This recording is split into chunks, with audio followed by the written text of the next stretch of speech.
All right, what's up, YouTube? We are back with another video, and we were covering a story yesterday because we had activist Jedidiah came on the platform, and we would ask him questions about this brother that you see on the screen, Michael Smith, because Jedidiah was having some allegations about him, saying child grooming, etc. And I asked Jedidiah about the charge. Clearly, he cannot tell me the charge. He said that Michael Smith and the parents came to an agreement, and if he leave the school, the charge will go off his record. Now, when I talked to Brother Michael Smith last night, that's just not true.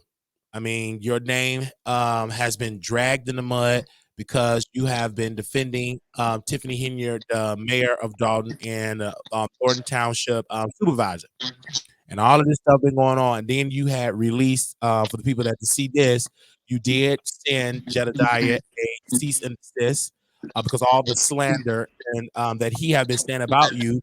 He also said that you beat your wife. And I remember when you talked about the dog attack because you were very at Chicago Metro County Brownsville, you coached the basketball team and you talked about that. You was injured. We sent our prayers, etc. Nothing about you being a wife. So that was all new. And to talk with you on last night, that was a lie.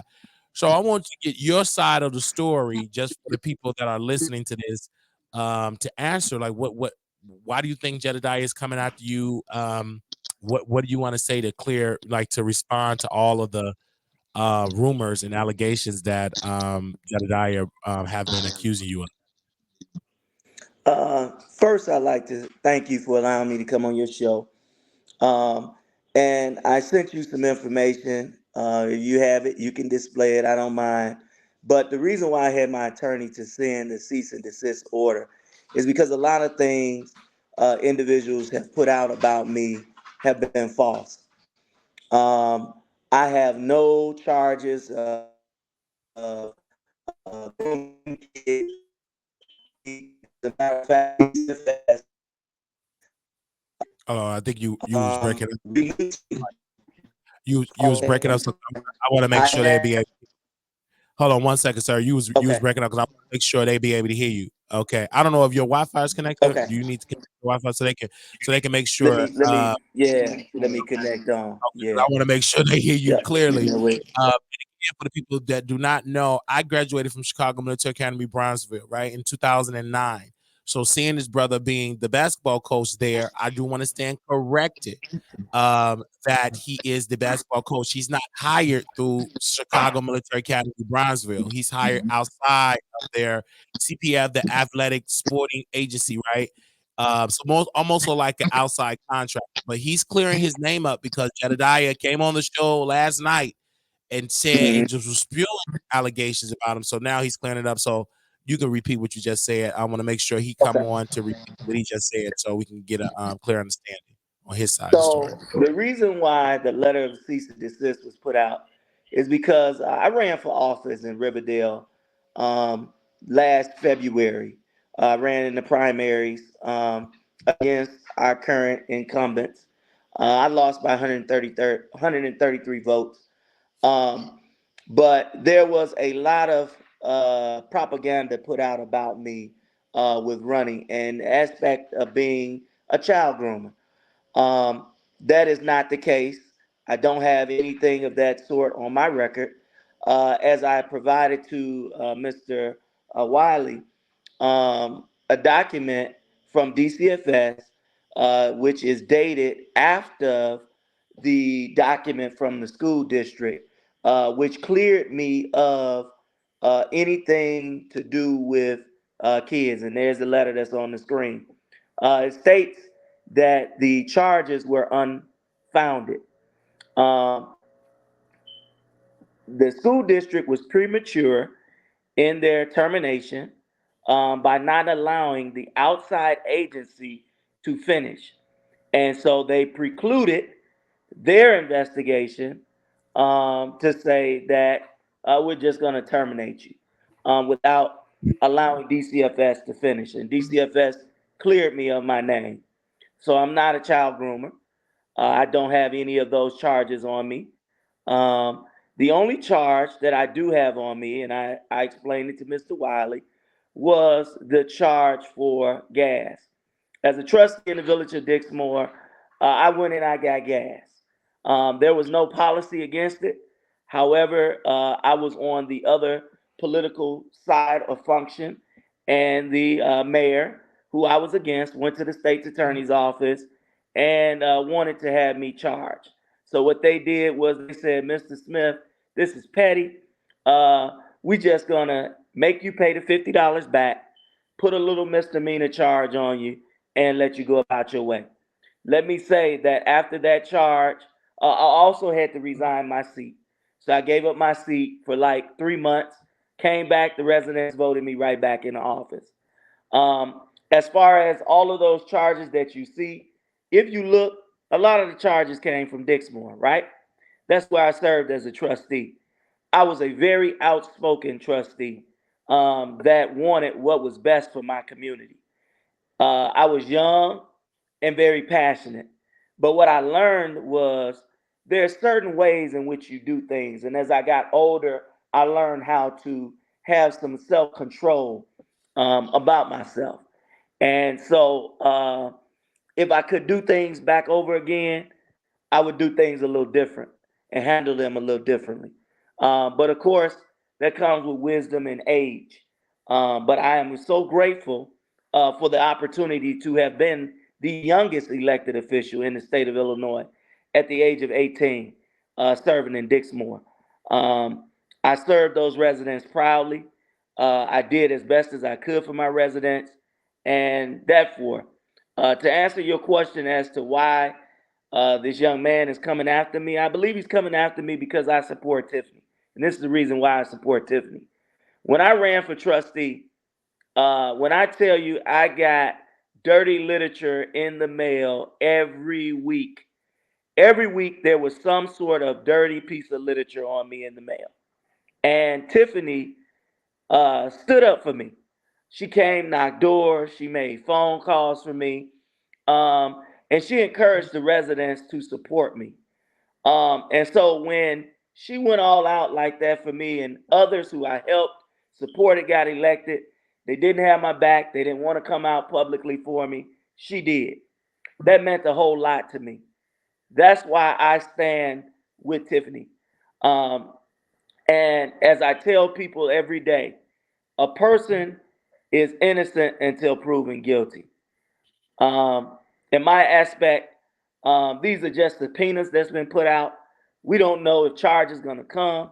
If they do come, my thing is I'm praying for the situation because as a Thornton Township resident, I am godly proud to see the things and programs that Tiffany has brought that has enhanced our township. You talk about going from feeding 150 families to over 300 and some families. You talk about food boxes that people really did not appreciate to now the people loving because they're coming with fresh produce. They're coming with eggs. They're coming with things that families need during this time because, to be honest, groceries is expensive, you know. But I had to come on to the show because um, this went as an attack on my job. And as I was telling Marquise, I said, man, you know, this is my livelihood. This is how I make money. Um, I went hard. I went to school. I got my degrees. I worked hard for it so that I can get into education to give back. I've been coaching for the past probably 10 years. I've had no allegations of this sort put on me. I've worked in some of the best school districts, from Oak Park, River Forest, to I was out in Bremen School District. I couldn't work in these districts if I had this stuff on me. It's all false. Um, I can't wait until it's all done and said and over with so that my name is cleared, but to also speak to CPS's policies. Number one, as Marquise stated, I'm kind of like a outside contractor, meaning the school does not directly hire me. I'm hired through the Chicago Sports Administration, and I come in around what 3:30, 4 o'clock with my boys get them from the cafeteria and take them straight to the gym. I don't have any access to the student body. The only time I have access to the student body is when we have our games. Um, and CPS policies are so strict that you cannot even have students' phone numbers. So how I contact with my students is through Google Classroom. So if I sent any student anything, of course it would be in Google Classroom. We don't have their cell phone numbers. We don't have access to that. Again, matter of fact, it's against CPS policy. So all of these accusations that are put out there are false. Um, I've because never done. Uh huh. because what his followers are saying, they're in the chat now, they're talking about a video that Jedidiah posted on Twitter. He said, this is the redacted copy, and I'm going to send the unredacted copy to the video. Now in the video you just see a person, you don't see it clearly because he blurred it out, got a thing over it, but you don't see a child, you don't see a student. I haven't seen a student release a statement or anything like that. But when we talked on last night, when the investigation was done, they did look at the Google communications and they didn't see nothing that you communicated and sent explicit videos or photos to a student, Correct. any child. So I want to make that clear. And you were clear again for the people that is in here. You were clear by DCFS, and this letter cleared your name. I read it. It was not founded. They cleared you, but yet Jedidiah came out and he still stand his ground. He said it on yesterday that you had these charges. And you're saying to the people here, it's all because of you standing up for Tiffany Henier and supporting her because she supported you when you were going through. But this is not the first time these allegations came out, correct? This actually came up when you tried to run for office. Yeah, when I ran for trustee here in Riverdale, first of all, how they got the documents is, let's talk about this. I worked in TF North School District over 13 years ago. This is not nothing new. This is over 13 years old. This stuff now comes out, as I stated last February, when I decided to run for trustee here in Riverdale. And the reason why I ran for trustee in Riverdale is because our current mayor is under federal indictment for a lot of a lot of things. You have to read his federal indictment that came out. But I ran because I knew this was coming down the pipeline. But more importantly, me and my wife, we have a house here in Riverdale. We live here, and our property tax is high. As I was telling you, I come home, I see kids on the street playing. They have nothing to do. I see seniors in my neighborhood that have nothing to do. And I do understand that's a recreation part, but too, the village plays a part into that. We should be providing. I got a Ragley Street that I go up and down every day. Uh, until recently, I had to go to the meetings and complain about a tree being cut because it's leaning on my house that could cause damage. There's so much things that we have going on in our community. Not speaking of the murders, the shootings that we see on a daily basis. We need resources and help, and so I ran for that, not for a political title, not for a name, but to be of help to my community. Because our trustees, we never see them. We don't know who they are. As a matter of fact, when I went to a meeting and complained, the trustees told me, "You don't come to these meetings to complain. You should go other places." And I'm like, "What? This is where you're supposed to come to bring your complaints and your concerns to your board, and they're supposed to address them." But it didn't happen. So when I ran, they were afraid of me because when I tell you I went door to door, I'm not like an average politician today that just put stuff in the mail. I want you to meet me. I was going door to door, knocking on doors, talking to residents, connecting. And one week, you seen my signs flood through Riverdale. And I think that sent a scare to the administration. So the next thing they started to do was to mail. And the first mail piece that came out was about me being a groomer and being a child molester. And when I would go knock on the doors, um, The first door I knocked on was a resident that actually worked for DCFS. And I told her about my situation. I told her what happened. And she said, "Well, I can't support you right now. I'm going to do a little research." She did her research. And unfortunately, I didn't see her until after the election. She came back to me and she said, "Mike, I did my research and I have to apologize to you for the words that I said to you. That wasn't true.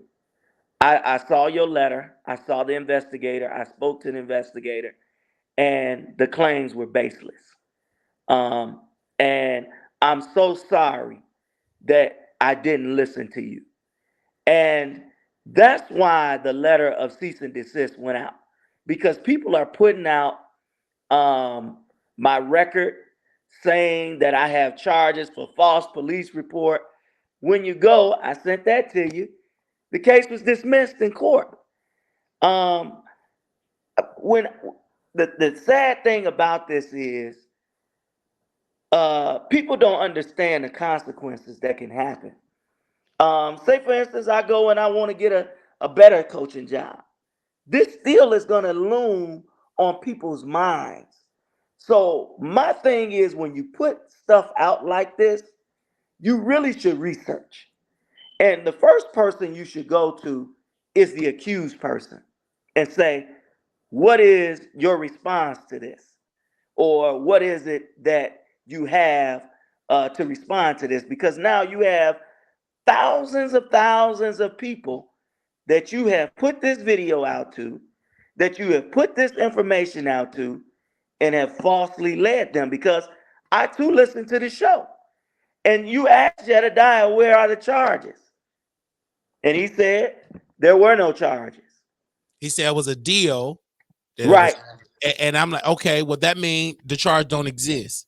And right, one of the allegations, they're saying you're losing jobs because you're not disclosing. Well, there is no application, correct me if I'm wrong, that they say, correct. please tell me any rumors Right, in the way right. about you. Then There in you that go. case, nobody will get a job because everybody got rumors about everybody. So Right. that's not a crime to have a rumor. But Now, I do want to talk about this because okay, this is going to be, it's going to be some litigation behind this. okay. Um, my job where I worked at Echo, they tried to pull the same stunt, and they did. And who is they? I'm talking about the Napoleon Harrises, the Stephanie Weidermans, the Nikitas. These are individuals. First of all, I supported Napoleon Harris when he ran for Democratic committeeman. Because as you guys know, Zuccarelli was our Democratic committeeman. He was our supervisor. He was over South Suburban College. Zuccarelli ran the South Suburbs. He was a powerhouse, and he passed away. Once he passed away, all of his seats became vacated. And so you had Napoleon Harris ran for the seat. Thaddeus Jones, the mayor of Calumet City, ran for the seat. Kenneth Williams, who was a former 205 school board member, ran. Troy O'Quinn, um, and that was it. So the seat came down between Napoleon Harris and Thaddeus Jones. I believe Napoleon Harris won the seat by maybe 13 votes or so. It was a very close race. Mm, I supported Napoleon Harris.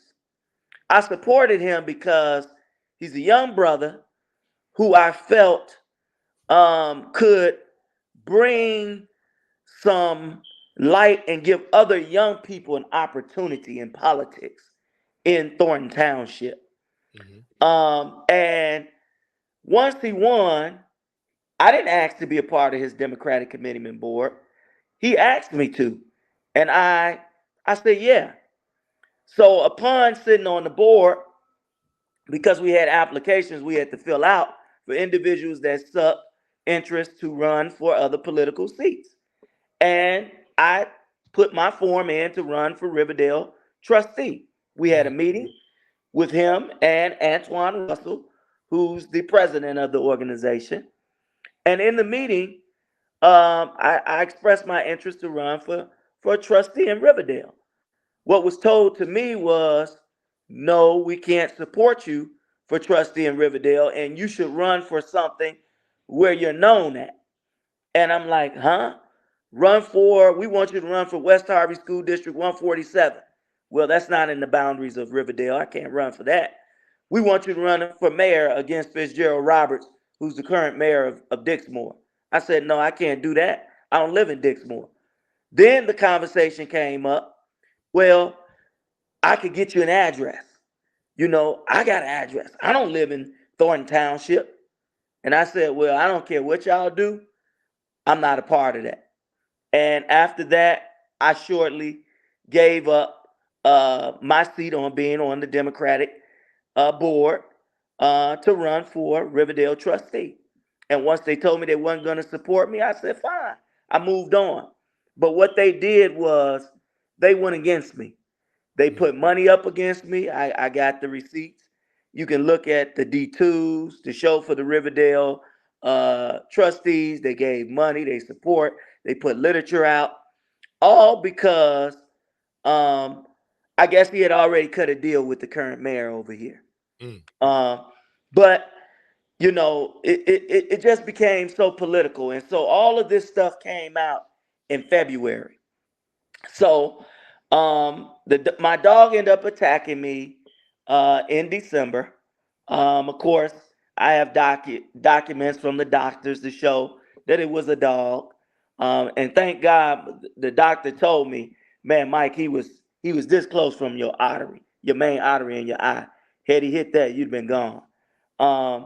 And I was off from work, so I ended up going back. I worked at Echo School District. Now, Echo School District is a school district that deals with behavioral children from all of our local school districts. And I particularly worked at Pace. So I came back to work that Monday. I was good. Tuesday, I was good. Wednesday, my principal let me know I need to meet with the superintendent. And I said, okay. I wonder what this is about. Maybe they want to talk about my leave, about the dog situation, make sure I was good. They said, no. We received an anonymous letter from a resident concerning you, and we have to do a background or an investigation on this. And I'm saying, huh? An anonymous letter? What is it? So they said, we're going to place you on administrative leave. I was placed on administrative leave, and they did the investigation. Now, they never would give me a copy of this letter. I had to FOIA this letter. And I have this letter. I'll send it to you and show you it. But basically, it's a letter from an anonymous person that states all of the charges that was against me and that the board should consider firing me. So they did the investigation, went through 215. They asked me questions. And so particularly where they wanted to ding me at is, I filled out a ton of applications, man. And I didn't particularly remember this question, but the question asks, were you terminated from another job or school district of some sort? And it was marked no. Now, I didn't remember this. As I told them, I said, man, I filled out thousands of applications to work at schools, so I didn't remember filling this question out, but it was marked no on my application. So that's what per se, they terminated me for. That ain't why they terminated me. They terminated me because the Democratic committeeman, Napoleon Harris, and his people went to the board members. Now, the board members are superintendents that represent these local districts. And you say, well, how did Napoleon Harris have anything to do with it? As a Democratic committeeman supports candidates for office. So primarily, these are his people that he has, in some shape, form, or fashion, supported to be in the school board seats that they're sitting in, that they went to their superintendents to say, hey, you got to dang Mike and take him out on this. So they terminated me. I ended up losing my job at Echo for that. because a lot of let's focus on that piece. Let's get back to the dog. Everybody Okay. know because Jedidiah is in the chat. He said, "Well, the dog because he I want to make sure I quote him with exactly what he said in the chat. He said because for trying to hit your wife. So is it was because you were trying to hit your wife because that's one of the allegations that Jedidiah Brown No, now you try to hit your wife and the dog no, was protecting your wife. false, Okay. false accusation. Okay. This dog particularly had and we didn't know this because the breeder asked us to take this dog because his owner was killed. His owner was shot and killed at a gas station in in Minnesota. And he called us and he said, because you guys take so good care of the two dogs that I've had them since they were puppies. This was his brother, the dog's brother. And I said, well, let's go take a look at him. Let's see. When we got to the dog was malnourished. Um, Everything. We had to really get the dog back to good health. And got the dog back to good health. But I recognized the dog had problems with males. And come to find out, his owner used to beat him. And there's been records of this. So I came home one night and the dog just snapped. My neighbor had to come over um, because my wife was just out of it because it was blood everywhere throughout my entire house. You seen the photos, man. I'm Yeah. blessed to be alive. Yeah. The I yeah. dog just had a just a moment, and that was because he was abused as growing up, and he was raised to be vicious, and nothing like our dogs that we have now. And it took me for a shock, um, but I was so blessed to have made it through that situation, and for individuals to put my wife in a situation, that's not cool. You can take your shots at me, but don't take your shots at my family. Before before I got married, I was into politics. But don't drag my wife in that. And With that's me the unfortunate side. to ask this question, I remember when that came out with the video. He was injured because again, you posted in the Chicago Military Academy. Hmm. You encouraged the people from the school that graduated to come back to support. Hmm. You was breathing life into the program. They were winning under your Yep. leadership, right? I don't Right. and so you breathe life to the program for the women's basketball team, also for the varsity team. So I saw you in that particular aspect, but this was all new to me with the Jedidiah and all that. I didn't even know your political history at all. I just saw you as the basketball coach, etc. Hmm. Now that Jedidiah is putting this out there, um, do you feel like he's being backed by your political opposition that don't want to see you succeed? Oh, You definitely. come against you because again, he's very loud. He said he's not taking down the video. He's saying that he want me to post a document to say that you lied at the school district, etc. And then everybody keeps saying about this video. But let me ask you this question: Were that Okay. in that video that Jedidiah have posted up? Was that you Hmm. in that video? That was not me in that video Okay, at all. I want to At clear that up. all. Everybody keep putting up the video. So Right. is it you? At, Okay. at all, man. Look, let me go back and say this. Man, I have been blessed to start working with youth. I was a youth pastor at my church. That's how I began working in the field and ministry with young people. And that's where I got my calling at. And from that sparked me to um, to move and run um, for political office in Dixmoor because we had nothing for our young people. And for that even to be put out about me, Mhm. I mean, I've had so many people say, Mike, what in the world? That ain't even what?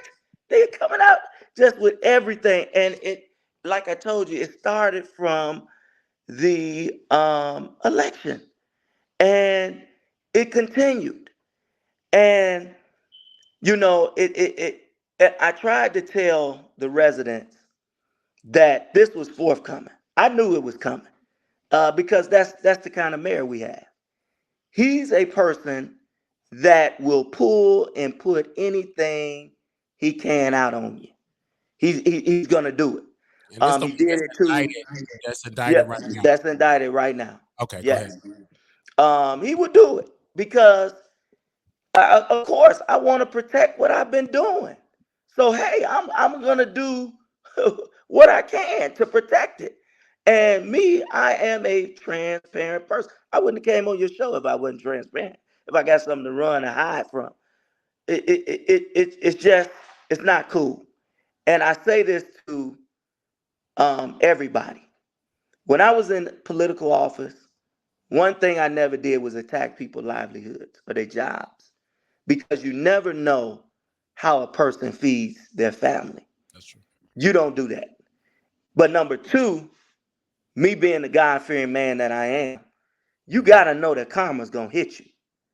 When you put something out on a person and you do that, you better believe the Bible says you shall reap what you sow. So I've never been an individual that done that. As a matter of fact, I was a fighter, so that a lot of my cases that I got in Dixmoor was because I was fighting for employees. Employees was being done wrong, and they wanted to fire them and terminate them. And I'm like, no, you can't do that. Not off of that. Come on. You got to give a person a chance. And also, And and uh-huh. also, I'm just want to not to cut you off with that, but Jedidiah said, "quote You attacked Stephanie at her job about having her job." LOL. That's what he said. No, no. First of all, And who is Stephanie? let's talk about Stephanie. Okay. Stephanie was the chief of staff for Zuccarelli, who I told you controlled the municipality, controlled Thornton Township for over 30 years. Mhm. She got over $90,000 and then got $17,000 in 1 year in bonuses. Not only that, she got comp time, paid comp time. Where does this happen at?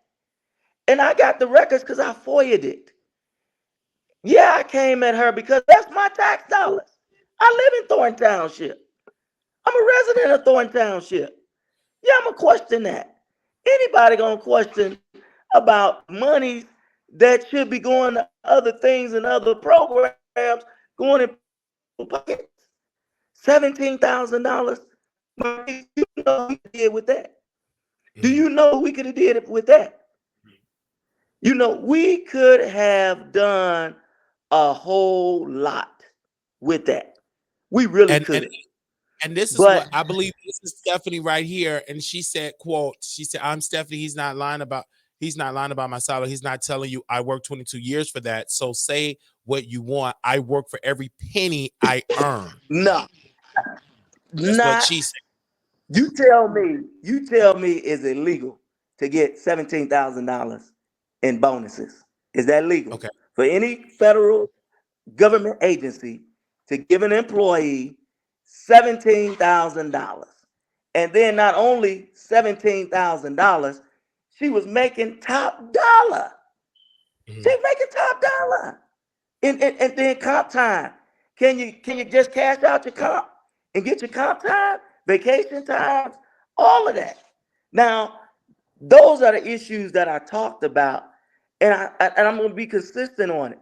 If we're going to ding one person for saying they're paying out too much money, then we got to be equal across the board. And that's how I am. So yeah, I called her out. I called out not only her, I called out the assessor for having the assessor office in Calumet City. It shouldn't be in Calumet City. It shouldn't be in Calumet City. It should be at Thornton Township. So the people that are listening for this across the country, it seems to me that this is a political battle on a Yes, it local is. and local government. And Mm-hmm. now, because of Tiffany Henyard, this is a more national story now because I'm in Texas. I've heard about it. I was shocked Mm-hmm. hearing about Don, Illinois. Now, Jedidiah do not live in Illinois anymore. He lives in Dallas. He's talking about Mm-hmm. it as well. You feel as though he's being backed, financed to attack anybody that is against Tiffany Henyard. But my question is Mm-hmm. this a bigger power at play? Do the white folks want Don, Illinois to take power? Because if I look at what's going on in the Houston school district right now, the state took over the school district because the Hispanics couldn't get along with the blacks. Now the state took over and they firing everybody. Do you feel that Mm-hmm. it is a plan to take out all the black leadership and put in there some white people to take over Dalton? I'm just trying to understand what is the issue because it reminded me, and you talked about this on last night about Harvey, Illinois, and you said you remember the Correct. in Harvey, how he was That's accused right. of being so corrupt, Mayor Keller, and he did not get arrested, he did not get charged. Nope. And people around him got indicted. People around Died. him, the Yep. Harvey Police Department got, the FBI raided it, but he didn't get arrested. But the Nope. media, I And I remember. was dinged for supporting him. Okay, People didn't like okay, me for years because I supported Mayor Eric Keller. He's a mentor to me, okay. a dear mentor to me. And so you're And saying that Tiffany Henyard, we don't know as of right now, she have not been arrested, she have not been indicted. no, This is nothing. all It's just just all oh, subpoenas. I okay, mean, the FBI could come to me right now and say, "Hey, I want to subpoena something." okay, Until charges, people, and this is my thing with people. We're so quick to point out. Well, the news put it out there. It must be true. No, everything ain't true. You have to research things. You have to know. And that was my fight in Dixmoor. I wouldn't take the status quo. I didn't let the attorneys just tell me anything. I would read. As a matter of fact, I know 65 ILCS from the back of my hand. That's the Illinois State Compiled Statutes for Municipalities. It tells you how you can operate. And in municipalities, what people really don't understand, the mayor runs the day-to-day operations. The trustees, their job is over, you set the annual budget, and then you make laws, right. which are ordinances and resolutions for your community. The mayor oversees the day-to-day operations. They appoint your police chief, your fire chief, your attorney, all of that. The trustees, yeah, you have to put a vote on it, but when you make your vote for your appropriation ordinance and you appropriate, say I'm appropriating $35,000 for something. If the whole $35,000 isn't used, you can take and move money to another line item. That's the mayor's authority. As long as the mayor doesn't overspend the entire budget that's been set for or the appropriation. And that's truly the legislator's job. You legislate. And that's what I did. What I did when I was a trustee in Dixmoor, I made our meetings so good because we operated like Springfield, which means what we did was we in turn, once we operated at Springfield, our meetings were short, which means we'd put our things through the committee, and then we would go forth from there. But as I said before, when you talk about grooming and charges, you ought to have proof and evidence. And Because I've as of not right now, heard. have you been arrested? I want to ask the question because Okay, go ahead. everybody keep asking about the grooming, and of course, Go I have ahead. an audience of nothing but women that have children. Right. So again, Go ahead. you have not been arrested for grooming, yes or no? Never. Been arrested. Never. Are you under investigation today for grooming and all of that? You're under indictment or anything concerning No. No. because Not at all. everybody, when I go on my Facebook page and it's like Mhm. 161 people, Jedidiah have shared it. They're calling you a liar and saying all this. But my thing Well, is, tell them if I was a liar, why okay, would DCFS, who is a federal agency that got everything that the entire school did, matter of fact, they do a deeper investigation than the school district do. Why did they make it unfounded? Why was it unfounded? There it is. And that's why I say you got to be careful at the things that you put out. Then you got people putting out a record saying, "Well, he was arrested for this and that." What was the deposition? Did you see what the deposition was? It was dismissed. It was dismissed, and people have yet to apologize to me for that. They've yet to apologize. I'm doing an apology because it was stated that you can find me on the National Sex Registration List as a groomer. You can find my name there. And I'm pretty sure you've done your research. Yeah, You I can't didn't find see my it name. because I didn't see the name there, and you sent me charges that have been dismissed. You showed Yes. all of your criminal, all of the stuff that was on, but nothing that I was most so interested is the child grooming. I didn't Right. see There's no charge. anything like that. Mhm. And so, but again, Jedidiah, again, he said he have a video. He posted a video on X. He said he's sending the unredacted copy to the authorities. And then also you're saying that people are still reaching out, even to Chicago Military Academy. They're still reaching out to principals and tagging and email. Is that true that people are still repeating these allegations of child grooming to you? Yes, they are. Employers? And the sad part about it, like I told you, when I got my job with CPS, that was over 2 years ago. As a matter of fact, it might be over three now. Um, and I went through an extensive background check.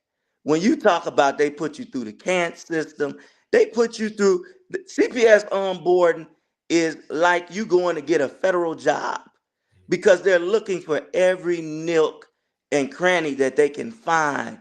And the only thing that came up, and I had to give an explanation at that time to the head coach at Walter Payton and to the AD, was about the gas situation of the misdemeanor.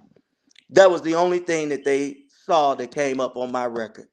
And they said, "Well, Mike, you have the evidence here. There's nothing else that we're interested in." Because if I was a sexual predator, if I was a groomer, it would be on my background. When you run my background, it's not there. It's not there at all. And I want And, to say and this. And Jedidiah said, I only posted it because he said that you said that it wasn't him. So he said, no, I'm posting it because he said it isn't him, LOL. And then also he's requesting to come on to speak to you live on the air. And the reason why he's requesting that, because again, this is like a beef and a battle that he's very adamant to say that you did this. But also you did well, send it out too. according to Okay, go I ahead. don't want to go on live with him because legally there is some stuff that's handed out in court, Okay. and legally I cannot So you, be because on. everybody that my audience know, this is so you will sue Jedidiah for damages because in the letter your attorney said under Illinois law that you That's still get right. sued for slander even if it's no potential evidence of financial laws. But obviously, There according to is a your word, financial law. it's financial Yeah. laws. You're saying you're losing jobs, so this will go to like literally will go to court. Um, how's your wife? I want to ask you about your wife because she was brought up her Mhm. her was brought up. They're saying that she's a victim of domestic violence, that you beat her and all of that. How is she doing with this? All of this stuff, Not obviously. good at all because Well, number one, you're dragging a person that has nothing to do with this okay. involved. The innocent person had nothing to do with it, and that's the dirtiness of it. If you're going to talk about an individual, you don't include family members. You don't include. I never do that. And that's one thing I don't like either that they do to Tiffany. They put the girl's baby all on social media. That's a no no. You don't put people, family members in the stuff. You deal with them directly. Mm-hmm. And you never know who's connected to who. You don't know who's who. You don't know whose family is this or that. So it's a lot of concern out there, and it's gone as far as I've had former players reach out to me. Coach, are you all right? Is everything good? Um, I've had kids that I've taught in the system reach out, that are adults. Coach, you all right, man? This is crazy. And a lot of them have come out to speak about it. As a matter of fact, a lot of them have said, man, you ain't never approached or done. If anything, you've gone above and beyond to help. So it's a low blow. And I tell this to anybody that do that, man, karma is something. And then also And too, they're responding again. They're saying that you posted Jedidiah mom information, address, her personal nobody life posted. on the internet. Can you respond to that? Because that's what they're saying. Nobody posted anything. The letter clearly is addressed. The letter was posted. He posted the letter. I'm not gonna go back and forth with that. As I stated, I'm 34 years old, man. Mhm. I believe he's in his 30s. That's high school stuff. You know, you at some point you get mature and you do mature things. Um, the things that you have done, only thing I can do is pray for you, my brother, because I am a prayer warrior. I pray hard. You're gonna reap what you sow. It's gonna come back to you because you're putting false allegations out on somebody, and it's not good. It's not good at all. You have no substance. If you say that I sent this to a student, you haven't named the student. The student hasn't been named. Um, and Because as I told you before, a lot of times, Jedidiah said, I'm allowing you to play in my face and all of that. But let's be clear, you reached out to me after Jedidiah, because first of all, I didn't prepare Jedidiah to come on the show. I called him right? and he came on, he answered. And I was Hmm. so concerned about the child grooming charges because he posted a Right. video on X and people from the school Hmm. that I graduated from, like, Wiley, is this true? Like, what is going on? Because rumors travel very fast. Oh, travel quick. They travel very quick. And I was like, so I said, well, let me ask Jedidiah in his own words. And again, he did not back down. He said, you did that. He said that you lied on the application. You admitted of lying on the application, that you lost the job. But that, let's make that clear. Uh It did huh. not, you did not withheld information, said something about child grooming. That just only that you is the question that have you ever been fired or terminated from another school? Correct. Was that the District. question? Okay. And Yes, you that said, was the question. right, you don't remember that question. You fell 1,000, but you don't believe that was a cop out from the district, but it was a power with your political opponents that don't want to Correct. see.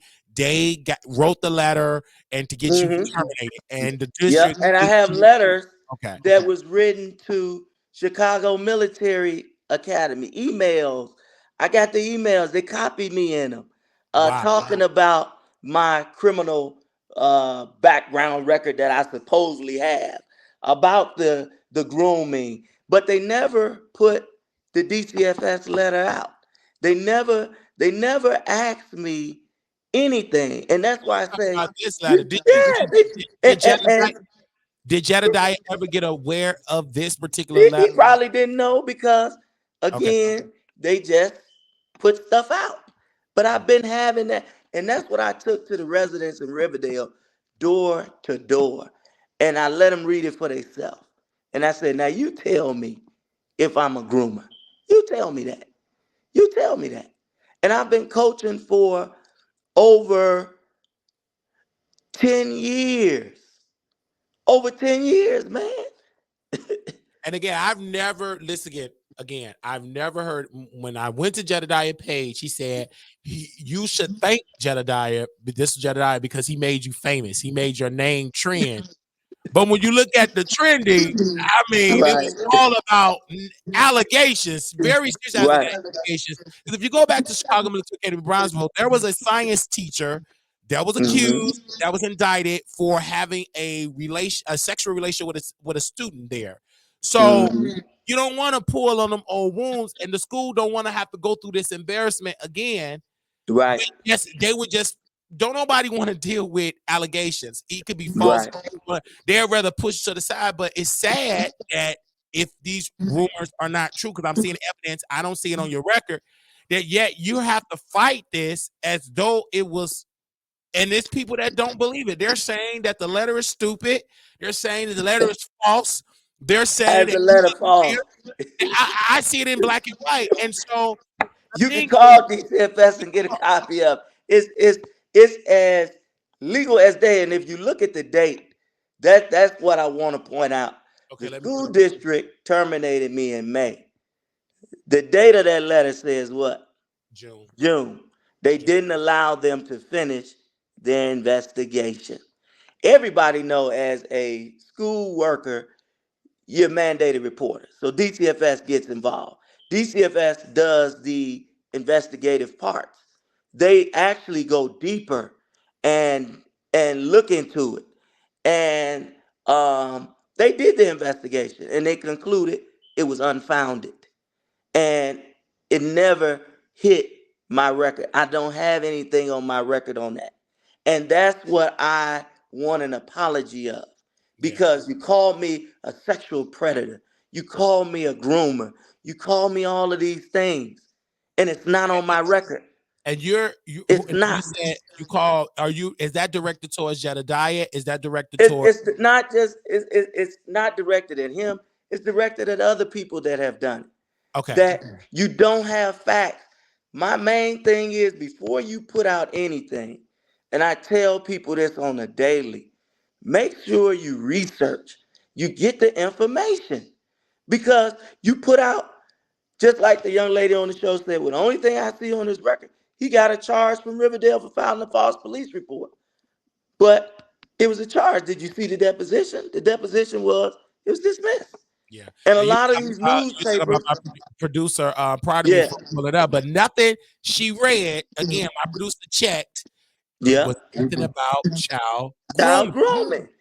That's Never, yeah. never have I had that. Man, do you not know I worked at Oak Park River Forest High School? Now, you know where that's at. Yeah. They're Yeah. Oh, gonna yeah. definitely, Yeah. they put me through the same tooth and nail that I went through out this way. I Mhm. mean, you go through those checks. And for a person to do that, man, I coach right now AAU kids.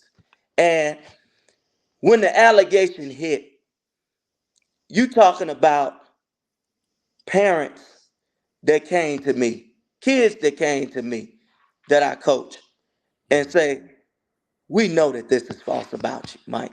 We've been knowing. I've been. I mean, it's crazy. But the crazy part of it is it's black on black. Now we say we Black Lives Matter all day long, right? We all black. Yeah, we pro black.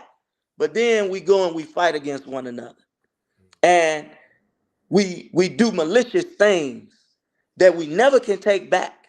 We never can take those things back. Because at the end of the day, I've never said anything about that individual. I've never put anything out.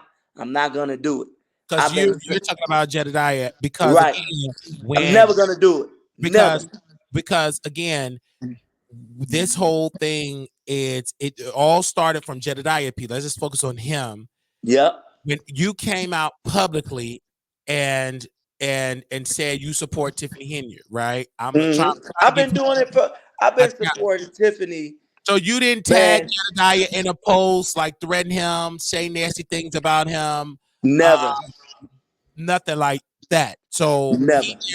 you just woke up one day. Take us back when he first said something The, about this. the, the first video that was put out and it was disturbing Okay. is um I have it. And man, it was so disturbing because I'm like, what is this coming from? And then it just continued and it continued.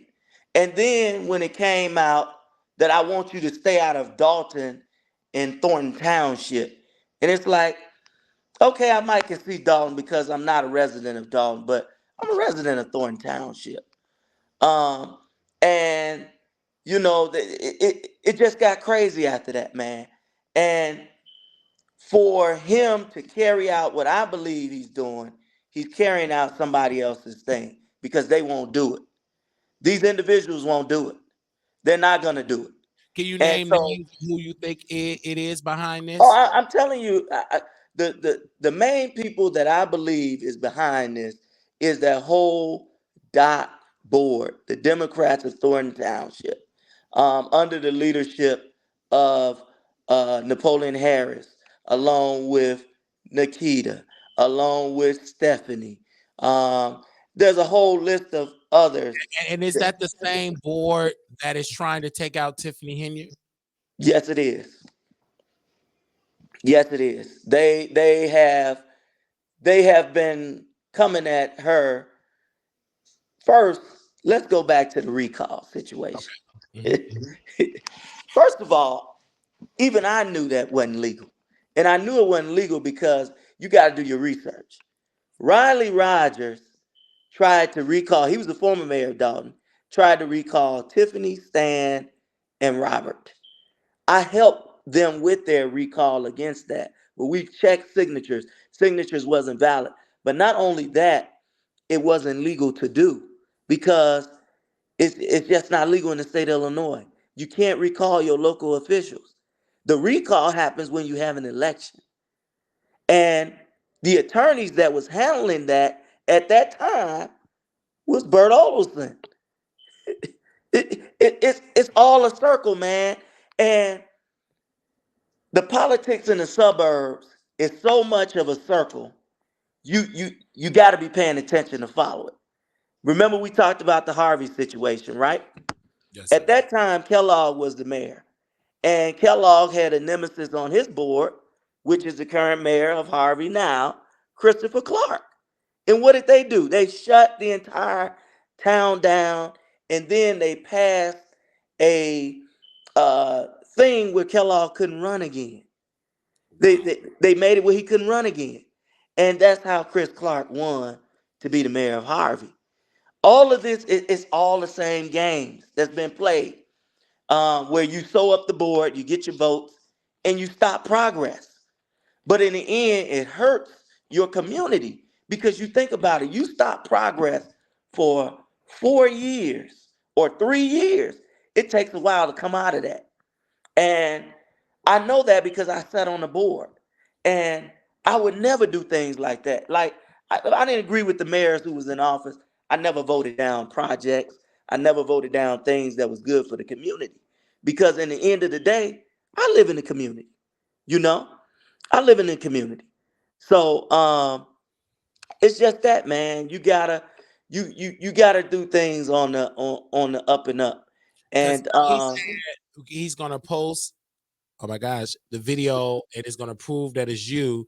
And part of me is asking the question: are you going to sue for defamation? oh yeah, yeah. That definitely is because Because it's picking off up of the on show, off of the play. Yeah, because it's off of the show on yesterday, mhm. you asked him for charges.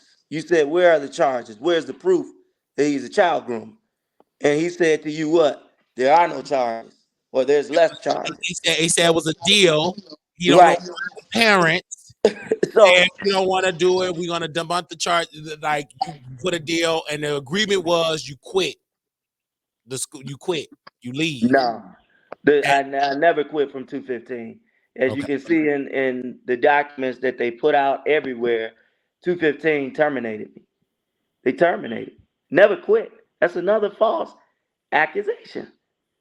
But again, as I said, people have not apologized from the post of Oh that no, it was 11. fired. I'm sorry. He said, "Yo, you have to get fired." The district said they were satisfied with you being fired, then to take it and fight it in the courts and all of that good stuff. So you were fired and all of that.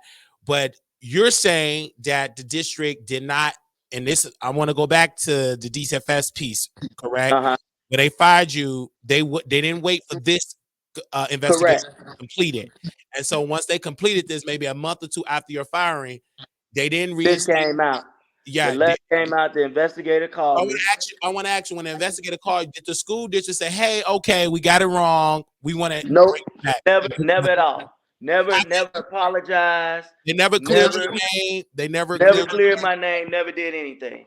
Okay, After I asked that, I showed the letter because how I happened to know that DCFS was done. The investigator called me. He said, "Mike, you come down." It was actually the DCFS office right here in Harvey.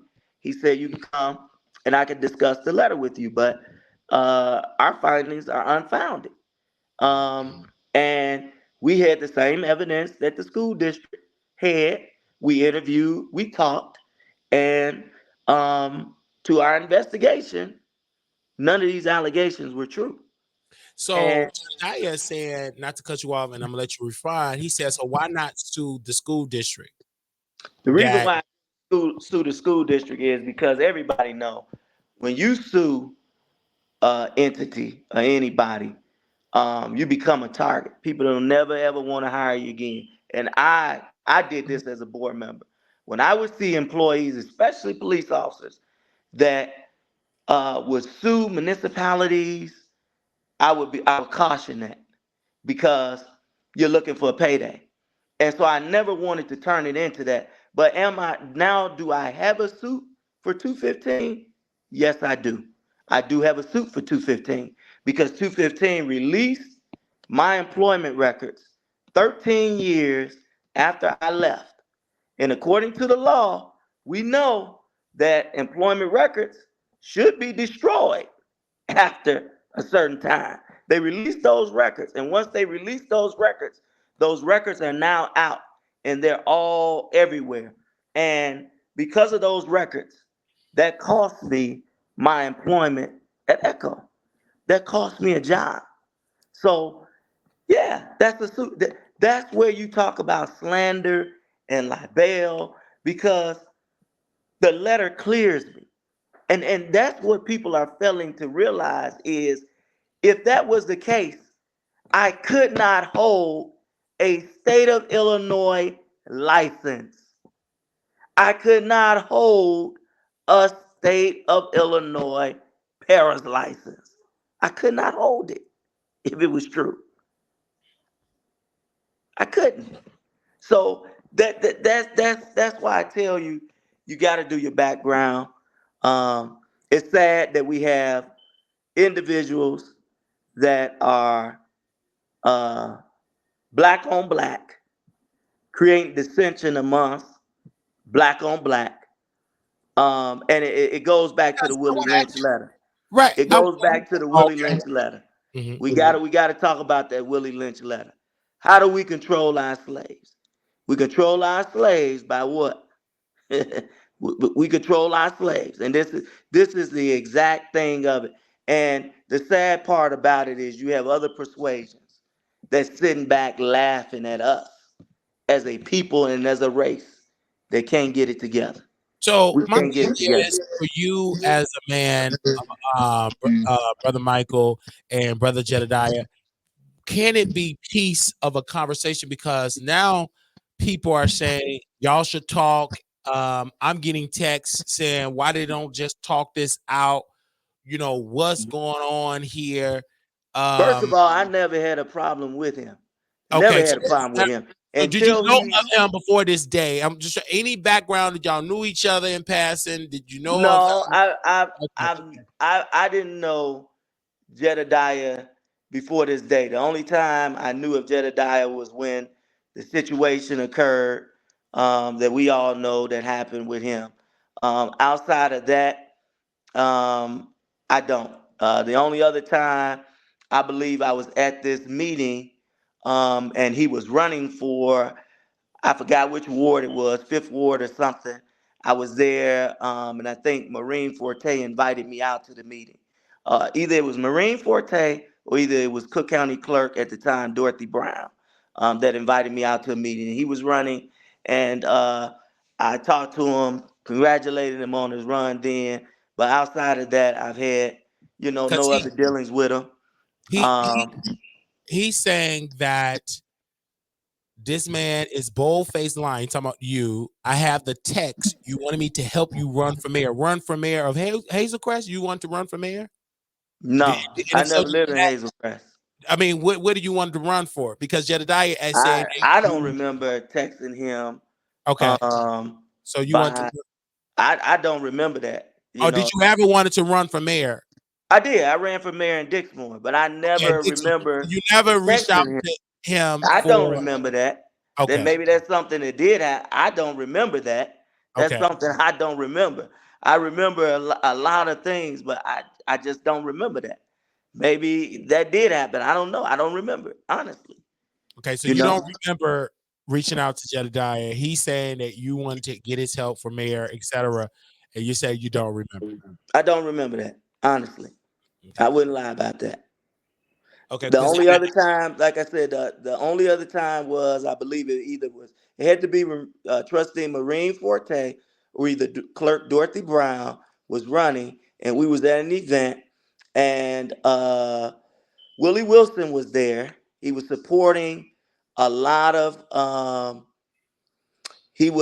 supporting a lot of candidates that were running, and he was one of the candidates that was running. But I don't remember him or me texting him. Matter of fact, I don't even have Jedidiah's number. okay, Um, I don't have it. So I don't understand. Maybe you got to refresh me with that one. I wouldn't lie about something like that. But yeah, I did run for mayor in Dixmoor. I was unsuccessful. I think I lost by like 67 votes, something like that. It was a brutal race there too. But because of course what they do is they put out all of your, if you ever been arrested for anything, they put it out there. But because I once, want to ask you this particular question. okay. Now that we can get some basis of this, you know of him, and it's only like 100 people in that town. That's what Jedidiah is saying. Um, and Jedidiah want to again, he want to speak, but out of courtesy of you, because you don't want to have this conversation because now you're saying it's going to be legal. And I think, and before I get into my DJ academic story, I think people don't understand why do people clear their name on social media, because you're already losing opportunities, I would assume. So you have to clear your name on social Right. media and all because you're losing opportunities as we speak. And now that your name is being attached, if they Google your name and put it on Facebook, the first story that pops up, and I did it, was Jedidiah posting stuff. I type your name Hmm. on X. The first thing I see is a video. Right. Um, and I type your name on YouTube.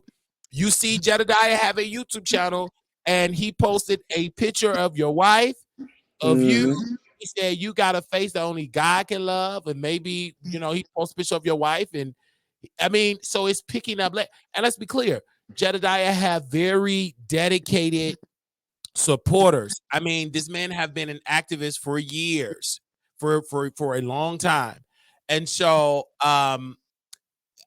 I'm trying to understand your standpoint, but I want to ask you: are you going to get involved? Have any other activists had your back? Anybody in the city of Chicago and say, you know what, I got your back. What Jedidiah is doing is crazy, because Jedidiah pointed out nobody had your support, no friends. You said you harassing my family, and Jedidiah posted said nobody under the comments. So have anybody? Because they don't come.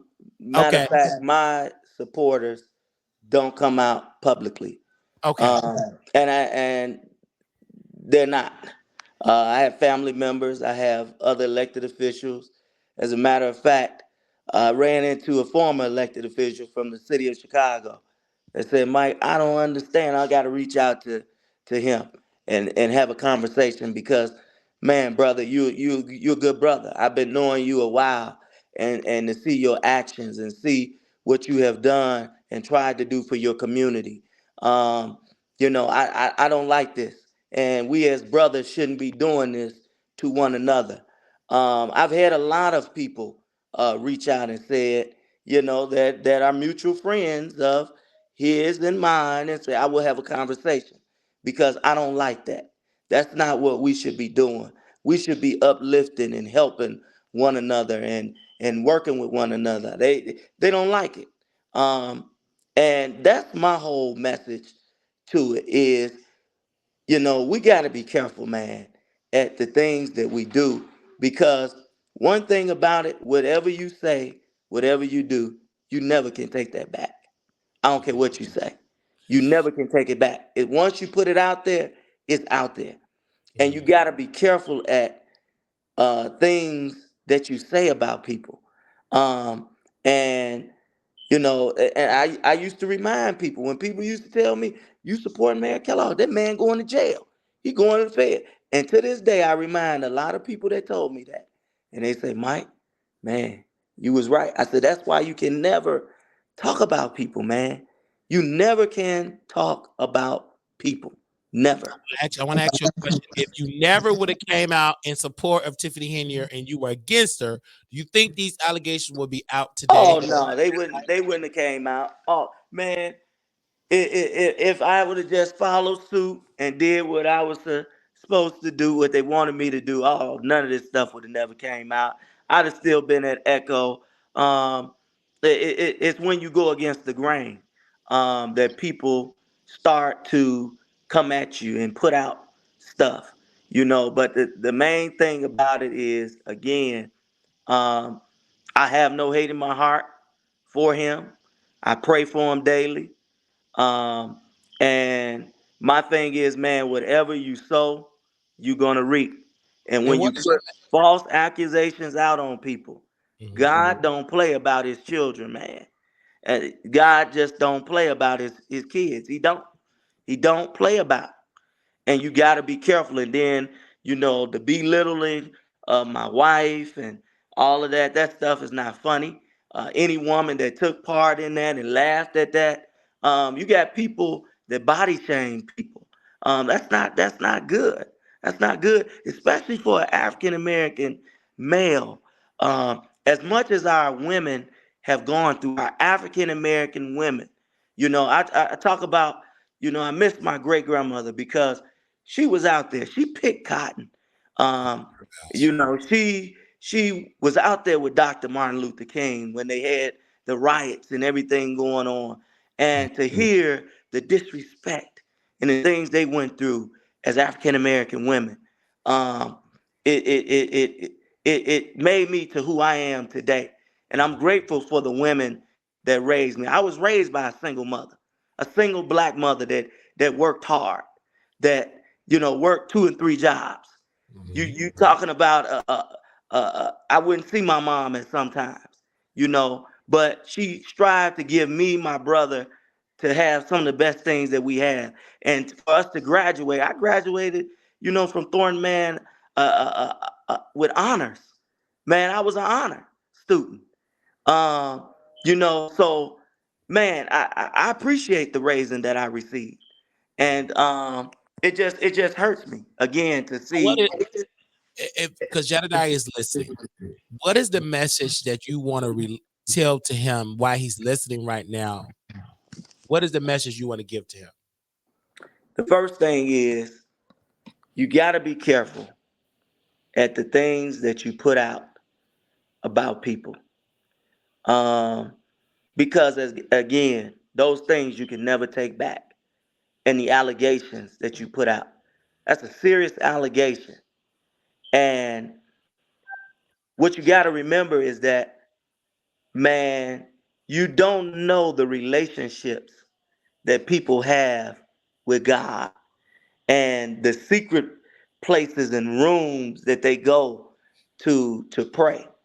And I thank God just for my maturity, Yes. because back in the day, had it been the old trustee Mike, I would have responded in a different way. And I've received a ton of support from people like Mike. Man, I see your growth, man. I appreciate that. you know, because it was days I would go back and forth. But I'm not gonna do that. I'm not gonna go back and forth with you. I'm not gonna go tit for tat. I'm praying for you, brother. Love you, man. Pray nothing but God's success on your life, um, because that's the Christian and the God that's in me. And you Um, will, and on that, I just want to make it clear, you will run for office again, or is it an announcement that you're going to run? oh, Um, I'm definitely gonna run again for and office what in are you going to run Riverdale. for? You're going to run for I'm trustee? running for trustee again. Yes, Okay, 100%. Um, so come with come with what you may. okay. But I believe what God has for me is for me. You're going to Um, run. You're going to run for trustee and different yes. things of that nature. So, again, Hmm. I thank you for coming on. I will let Jedidiah come on because again, he just announced that he's going to post a video and Hmm. on his X account, an Hmm. explicit video. But I want to answer again. In that video, that's not you in the No, video. it is not. Okay, I just want to make that perfectly clear because this is wow. Because when I saw the cease and desist letter, obviously it was very serious. It reminded me of Cardi B when Cardi B Hmm. Tasha K. Tasha K refused to listen, and it went to court. Now she's in $4 million in debt for Hmm. lies. Now her family Because have it's to pay $4 million because see because she's saying that Cardi had herpes, and now Jedidiah is saying that you is a child toucher and all of that. But so my best advice will be to sue if these right. is not true. This is serious. Already you have said you lost opportunities because of this. This is very true. I'm in Dallas, Texas. It came across my desk not once, not twice, but 3 times. I thought it was just all just, until I saw it on Jedidiah page that you Hmm. going at it, and then you post the letter from your attorney on the Hmm. page. And I said, oh my gosh, okay, this is serious. So let me give give my information and stuff like that because Because again, what you got, yeah, see, when you are an elected official, okay, of course, there's grounds that you can't do a lot of defamation stuff. But when you become a private citizen and people get to talking and saying stuff, you got recourse, and the courts are your recourse. You can't just say whatever you want to say. And I get it. They say, well, it's a First Amendment right. It's so much of your First Amendment right to when you go and um, you just go on. And for that, like I said, I'm just gonna pray for him because man, the Bible says, touch not my anointed and do my prophets no harm. yeah. uh, you got to be careful at what you do. Um, and just to um, just to keep doing what you're doing, man. That's just it's not cool. You know. I because for me, it's very I'm hurt to see this um and everybody is hurt. It's a lot of pain that's going on. I see Tiffany Henyard being dragged. I'm seeing Hmm. Illinois being dragged, Thornton. I've never heard of these places ever being mentioned in There you Texas. go. And the Yeah. Republicans, they are laughing that when Yeah. I'm in these circles with the Republicans and everything, I'm talking to the MAGA people and I'm telling them I'm from Chicago. Oh, you know what's going on in Hmm. Charlotte? Why can your people, Democrats, Yeah. and they even said to Tiffany here, a Biden mayor can't Hmm. control the thing. We need a MAGA mayor. If it was a MAGA man, Dawn, this will not be going on. So I hear this Hmm. stuff and I hear the pain, I hear the suffering of the people. But I don't know if people understand the bigger plot in this because I've Hmm. never, ever seen the New York Times and all these WGN working towards corruption in these other white Republican cities. I mean, Yeah. I go on and on and on and on. And hell, this Yeah. city of Chicago got some corruption. I mean, but why are we concerned again? Can you tell us how small Dalton is? Because from my understanding, it don't even have It, 2 million it, 2 million yeah. residents. Yeah. It's a small village. It's maybe Okay, what 17,000, maybe if not even that.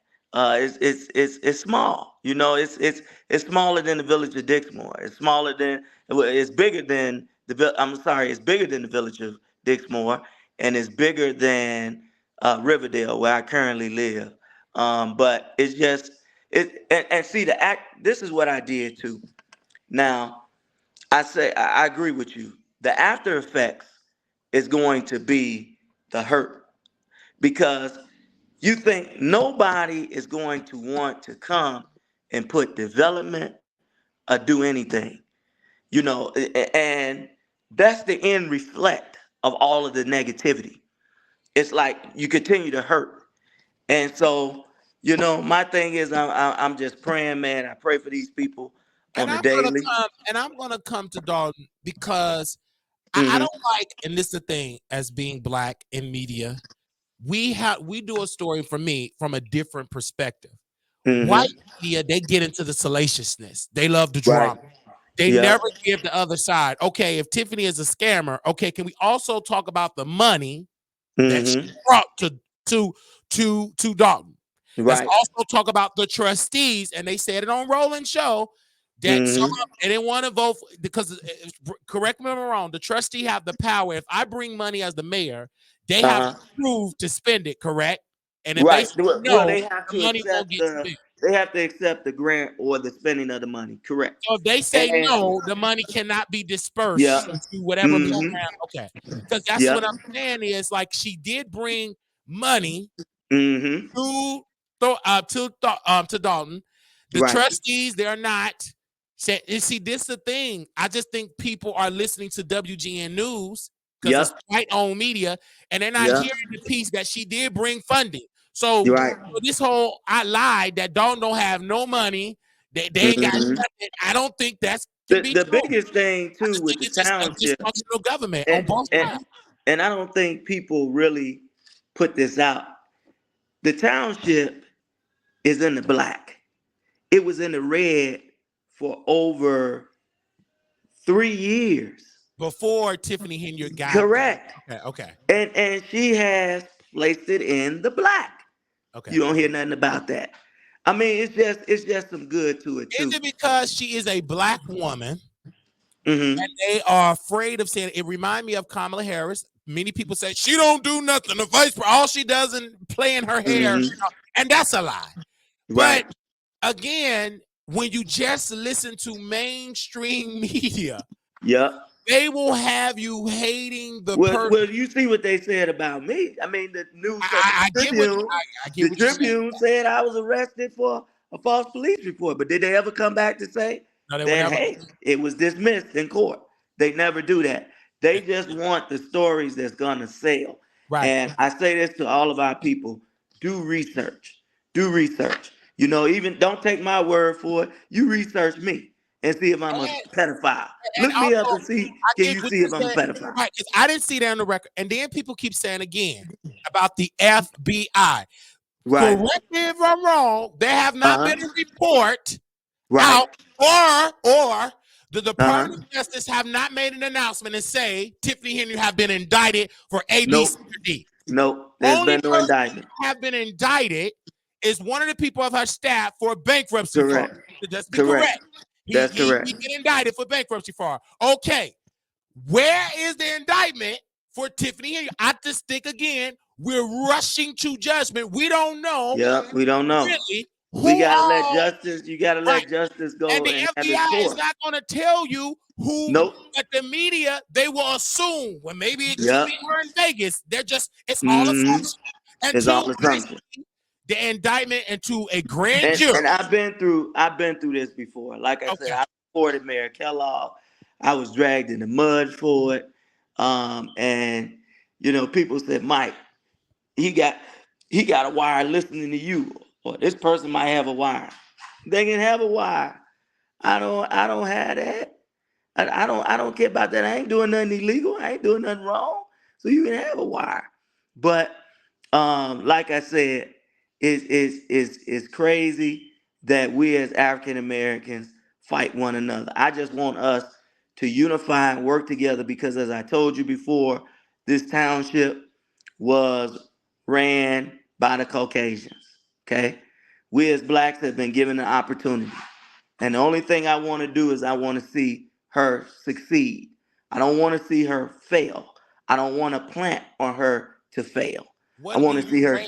What do succeed. you grade Tiffany Henry as of right now? If you have to give her a grade, what do you And give her? I'm just talking on the township side. If I had to talk on the township On the side, town, because they come for both. They come for the right. township side, and they I also can't come I for. can't really Let's speak talk. so much on the Dalton side because I'm not a Okay, resident of but the Dalton. township, you are part. Correct me if I'm wrong. You are part. Riverdale is a part of Thornton Township. Okay, On Thornton the Township. township aspect, Tiffany is doing a tremendous Mm, job. I would rate her A plus. okay. For the things that I've seen, even a news article that was put out when she was giving away the $1 million. They said, well, Zuccarelli did it, but he did it quietly. Tiffany did it, and she let everybody know that the money exists. It's out there. It's for you. And it was the grant that's out there that was given to the township. So I like that. I like to see the families being taken care of, the families coming together. Um, I just like what I see as far as the big bingo when you have the seniors that are there and to see the excitement, neighbors networking and talking with each other. Man, it's a good thing. And I just feel like, man, we gotta embrace what we have because we're gonna lose it, man. We're Yeah, gonna lose it, and once we lose it, I'm telling you, he sat there for 30 years. You talking about it could be another 30 years or more before we get it back. And we just got to support one another, man. That's it. And if you feel a person is doing something wrong, instead of blasting them and going at them, why not pull them to the side and say, hey, this is the way I would do it? Or give them advice. That's what we have to do. We got to get away from being crabs in a barrel because everybody can't be the leader. Somebody has got to um somebody has got to follow, you know. That's all I'm saying. and then And Terry said, if I had those allegations, I wouldn't talk about this stuff. Your response to that? talk about what stuff.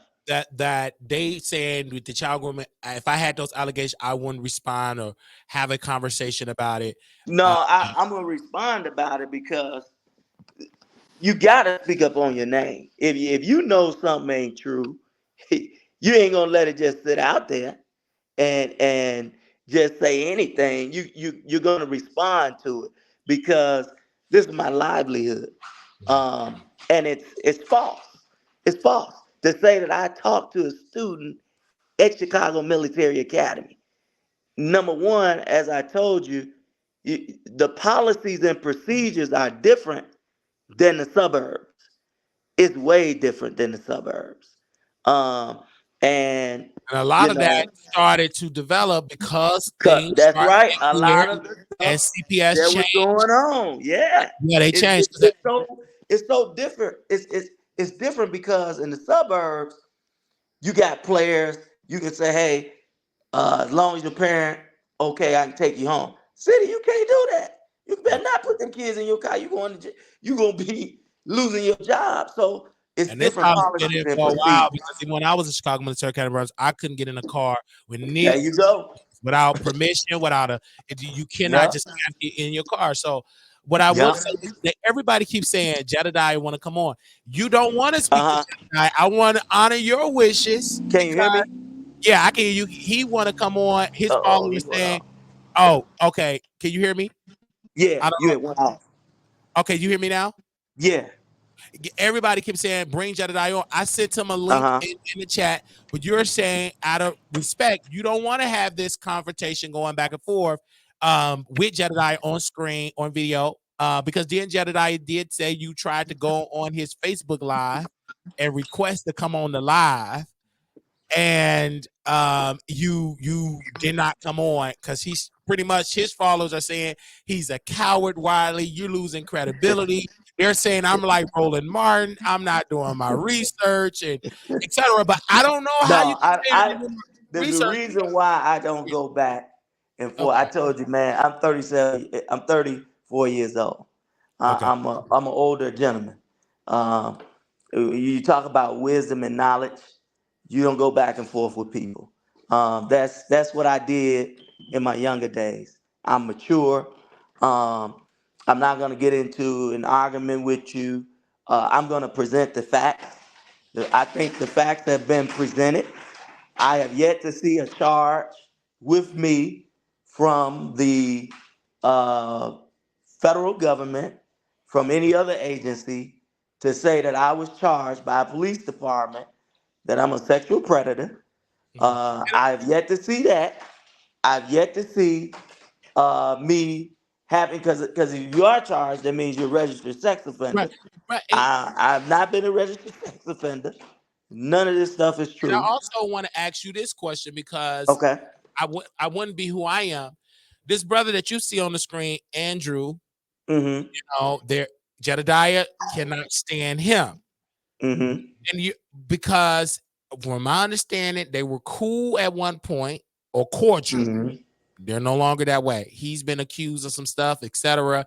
Touching on violating someone in Mm-hmm. Vegas, a person on Tiffany Henry administration Mm-hmm. was retaliated against, she was fired, etc. What do you think your interest or your opinion about Jedidiah coming out to him? Because he also, Jedidiah also said this about Andrew Holmes and said that he had lost his job or he lost an opportunity. Andrew Holmes just lost another job. Details coming soon. Las Vegas police finally responded and got the evidence. See, I Mm-hmm. come on and told y'all why stuff moving slow. The S word done picked up. No, that is what Jedidiah shared about Andrew Holmes. So what's your opinion? Because again, My this is opinion on that is, um, I have nothing to say on that. okay. You gotta let the justice have its way. I not gonna take a side on that. I don't have opinion on that. I will not speak on that. Um, my thing is, if it happened, hey, justice should be served. That's just how I feel. But I don't have an opinion on that. Just let it take its course, and let things come out as they will. I don't. Yeah, I'm not gonna comment on that. And Uh, also too, again, Jedidiah said this about you. Quote, he said this 3 days ago. He said Michael A. Smith have exhausted his 48 hours to apologize and commit to mhm. stay away from Dalton. We will respond. What do he want you to apologize for, and why is he ordering you to stay out of Dalton? He wrote that again for the people that just joined. Jedidiah said this quote 3 days ago. He said Michael A. Smith have exhausted his 48 hours to apologize and commit to stay away from Dalton. We will respond. Um, what is that all about? I don't know what that's about. Okay. First of all, to apologize for what? Uh, I don't understand it. He doesn't control where I go, where I move. I believe that is a control man of God. In him I live, I move, I have my being. Mhm. Um, I don't know what that comes from. As I stated, um, I am not a Dalton resident, and my issues really don't take too much on the Dalton side. Okay. My issues come in on the township side, because I am a resident of Thornton Township. I pay So, taxes. My home is in so Thornton he said you Township. cannot come. Did you ever say you was gonna come to Dalton during Hmm. Hell Week and have a support for Tiffany Henry and her supporters during Hell Week? That's a uh No. okay. So First, that's first of all, I didn't even want to. I don't get involved in that type of stuff. okay. Hey, I just don't. I've never been a type to really get behind crowds and rallying the stuff, because things can always go left or right. So I rather, stay out of that. So I don't get into that. Um, as I said before, I support on the Thornton Township side. I am a registered voter, have been a registered voter in Thornton Township all of my uh, 34 years of life. Since being 18 to be registered to vote, I voted in Thornton Township. I've lived in Thornton Township, um, and I'm going to continue to vote. I haven't missed an election. Won't miss an election. When I signed up to be 18 to vote, I vote in every election, Okay, and I will continue. someone posted in the chat that you speak at all the meetings. Someone said you speak at all of our board meetings, trying to convince us of something that we didn't ask you for. Well, I don't. first of all, when you say speak at a meeting, anybody can come to a public meeting and speak. Um, Meetings are open to the public, but my stance that I have taken is because I am not a resident of Dalton. I do not speak at the Dalton meetings, and I think that that is fair. But as being a resident of Thornton Township and a taxpayer of Thornton Township, I do attend the township meetings and I do speak. I have that right to. And I think that with Sheila Ashley, who spoke, who worked for us in the village of Dixmoor as our HR at one time, I used to have ton of respect for Sheila. Um,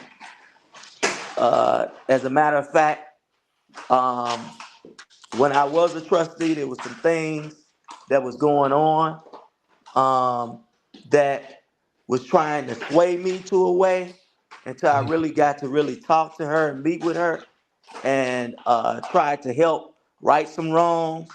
So I'm kind of a little, amazed at it. But hey, it is what it is. And then, I've tried to help her out with get other employment opportunities. Sheila has always been a standout person to me. Um, and so I just wish her the very best.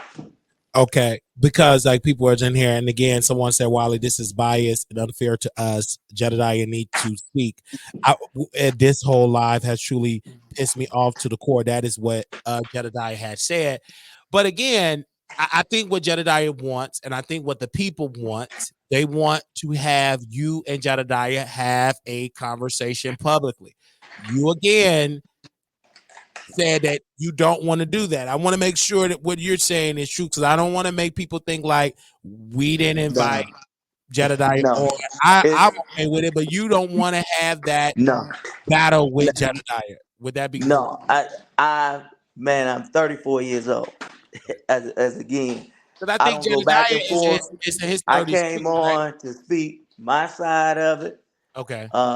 and that's just what I wanted to do because it was some stuff that was put out and said, and I wanted to bring my facts that I had because it's factual.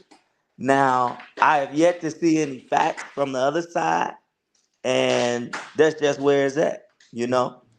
Because I, this was a lot that is going on because obviously right now it's 280 people. Jedidiah have a lot of pull in the city of Chicago. I'm not going to deny that. I would say nationally because from the Kanika Jenkins case, that was a national case, international from Trump for shutting down the Trump rally.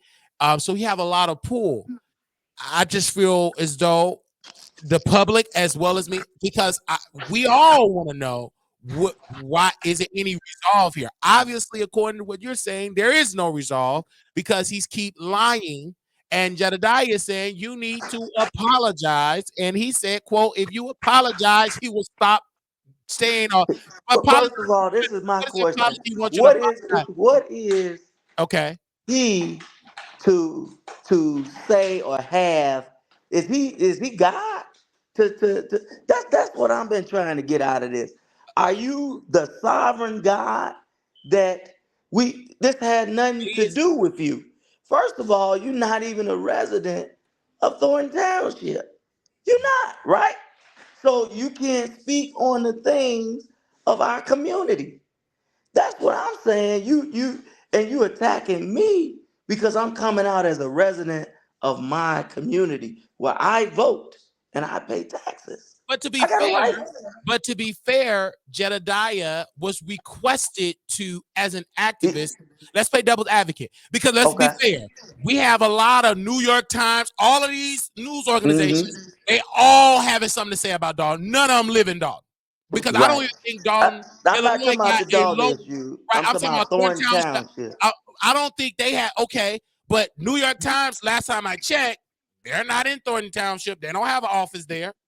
Mm-mm. WGN News don't have an office there. So everybody talking. So if anything, I think that Jedidiah should speak as somebody black, somebody that is a resident that was born and raised in Chicago. This is all the state of Illinois. I think he have every right to talk and speak, because if that's the case, if he can't talk, then all the media, they need to leave too.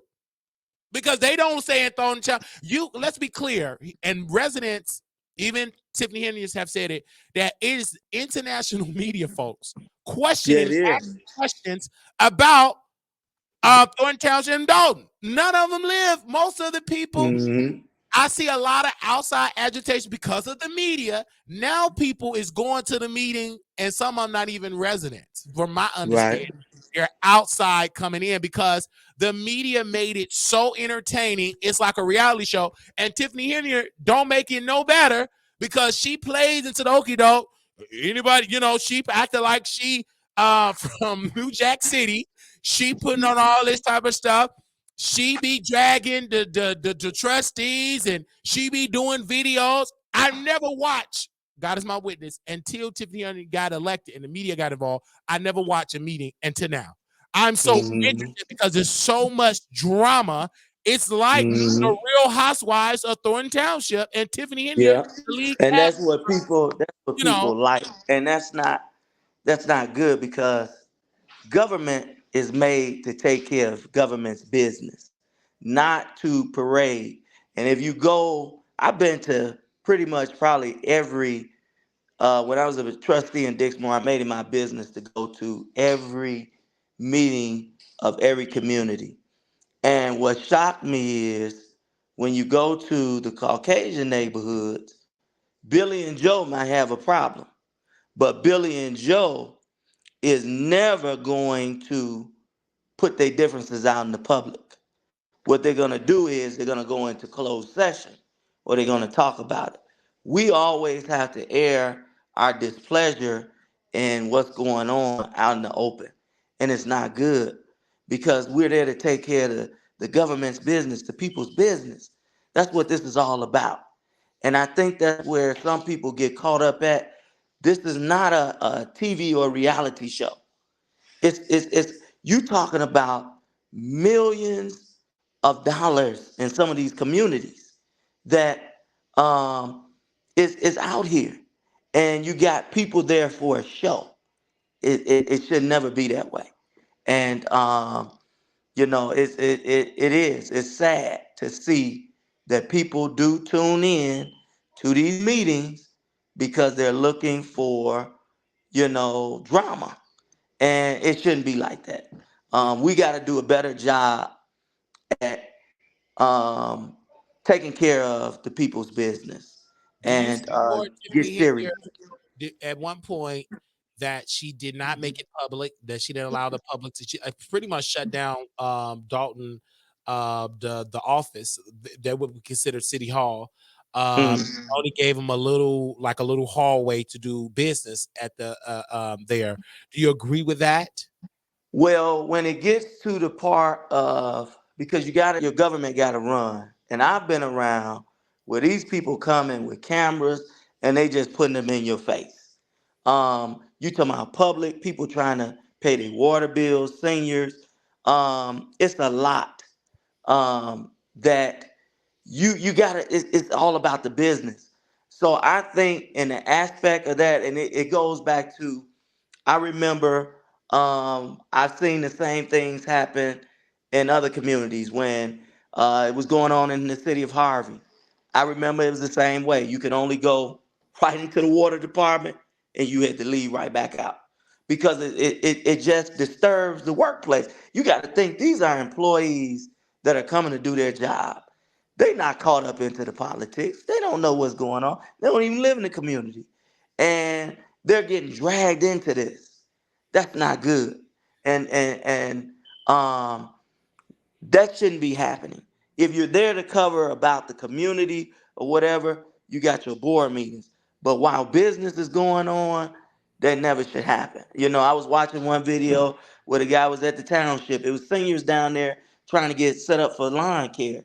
And he got his camera and they got their social security numbers. You know, they deserve a right at privacy because they're taking care of their business. You know, Yeah, I that's a fine line. hear your point, and I'm seeing that you have a lot of opposition here. People are saying that you are mean.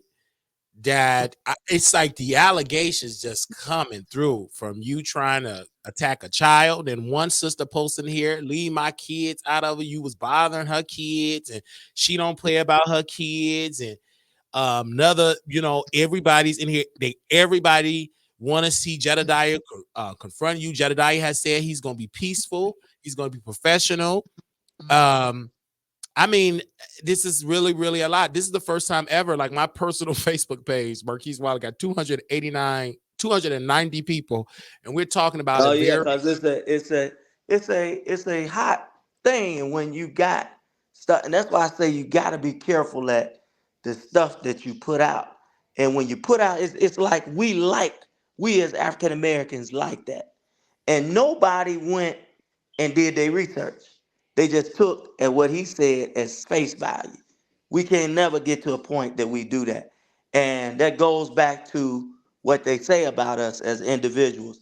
If we don't want a black person to know something, what we do, put in Do the you book, want to talk? Do because you we're want to gonna talk? read.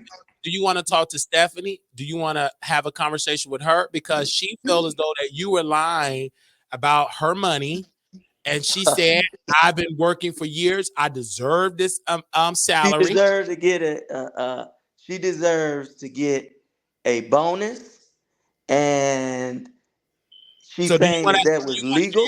do you want to have a conversation with her because she's saying that she deserved to get money. She deserved that salary. She Oh, said she deserves. she worked for that amount of Oh, money, okay. and that's exactly what she said. She said that Oh, okay. And it's legal. My question is it legal for you to get the bonuses that you was getting? uh, Is it legal to pay comp time like that? And was it legal to get the raises that you got? If that's legal and for that to happen, then hey, I'm all right for it. But if that's not law and that's not legal, that shouldn't have been happening. Because you don't just give a person, you got to justify giving a person a raise. If I'm gonna give a person a raise, I'm gonna justify it. I'm giving you a raise because hey, the numbers is up here or this is that, and I'm gonna give you a percentage. But I'm not giving you in 1 year a $17,000 bonus. Come okay, on but now, that's is that a taxpayers' dollars. is that an issue on her part because someone if you said she didn't steal the money is what you're.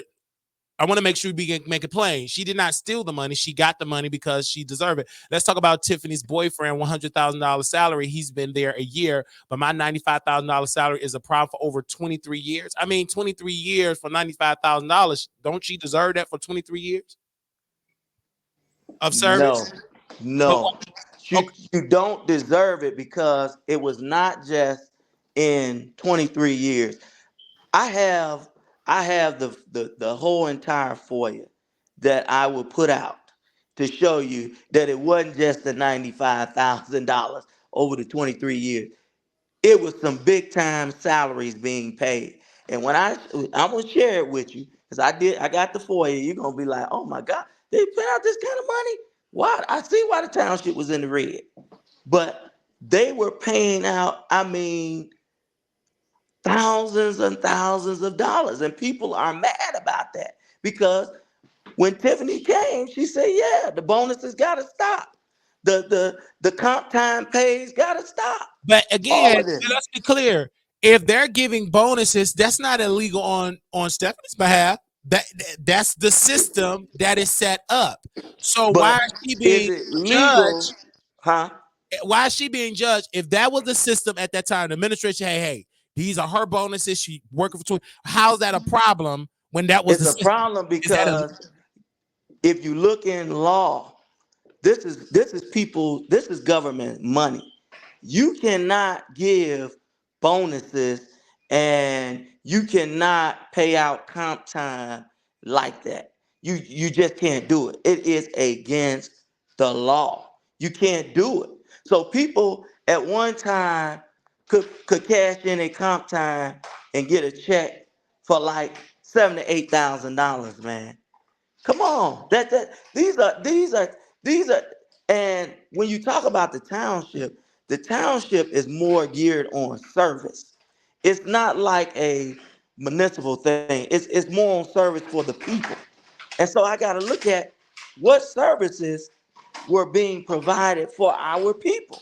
And I've had residents that was not a part of, say, for instance, rebates. They talk about the tax rebates. A lot of our residents in Dixmoor will put in for the tax rebates and wouldn't get them from the township. So, yeah, I'm more so on the service aspect. We should be giving more to residents. And I say this to any elected official.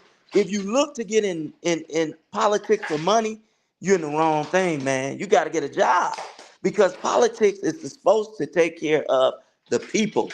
We should be trying to see, hey, Miss Susie need a roof or windows, or her house is tearing down. What can we do? Not trying to enrich ourselves. And people talk about the salary that she gets for a supervisor. Well, that salary was enacted by Zuccarelli. He okay? made But that salary get pause. there. But you okay? And that it was enacted, so she's keeping it up. But how's that different than Stephanie getting bonuses when that was the policy for her to get a There bonus? was no policy in the So that's township for them to get bonuses. so. There's Who are no you blaming? policy Are on you that. blaming Stephanie or are you blaming the person that gave it to her? I'm blaming everybody that knew that that was wrong, and for them to say that they were good to get that. So I'm you blaming saying that Stephanie everybody. should return every bonus Yeah, because back? that's taxpayers' dollars. Wow. Yes, that's taxpayer dollars. I'm sorry. If I worked, excuse me, playing devil's advocate, if I worked for 23 years and I get a bonus, I'm not returning it when they gave me the If it's bonus. not right and legal, I mean, but did you complain to the attorney general, just to Illinois attorney, and say, hey, this is illegal? Have any complaints came that say this is illegal for her to get this money? I'm just going to ask you, did you file a complaint oh no, with the I didn't. I proper? didn't file a complaint because first, what I wanted to Okay. do was gather the documents. I wanted to get all of the FOIAs, so I FOIA'd that. I got some more FOIAs that's coming, and once I get my FOIAs together, I'm gonna do my research and see So was it as of right legal. now, you're not Or fully aware that it's illegal because you don't have all the documents, correct? I don't have all of the bonuses and everything that was paid out. I have up to that 1 year where $17,000 was paid out in that bonus. I do have Stephanie Wiederman's file. That's the only file I've been given so far. And you're saying for the document you have that it was illegal for Stephanie to have this money. So she committed a crime. Is that what you're saying? I'm saying, yeah, it's illegal for the township, any governmental agency, to give out a bonus. You can't do that. First of all, salaries are set by employees at the beginning of the fiscal year. You set your salaries, right? So you say, I'm gonna give my police chief, I'm gonna give him $80,000. I can't then go back and say, well, now I want to give him a $10,000 bonus. No, because you already set that in ordinance. Every employee, by municipal law, their salary must be set in an ordinance by the budget. You can't just change it up. And that's what I'm saying. Just like you have elected officials that change their salary and try to get it within the same time, you can't. And There's laws I want against to that. also say this: Miss Kim is backstage. Kim, do you want to talk to her? Kim who? I think her last name Whitted. Do you know? Did you mention her name? Okay, I want to make sure she was backstage. She wanted to talk to you, because she said obviously she want to address you. And Stephanie, they want her to come on to respond. Can she come on and address? Because right now you're No, I accusing her of actually, I committing a crime. actually has to. I have to go because I promised my wife I'm gonna spend time with her tonight. Okay, Watch because movies. I okay, went over my time. okay, because Kim said she want to say something to you. Do you want to get her to say something, or Stephanie want to say? Because Stephanie did. You did say that Stephanie pretty much, correct me if I'm wrong, that she committed a crime and it was illegal for her to get this money. Yes, it is illegal. So can she respond to that? But No, not while I'm on here. I okay, I gotta go. okay, wow, Yeah. yeah, okay. So that was brother on our show. He responded to Jedidiah and also Miss Stephanie here. Kim, are you there? I am. Okay, go ahead, Miss Kim. Wow. Okay. So first of all, I cannot say that Stephanie committed a crime because she did not steal the money. Correct me if I'm wrong. She didn't steal it. She didn't rob no bank. She did 20 some years of service. She got the bonus, but brother here said that he pretty much that she stole it. She didn't deserve it. It's a crime, and he's getting more paperwork on it. Okay. Kim, go ahead, sister. What do you want to Okay. say? Some of the things he says, he doesn't have any documentation or anything to support what he's saying. Also, that was not really the main issue that the community has with him. One is the accusation and possible charges that he's had far as grooming young girls and why he's still working at schools. And then he was told to make an apology. He couldn't even make the apology, something so simple. Okay. So you don't believe in the DCFS document. Again, this came out, he said was unfounded. So did you reach out to the DCFS and said, hey, let me get some more information? Because again, he said it's unfounded. Now, when I checked his criminal record, I mean, I didn't see nothing with child grooming. Again, unless you got something I didn't see. Well, I don't have it, and I was looking for it. I didn't get a chance to pull it up, but there are actually two people with the same name, so I could not determine which one was him just yet, but I will. Um, Also, it's just that he says he's making a lot of claims, but he's not giving us the receipts. He's not showing. And all he had, the apology is what's really important. Also, that's something that was so simple. Apology for what? What do you want to apologize about? Well, they were saying that they wanted him to apologize, and Jedidiah requested that he apologize by a certain time, and he never did that. I apologize about what though? And About I don't know what the apology was. That's what I was waiting to hear what he was supposed to apologize for. because if it's the apology that he got to apologize for being a child groomer, he said he's not a child groomer. No, I don't believe it was for that. I wish they would come in so that they could actually say Okay. exactly what it was. Right. And I'm going to drop the link again so we get a clear understanding. And then it went from him not addressing Jedidiah, and then he dropped some that said, hey, Stephanie have, committed fraud or pretty much stole money and she didn't deserve the money. And again, this is, that's a serious allegation, I would say. Well, if it's given to her as a bonus, she doesn't have control over that. That's her bonus. Right, because he's saying it's illegal. You can't use taxpayer dollars, but don't put this is, it's like, it's more allegations coming out. Allegations from, I have heard on this broadcast, domestic violence, child grooming, and now he's saying that Stephanie have committed financial crimes. Okay, he's been charged and convicted before for domestic violence. He's also he claimed that his cell phone was stolen and the cell phone was in his pocket and rang while the police was there. I actually posted that in the chat.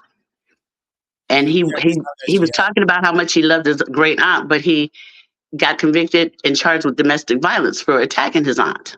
Okay, because I didn't see, I'm gonna have to come back and look at all of that, but it's public record. He sent me multiple receipts of disorderly conduct was domestic violence, arrest charge, and then he's saying, of course, for this, he said it was dismissed, and then he also disorderly conduct. He also said that was dismissed as well.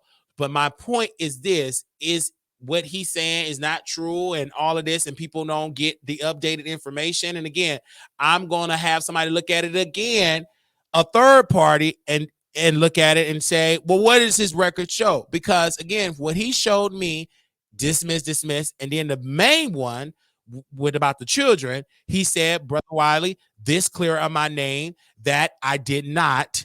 Again, this was in June and it was unfounded. So I'm just trying to get an understanding. I did talk about the video that Jedidiah did post. He said, clear as day, that was not me on that video. So then it opened the door for Jedidiah to say, hey, I'm going to release the full video with his face, etc. So Jedidiah, and then also it was an allegation that you're being funded by his political opposition to take him down. And he's saying that you're doing it and you're being backed by a powerful force to remove him. So what is your whole response, Jedidiah? Because you did come on yesterday and I called you and you answered the questions. And he called me after you left. He called and said, I got to respond.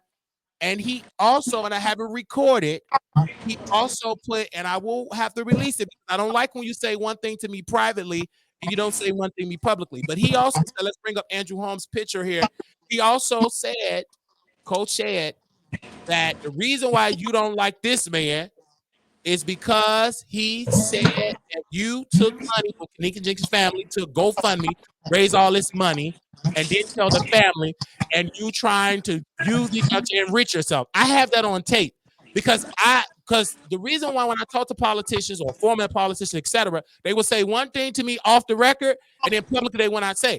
But he did say verbatim in this 40-minute conversation that you don't like this man because he put out that you had GoFundMe accounts with Kanika's family and did not notify the family. And then that brother said verbatim that you use families to enrich yourself. Okay, go ahead, Jedidiah. You want to respond? Well, first of all, I would love to respond, but can we let Dr. Nikita on too, bro? Okay, let me drop it again in the chat. I'll drop it one more time. Can I ask Jedidiah to just clarify what that apology was for? Because I saw it and I don't remember what it was. Okay, so I don't think I'm God. I don't try to do or be a bully unless it's to a bully. And we asked for him to apologize. What made me pay attention to Michael Smith is coming to the Thornton Township meeting, and I watched him very, very aggressively and harshly handle a woman who was actually operating in her official duty, Stephanie Wiedemann. And he was degrading her. He was being very, very, very disrespectful to not just her, but everybody in the surrounding area who was not on the side of Tiffany. And then I looked and saw how he continuously went into Dalton as a public commentator, which is his right to do. But he would literally try to give cover to a mayor and discount the egregious, the voice of the residents who were speaking about their grievances. And so I asked him to apologize to the residents and specifically to Stephanie Wiedemann, the woman I saw him degrade and disrespect, and then I would stop. And unfortunately, as you see, this is not a man of integrity, of honesty. He speaks very well, but obviously you see it for yourself, Wiley, and what you just said at the end. You can't trust him. I mean, you can't trust anybody as a politician because they would say one thing off the record, and this is the same thing when I interviewed the vice mayor of Stockton, California, how she dragged Jason Lee and said all this stuff about him privately. And I have that record. I release it. I'll wait till election time coming. I will release it because in Texas, this is a one-party recorded state, meaning one party can give permission, we can record. Right. So that's in the state of Texas. And guess where I'm at? In Texas. So thank you for the recording. Right. So that's in Texas. So because when he called, I said, I got to record this because he's going to say something and it's going to switch when it goes publicly. I let him talk. And when I asked him about Andrew Holmes, he did not say all of this stuff. He also named names of people, and I'll send you the tape of that you're getting financial backing for some white people to take him out and Tiffany Henry out. Yes. So can you bring Nikita on or no? Yeah, she says she's logging in now. I just dropped. Okay.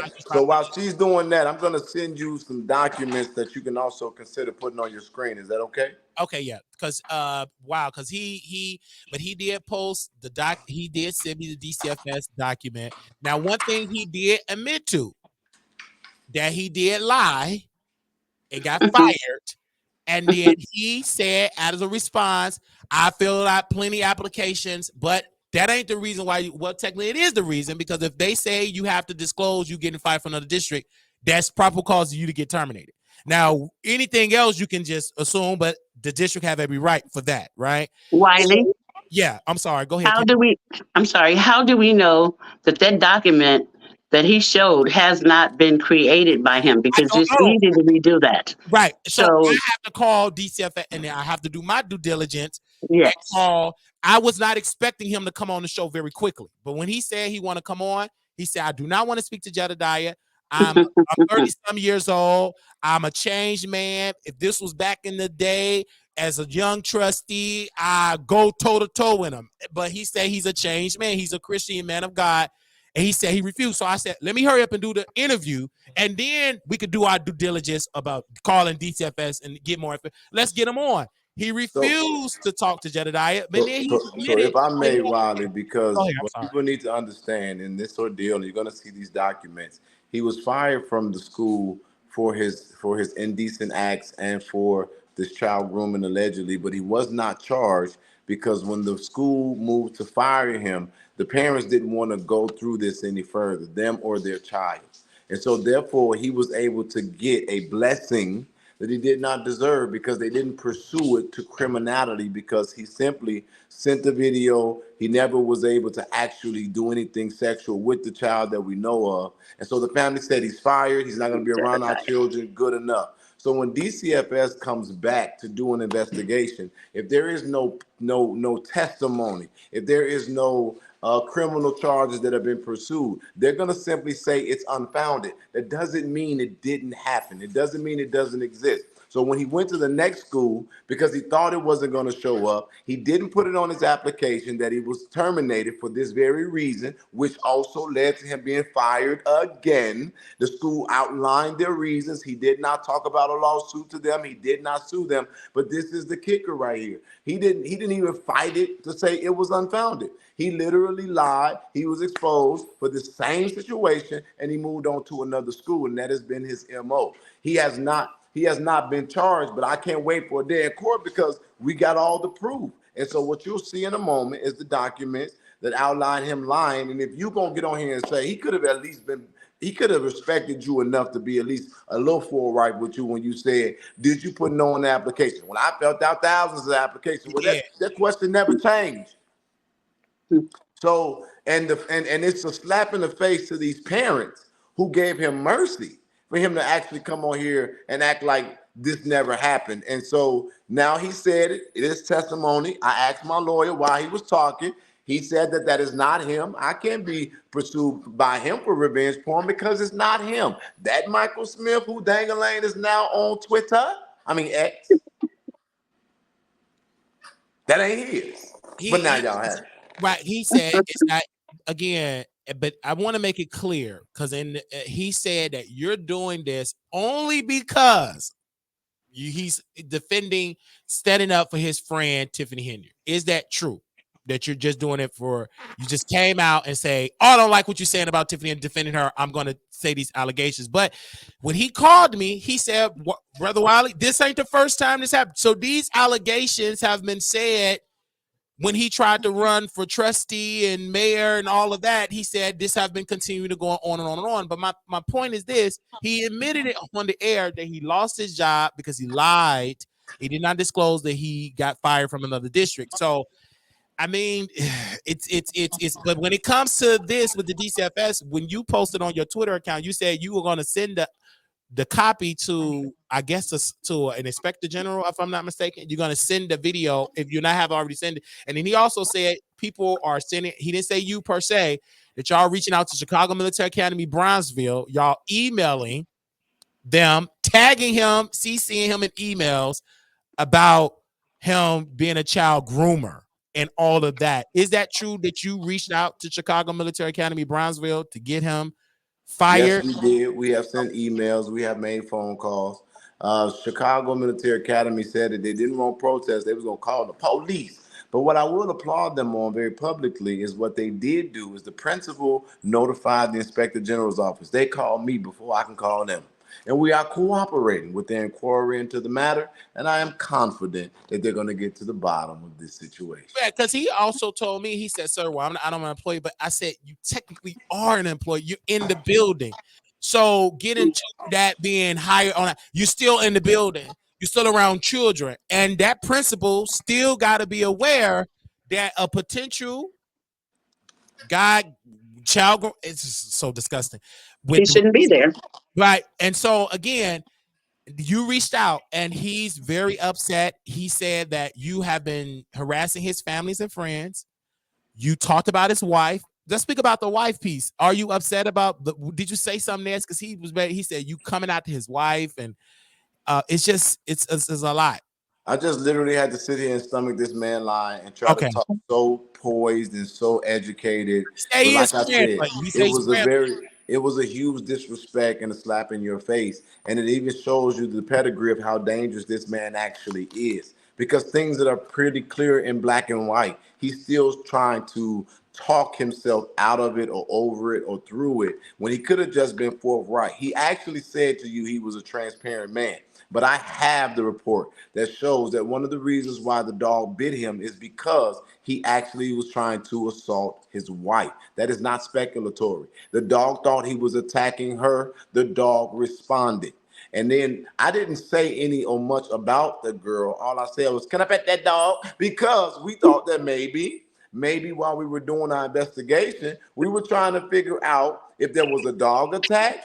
But then if you look at the size and the proportion of her body to his, maybe it was her attack, because we had already heard that there's a possibility that Michael Smith was trying to play Mike Tyson with Principal Trunchbull. So basically, I haven't said anything. I can't determine how she look or what the public says. I mean, but one of her titties is the same size of his head. And she does look a little strange where you wonder if this is a cis woman, transgender woman. But these are not things that I talked about. You know, she look like she got big hands. I don't know if it's just because she grind beef to cook the man meals, or she out there wrestling bears. I don't fucking know. I have not been disrespectful to her. But he put my mother's address out intentionally when he posted the letter, and I also posted it redacted of him supposedly suing me. And I'm saying, wait, because I live everywhere. I'm homeless. And then, you know, one of the things that I want to talk or say to you, to everybody, is everybody keep trying to play this race card bullshit. This is not a white and black versus thing. This is not a crabs in the barrel. This is right versus wrong. This is injustice versus justice. And people are always trying to say, you don't live here. You don't live here. But why does me living there matter if you're trying to talk about commonality, right? Well, you just said why I have a stake, because we're all black, right? I have a stake because we're all human and we're all citizens of the same country. I have a stake because I'm from there. I have a stake because I care about people who are dealing with injustices, and I'm a known advocate that was called. There's a ton of reasons to justify why we're there, and let me help you out. This is so damn purposeful. I don't need nobody to pay me. I've never had a conversation with Napoleon Harris about any of this.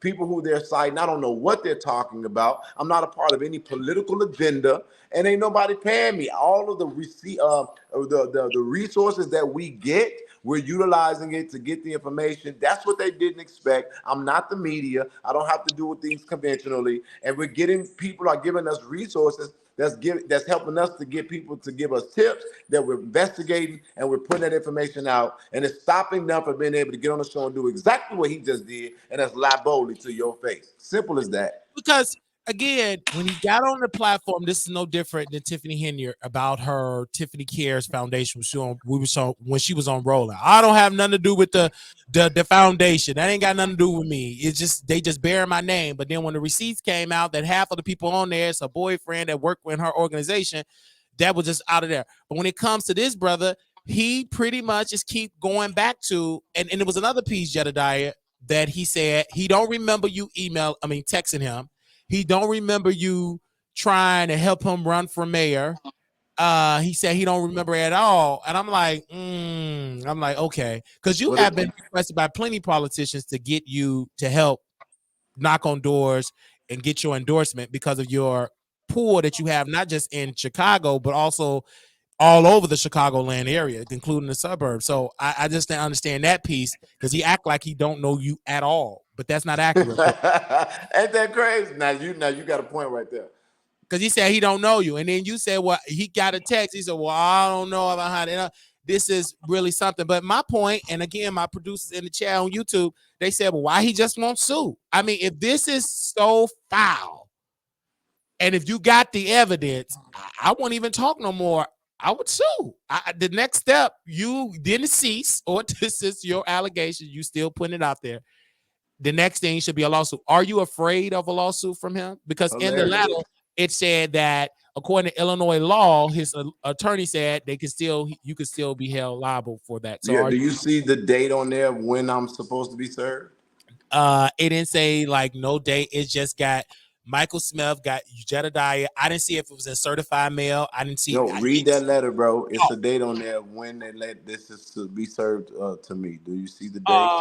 Let me go to that. I see May 8th. Let me scroll on the paragraph. No, I don't see no date. Let me go. Let's look up. No, let me see. No date. No date. I don't see no date on the letter. He must have gave you a corrected version of something he did. Okay, because this letter don't have no date at all. It say May of 2024. It say under Illinois law, those statements are defamatory, meaning that Mr. Smith will be entitled to damages against you without the need for him to prove any actual financial harm. You are hereby directed to cease and desist from making any additional false defamatory statements regarding Mr. Smith and are directed to remove all false defamatory social media posts regarding him. And that's what his lawyer have said. And as of right now, you just uploaded another. Dude, that's not even the same letter. Okay, but that's the letter. What the hell? Yeah, that's the letter I got. Okay, and then look at the signature, bro. It's clearly something that's typed. Michael Smith made these letters. Oh my God! So you're saying you said that this is a false, fake letter? Okay. I mean, it is a cease and desist letter, but the one that I have is from 2026. This is not the same letter that I have in my inbox. It's signed with a signature that was typed, and it's. So that letter that you have, it give you a date to take down. Okay. So the letter that you have is the letter that you have is to take down the dates, like to take down. So what letter do you have? No, dude. The letter I have is from 2026. It is a wrong date, which further shows that he typed this letter, and that will explain why we can't get a response from his attorney, and why when we look up his attorney, oh my God, you know what, dude? Why did I even spend my time on this? I will say this, Mr. Wiley. This guy is a habitual liar. He is a creep in every sense of the word. I thank him for destroying any opportunity he would have had to try to get false charges, because he said on record here that video was not him, which is now public. And guess what, sir? I'm pretty sure that he's going to be fired. And it's unfortunate that he didn't have enough sense to just be a humble, godly man as he's trying to present himself, and apologize to Stephanie Wiedemann and the people of Dalton for his deeds, his actions. Well, he said he's not apologizing. He said he's not going to apologize. For me, which is dangerous on his part, he don't even have all the evidence for stuff. He said, I'm waiting on getting some more documents. So I don't understand how you waiting on getting more documents. You also just put out there that she pretty much committed fraud. And then your team, I'm assuming they're sending me all of these documents from where he lost from the school, the ECH, and they're seeing proof of how he lost, this employment. This is I mean, it's over 32 pages. Over 32 right. pages. And if you skim them real quickly, it's highlighted where the parts that's important. It shows you right where you would need to see. Yeah, I'm going down to the hiring. I'm happy to see you have an opening for the position of security basketball coach And this is him sitting at the end. He didn't say anything that he lost his position, got fired in another place. He got his whole resume here, Yep, go past that. just all the way down. And wow, so he did security. I'm assuming he tried to apply for security and that. They said the ECHO board of directors at their February 13, 2024 meeting terminate your employment effective February 13, 2024 at the PACE program. Termination was based on an investigation regarding falsifying information on your employment application. That is what that application, that is what that letter, I'm going to put that out. That is what they sent to me. I'm going to screenshot and post that on the screen here. And you can keep scrolling because it gets better. Okay. Oh, wow. Okay. Let me keep scrolling. And that's on page. Okay, this is another one. They also got the list of the people on the executive board of directors. And I'm scrolling down. Got signatures here and all of that. And that was the first set of documents that we have. But obviously, it did clear up that he falsified information. And so that's why they terminated him. It didn't say nothing about the Democratic Party of Thornton or the Democratic Party. I'm reading. It didn't say anything about that. It literally said, I'm going to post it because I feel like he was able to post information. And so I think it's only opening that door up for you to post it, as for me to post it as well. And here go the sister here that you want her to come on. There you go, sister. Welcome to the show here. And wow. So that's in the black and white. I'm sorry. I mean, it's in here. That's the agreement that they said like that. They said falsifying, just like he falsified the attorney letter. Okay. And I'm gonna upload that so y'all can see that. So y'all can see, because y'all have a right to see it. I mean, he did post his evidence to clear his name, but this is what this letter. So Jedidiah, when I post this up, can you explain what this is to people that is seeing this? What is this letter concern of right here? You should have gotten multiple. Oh, that's the because that's hold on, let me see. That's the one that said verbatim February that they terminate. We based an investigation regarding falsifying information on your employment application. So this is one where he lost his position because he falsified some information. He did not disclose. I'm assuming that is a violation of the show. Hello, sister. We have her on because she was requested to come on to get her thoughts. I mean, what's your thoughts on all of this? I mean, this is a lot. You know what? It is a lot, but I'm going to explain something to you. So you get ready. My name is Dr. Nikita Nietzsche Cloud, and I am a public relations person. I am the former chief of staff to Tiffany Henyard, and I am a 15-year publicist, and I am a business owner. So Mike Smith, you know how he's Mr. Connect the Dots? Let me go ahead and clarify that for you all. I am a part of an organization called the Democrats of Thornton Township, right? Which, for all intents and purposes, is DOTT. There is no S on that. However, Michael Smith was part of that organization. I mean, quite frankly, I'm just going to be honest and candid. He was a bit of a groupie. It was led by the chairman that he was a bit of a fan. And if you notice, he's always speaking on him. Although said chairman has never, ever mentioned this man's name. Every interview, every opportunity, or whatever, it seems as though Michael Smith always keep this man's name in his mouth. So as a publicist, usually I work in the background, but since he decided to bring me to the front of the stage, I'm going to give him exactly what he's looking for. So Michael Smith was removed from the organization because he failed to take directions. It was his integrity. It was his ethics. It was his always fighting with people. And now, since he's on the out, because I still have messages where he was out literally fighting with people and defending this man's honor. But because this man tried to mentor you and tell you now is not the time for you to try to run for a political seat in an area you literally just got in and just be cool for a while, why don't you get in here and learn a little bit more about the business and change the narrative of what people were thinking about you? He didn't like that.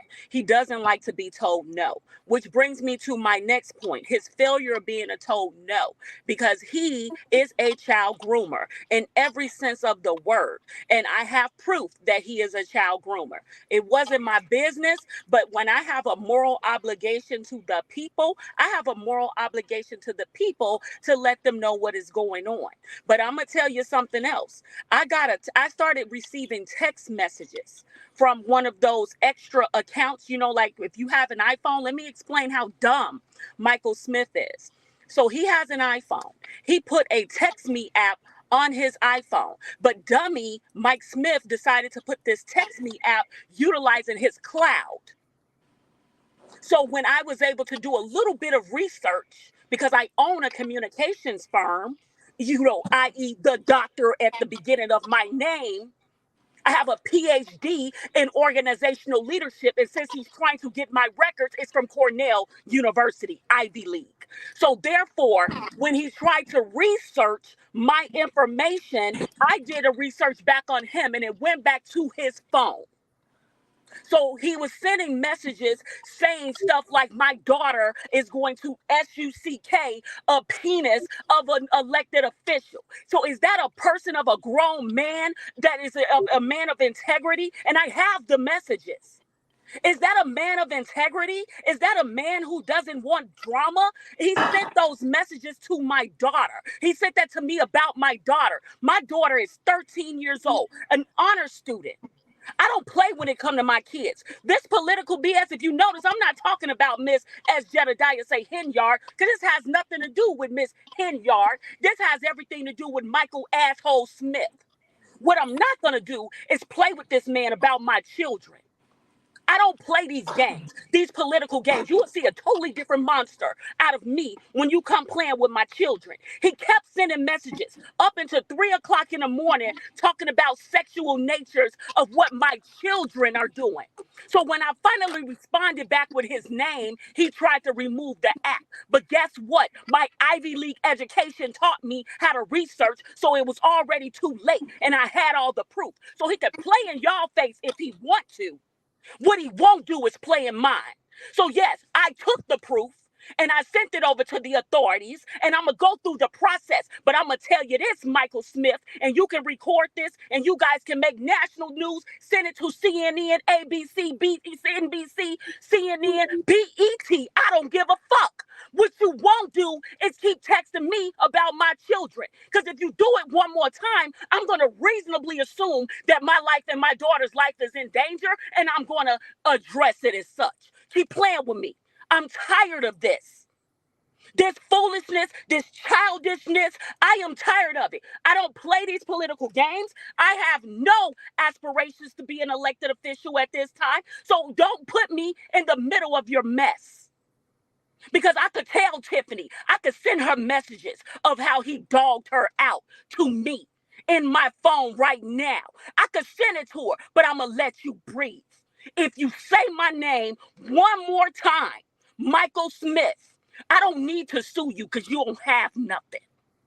But you're not going to sit here and play like I don't have your records and your backgrounds and how you beat up your grandmother and how Zuccarelli, while you're sitting there talking about all of that, how the man used to pay you and Tiffany's rent with taxpayer dollars. Don't play with me, Michael Smith, because I play with your mama, not me. I said what I said. And you can record this. You can send it to whoever. I don't care. Play with your mama, not me. I don't have time for this foolishness.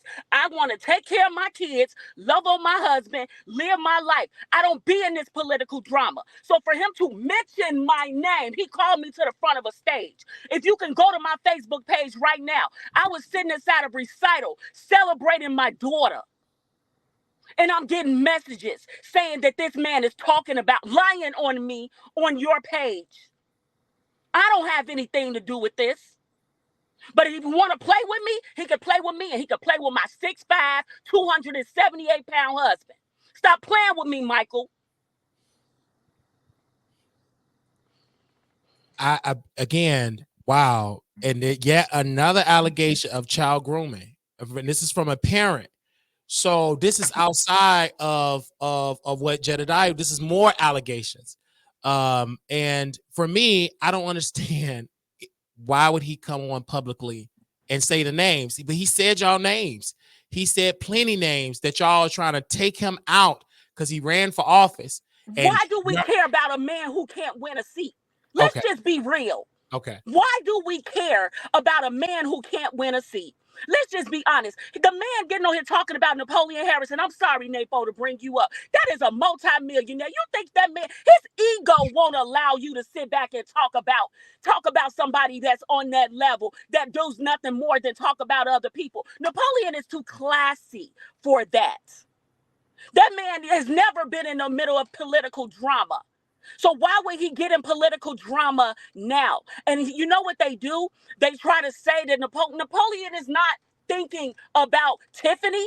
He has never even met that woman. He's never even had a conversation with that woman. He's not thinking about Tiffany Henry, and he damn for sure ain't thinking about Mike Smith.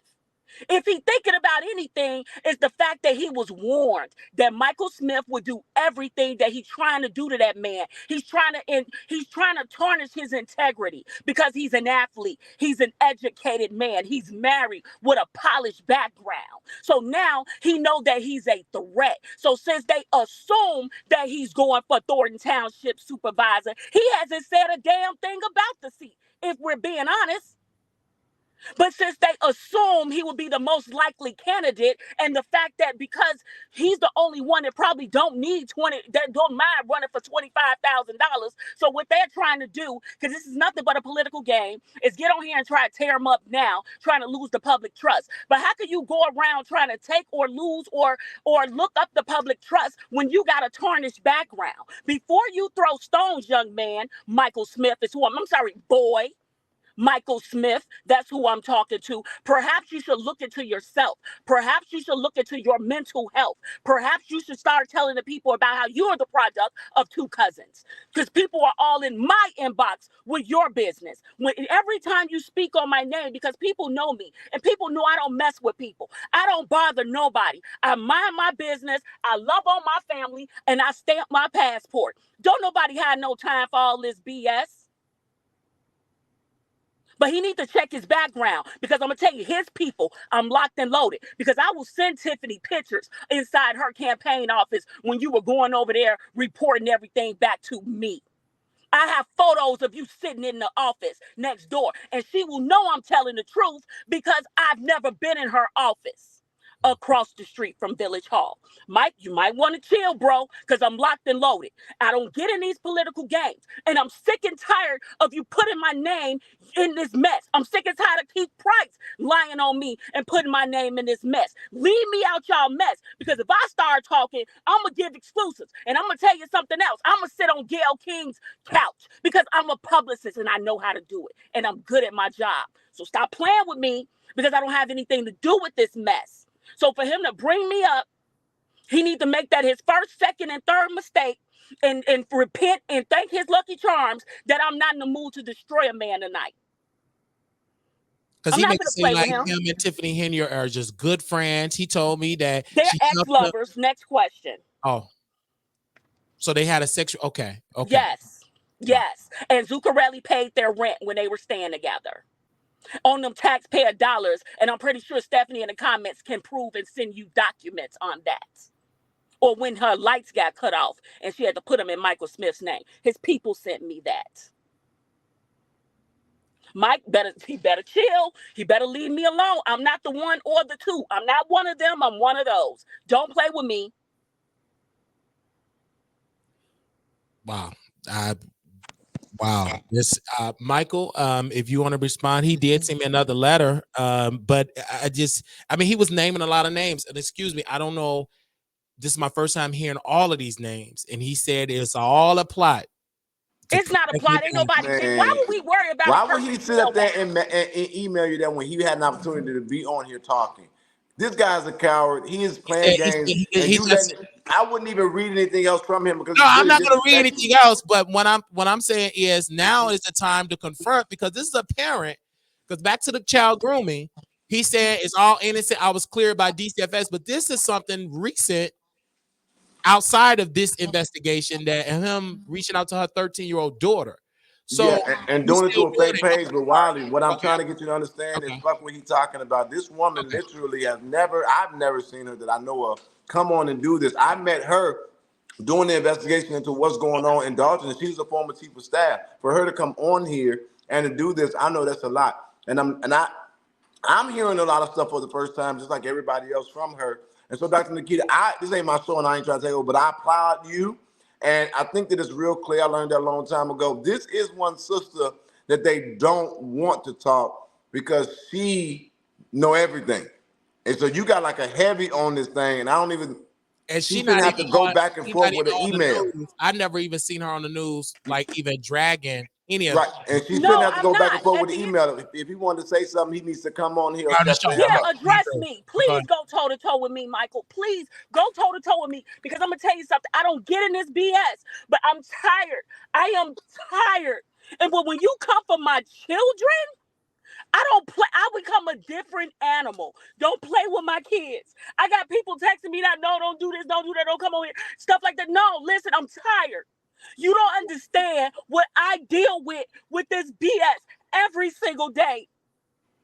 Ain't nobody thinking about Tiffany. She did all that shit to herself. Nobody's thinking about her. Why? Why do we need to think about somebody who literally had everything given to them and fumbled? If we're being honest, I feel sorry for her, because I'm disappointed in her, because she had all of the opportunities given to her. She could have really made a life. She could have really paved the way for women like me, women like her daughter. Women like that young lady who was allegedly, I'm gonna say that for all intents and purposes, but who was sexually assaulted. She could have paved the way for women for years to come, but she fumbled the bag, that she called it. She had an amazing opportunity. But when I tell you, oh my kids, that man ain't thinking about Mike Smith. He ain't thinking about Tiffany Hilliard. He has never, and I've been working for this man for 2.5 years, he has never even mentioned their names. But this man is obsessed with this situation, and I'm tired of it. I'm tired. It's so childish. It's like, do they want to make us continue to look like buffoons on a national platform? The silver lining is she is bringing you Republicans and Democrats together, because one thing about it, conservatives or liberals, everybody hate this situation because it's wrong. But then to sit here and throw all these stones, and then as soon as I pop in a live, if y'all notice, he got off because he knew I could come with this heat.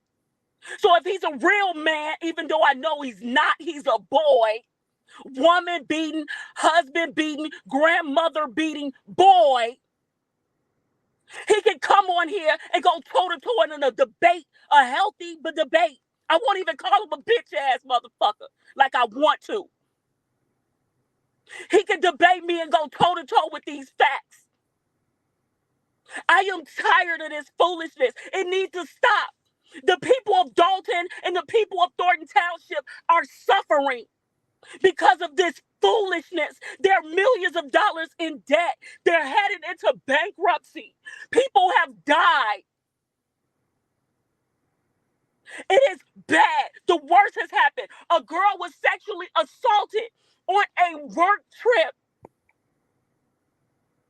And just think, we're being told that's not even everything. How you walk, you co-sign. If you're this woman's advisor, how did you advise her to walk to Springfield knowing session wasn't even in? This is Michael Smith. She needs to get better use of her people instead of letting him get her out here looking like a fool. This is wrong.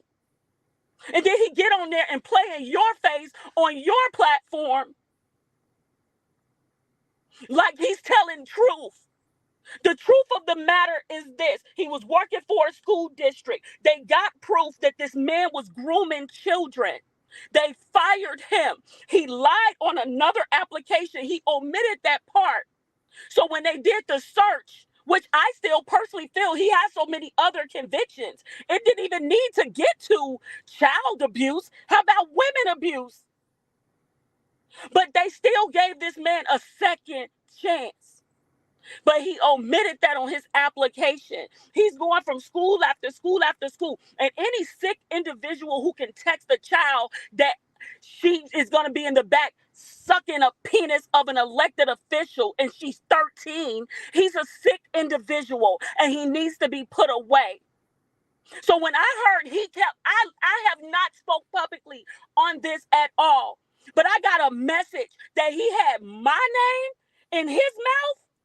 And he know that I know that it was him? No, don't play in my daughter's face. That's why I'm here right now. And I am so sorry. Anybody who know me know I'm completely out of character. But I don't play when it comes to my kids. You're going to see a different animal. I'm telling you.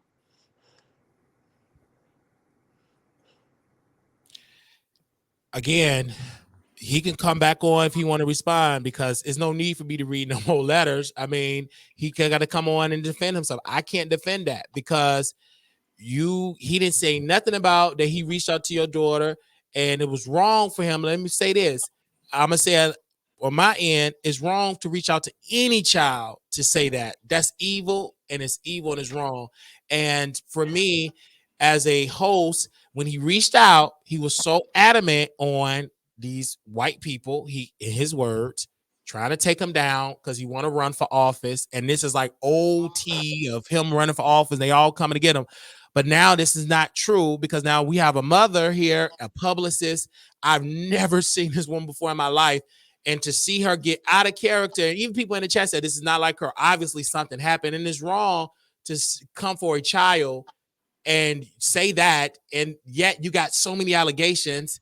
It's crazy. I don't understand why. But it's also, do you think it's a failure of the school district, even Chicago Public School District, to even still have him employed? Because I think he's still employed with It's Chicago. absolutely a failure of the Chicago School District. It is an absolute failure. I am 1,000% thorough background checks.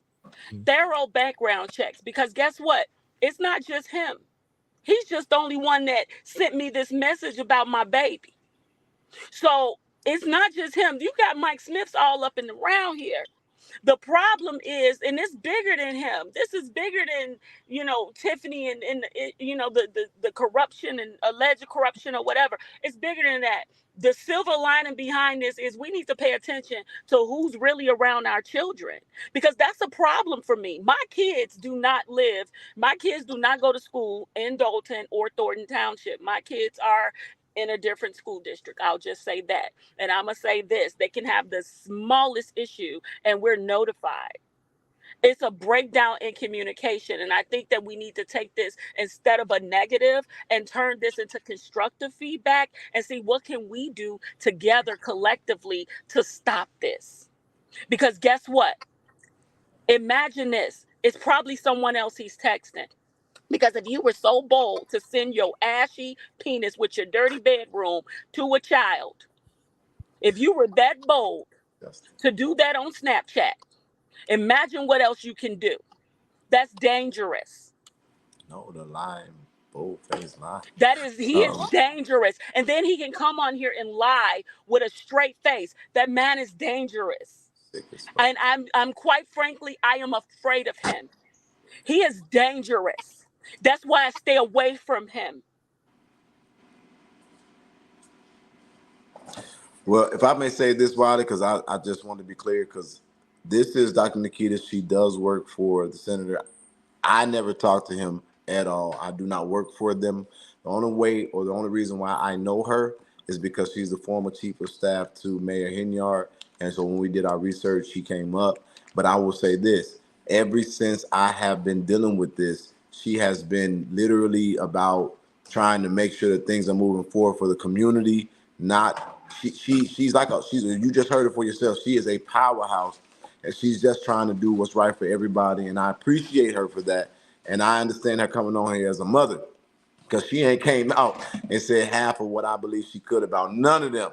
And so this is unfortunate. He had an opportunity. He could apologize and just stop mess with them. And this is what they don't understand. So much more could be coming out about them, but the people that really could be saying stuff are being silent. And they're doing it because they're not looking for mess. They're looking for resolve. Dr. Nikita is one of those people. I think that if Tiffany Henyard's baby daddy, Early Walker, ever talked, she'd be ducking and running, and everybody around her be catching strays. There's like so many people, bro, that I've come across in this. And so, like I said, I applaud her. And I would just say, wow, if you really thinking about getting involved with this, just understand you're going to get a lot of lives. Well, again, he said what he said, and it opened the door for Dr. Nikita to respond. And he should have never, me personally, this is what I'm going to say. I would have never, you got to be cautious. If you have a lawyer, let's be clear, you said blah, blah, blah. No lawyer will tell you to start talking about a case. No lawyer would tell you that. They would tell you to shut up, let them, and then you say all of this. Then now, Dr. Nikita came out and said, well, wait a minute, Wiley. He said this about my daughter. We didn't know nothing about it. Like, you opened that door. I'm shocked, as well as everybody else that's listening to this, like, oh my gosh, because we weren't even talking about that. We were talking about a case, and he said, but this, the DCF had to clear this, but this is something brand new. And a parent, because we said in others, well, no parent have came out and blah, blah, blah. He even said no parent have blah, blah, blah. But now that has all changed. A parent came out and said he sent a video with his ashy, and dirty room on Snapchat and sent a text. And that's bad. And then she did say, for the people say, well, did she reach out to authority? She said she did. But she have to respond because he addressed her. When I go on her page, she was at a recital. He mentioned so many names. He said, Stephanie, she's a thief, committed a crime. And he mentioned so you have every right to respond. I can't say that it's a lie. Just like he posts a receipt of DCFS. I can't say true of what, but I think the public have to know. But today, now people are saying that Chicago Military Academy, Brownsville, I support it. I think it should be an investigation. How can you have an employee still employed and a parent saying he sent to my daughter? It got to be an investigation. That's why I'm not understanding why haven't been a statement from Chicago Military Academy, Brownsville, or a statement from Chicago Public School System. Here's what I think. I have a theory. Or be investigate. I have a theory. I don't think he put that on his application because, as you can see on that echo that Jedidiah sent you, he did not add those previous employers on there. It looked like what happened was some parents found out and they pressed the issue. That's what I'm taking from it. And then they took action. But as Jedidiah mentioned, he put it out there. The Internal Affairs reached out to him. So what happens is, as parents, you don't have the right to remain silent when it comes to situations, when it comes to your children, especially not just your children, someone else's children. If you see something, say something. Absolutely. I'm not trying to sue for money and things of that sort. Let the record straight be clear. I want justice. I want that man in jail. I don't want $1 from the schools. I don't want any of that. I don't need it. I have been terribly blessed by the Lord above.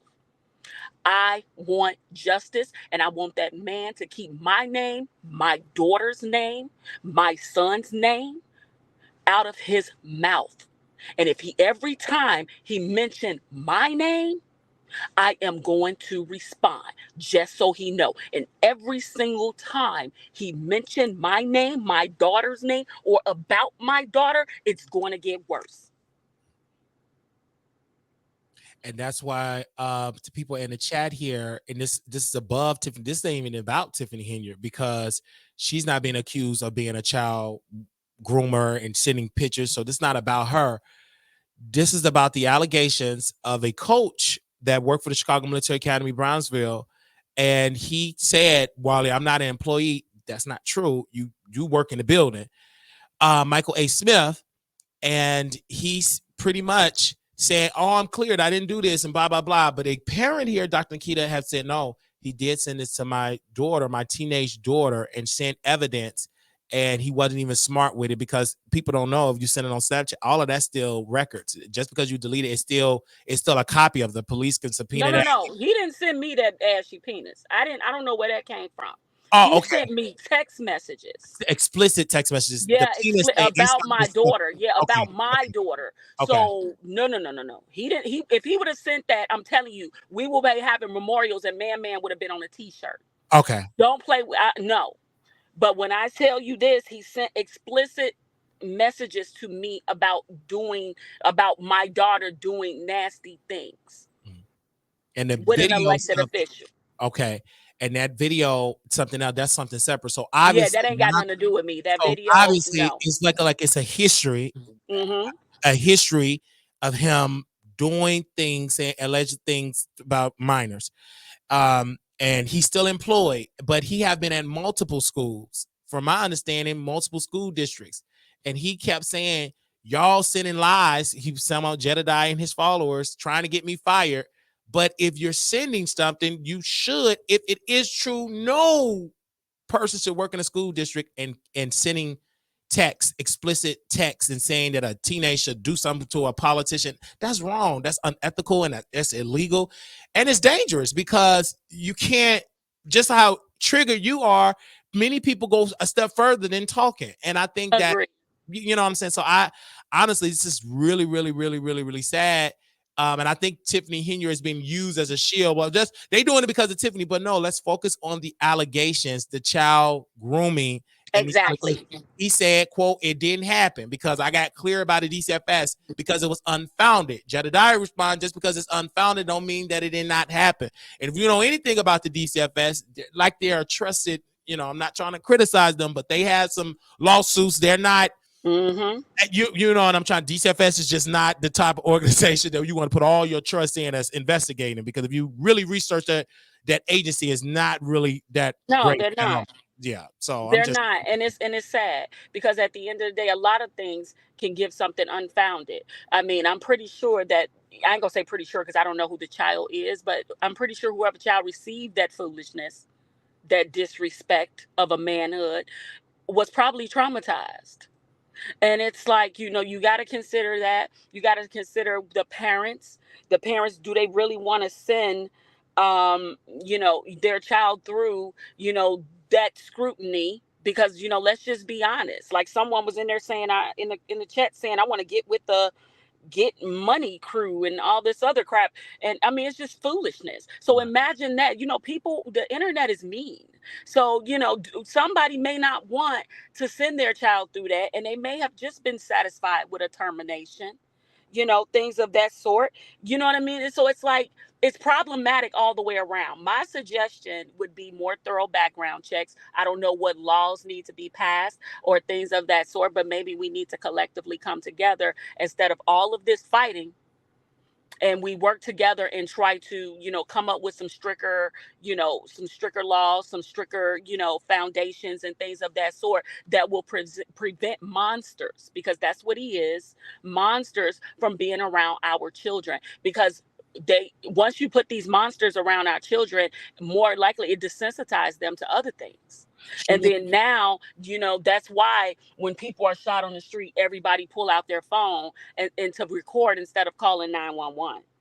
shouldn't it be a national database I on the agree. federal state level that if you lose your job in one district, you in a database, you can't get a job nowhere? I think that should be on the police, every level. You do something, you should just be blacklisted on a list, that's a do not hire list, and it should be a database that have you on there. Because if you can go to one district and then say, "Oh, okay, let me go fill out application, go somewhere else," I think that's a loophole that should need to be closed, honestly. I agree. I completely agree, because it's sad. And then he coming on here with this. Nobody is discussing Tiffany. Even if you look at respectfully, I follow Jedidiah, and a lot of things he don't even bring the lady's name up. He's It's also more the talking people about around her. Andrew Holmes, like those allegations, what happened in Las Vegas, et cetera, et cetera. He's not really talking about to me.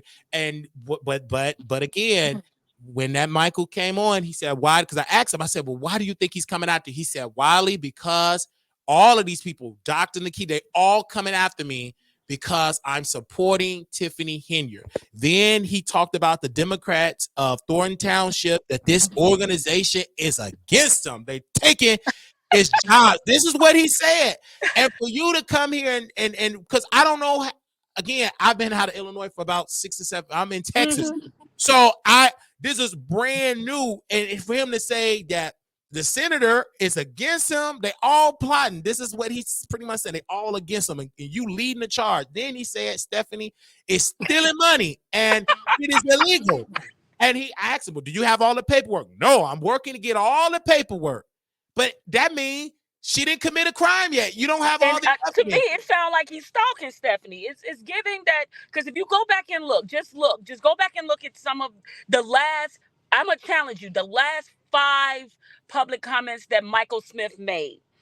Every single one, he's going to mention Tiffany, he's going to mention Napoleon Harris, and he's going to mention Dot. And the thing is, it's obsession. Because if you go back and look at them, they're not mentioning him. They're not talking about this man. And he also they're not talking about them. It's weird. He also tagged someone. Again, I don't know these people. He also tagged Keith Price. He tagged him. He shared the live. He tagged him. I don't know who he is, but according to his Facebook page, he from Harvey, studied at Western. I know Keith Price. Okay, so why do you think he's tagging him in the live? Is he? I know why he's tagging him, because he was looking for backup. So Keith Price works for Thornton Township. He runs the pantry. I don't really have much to say about Keith Price. Keith Price, as far as, him and Napoleon, I think they were friends and now they're not. Whatever. So I can see, a childish mentality is reasonable to assume. That's probably why. I don't want to speak for Keith Price, and I don't want to speak for Napoleon Harris right now. I want to speak for me. But I'm going to say this. Keith Price, I've had a conversation with Keith Price. And he had mentioned that, we were talking about, he had made a comment about Napoleon's staff attacking Tiffany. I said, where have I been? Because the meeting in question, I wasn't even in the country. So where have I been? I have an international brand. I was out of the country entertaining a client. So where have I been? Where was this meeting that I caused all of this trouble at? And he said, I wasn't talking about you. I was talking about Stephanie. Stephanie doesn't work for Senator Harris. I do. So what he said was misleading. But we had a conversation like 2 adults, and it was over with. So I'm assuming, because I guess his temperature is high or whatever about Napoleon for whatever reason, that's probably why he was trying to get him engaged. But one of the things I will say about Keith Price is he say what he say, but we were able to have an adult conversation. And if it was Keith Price would have came on here and we would have had an adult conversation. I can give Keith that. While we're on 2 different sides of quote unquote, maybe, an agenda, or, I don't want to say agenda like it's, something malice, but we're on 2 different sides of the, Keith Price's exact words was, Napoleon Harris is my quarterback and Tiffany is his. And as a ex football player, I actually understood that analogy when it came to Senator Harris. And Keith Price even said himself that Senator Harris was a good guy. And we even laughed at the fact that, I said, come on now, with Senator Harris and the level that he is in his career, do you really think he's worried about Tiffany? And he even laughed himself. So I don't know why he's tagging Keith Price, trying to get some backup, because he was getting his ass handed to him, I suppose. Yeah. But, it's childish. All of it is childish. Nobody have no secret agenda against Tiffany or Mike, for that matter. My agenda is clear. My agenda is you're going to jail for the message that you sent me about my child. He kept sending nonstop messages, but the one that got me triggered was when he mentioned that my child would be doing, oral on an elected official, and I didn't appreciate that. So now we have a problem. But until then, I did not have a problem with Mike Smith. And here's the catch. I've never even came out publicly about this because I'm letting the authorities do their job. I've went on with life because I know justice will be served, because I know I'm good at, following through. I can afford an attorney. I don't need MetLife for free attorneys or things of that sort. And it's like, at the end of the day, I have a husband who told me to stand down, and that's what I was doing. So ain't nobody thinking about Mike. Ain't nobody thinking about Tiffany. But my thing is this: what he not gonna do, like I said, is play with my kids. So I was mad. I was in my daughter's recital. Today was her last recital as an 8th grader, and she's graduating with honors next week. And I'm very proud of her. But I had to send her in the house because I had to come and get on here, because what he not gonna do is play with me. And you feel, again, this is moving so slow, and it's so sad because Brother Malcolm said Black women, and you can add Black girls, are the least protected. They're the most disrespected. To see the authorities moving so slow, Yep. it's sad, because no statement from the Chicago Military Academy. When we call them, they say he's still employed. Nothing. Like, he ain't released. I checked the page. No type of update. No type of nothing. So, and Brother Michael, he said, well, I'm not in. I don't roam around the building, but you in the building. And if these allegations are true, you shouldn't be in the building at all. I'm just saying. He shouldn't be around children. At all. Being honest, and I gotta take it further. He shouldn't be around women. The man has a background a mile long over abuse, senior abuse, women abuse, child abuse. What are you doing? The fact that DCFS had to come and investigate you, bruh. There had to be enough of an investigation to be done that we're going to bring it. Those people fired him. If they fired him and everything was unfounded, Michael looked dusty. Let's just be honest. Why didn't he sue? He know he need the money. Let's just be honest. Because you know why? Because things would have had to go to discovery. So when things go to discovery, the proof would have come out. That's why he didn't sue. Mike can go toe to toe with other people, but he can't go toe to toe with me. And like I said, he don't need to be around children. He don't need to be around women. He don't need to be around seniors. And he sit back and he only argue and go back and forth with women. The reason why he hopped off that live is because he see I got a 6'5", almost 300-pound husband who don't play about me.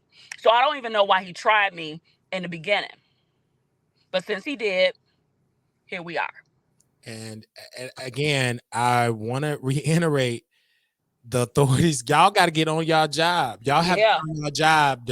I'm assuming that this will be a CPD, Chicago Police Department issue, because this is sad. But it reminded me when I was in high school in Chicago, Michigan, in Brownsville, and an adult, said, I heard you had the biggest whatever in Chicago. And instead of them, the board notifying my mother, they just questioned me by myself. So I understand just by that, my mother didn't even get notified until I told her. And she was like, why they didn't notify me as the parent? Why didn't the principal notify me? So I'm not. And then Chicago Military Academy, Brownsville, if you Google, their teacher, it's a teacher, a science teacher that was there back in the day, had a sexual relationship with a 16-year-old. He was charged and all of that. So, I mean, let's not act like this school opened in 1999, but it did have this dark cloud over it. And you would think this school would move very quickly with this, but they didn't. They didn't. So now, and they don't. It's another school. I remember it was an incident. The school up north. I don't want to call. I can't remember if it was Sin or if it was the other one. It was in Rogers Park. So it was one of the two high schools. It was another incident, something similar, and they did not terminate anybody. They wanted to just basically have a kumbaya group chat, and this is happening in CPS. And then, and it's and this is not even a shot on CPS. I think CPS need a lot of work. I mean, from academics, from morale, from instead, and also I'm gonna be more transparent. In my personal opinion, CTU is a little bit too involved in politics. I think that they need to reallocate a lot of that energy that they're putting into politics and put that towards education Yeah. and betterment and making sure that their teachers are happy, because at the end of the day, if the teachers aren't happy and the teachers aren't getting their needs aren't getting met, that can't trickle down to the students. So, and then if they're not doing that, the teachers aren't even paying attention to what the students are doing, because they're not happy because they can't completely function and without all of their needs being met. And then they're striking every few years because they have to, cry out for the basic resources they need. But then CTU have money to fund political campaigns. Like, make it make sense. I mean, the problem, like I said, again, this problem is way bigger than Michael Smith. This problem is they need to get back to the main focus, and that's making sure that we are properly educating our kids, making sure that they know right from wrong, getting them the programs, getting them all of this stuff that they need, so we can, they can focus on the things that matter. So these little Michael Smith roaches don't go through, getting through the cracks and things of that sort, where they can get that stuff out of the way. Like, I am extremely disappointed. Actually, my oldest son, he's 27 now, used to be a product of CPS. And I moved him out of CPS because my son had one fight with a child. And they told my son he would be a statistic. Now, mind you, that don't play with me. So I ended up selling my home that was right up the street from Barack Obama, and I moved to a suburb where I literally was a school district whore. I chased a school district. I bought a house in a school district where I wanted my children to go and attend. And guess what? All of my children are doing well as a result. And it's sad I had to do that. I shouldn't have had to do that, because Chicago has so much potential. It's so much talent in Chicago. These youth, these kids, these TikToks I see, they are amazing. Their talent, their arts and crafts, their academics, their levels of hacking. When it comes to that, these kids are brilliant. And I'm not just talking about Black kids. I'm talking about our Black and brown kids. Now, I can start getting into the migrant crisis, but I'm going to leave that alone. We can do another show about that. But I'll say this. But because I'm glad you brought it up, because I was a part of Brandon Johnson. I went to the inauguration. I was on the email list. They never gave me press credential. And I asked the city one question: is it true that y'all giving migrants money? They didn't like that question. Before I know it, removed. Yep. And I said again, I said it's okay to have a Black face, but if you doing wrong, the hell with that. We did that. We got to get over that. We got to get over that. We got to stop this popular vote crap. We need to vote on who's the best for the seat. We can't vote off of our colors, because our colors are going to put like we're dealing with in Dalton, or, what people dealing with in Chicago. People are going to deal with that if you keep voting off of emotion, and when you keep voting off of color. You need to vote who's best for this agenda. And people, listen, we're going to wake up one of these days. Yeah, because I will never forget when we asked Alderman Lopez when we went to a rally, he said Brandon Johnson found $95 million. Now, this is for Chicagoans. This we didn't even know. I didn't know it exists. Many people didn't know. But this is going to go towards the mic. What the hell? What about the Black Chicagoans? Let's stick there first. Yeah, what about Inglewood Barbie sleeping outside? Right, in the tent and all of that. What about her and her organization? Wacker Drive.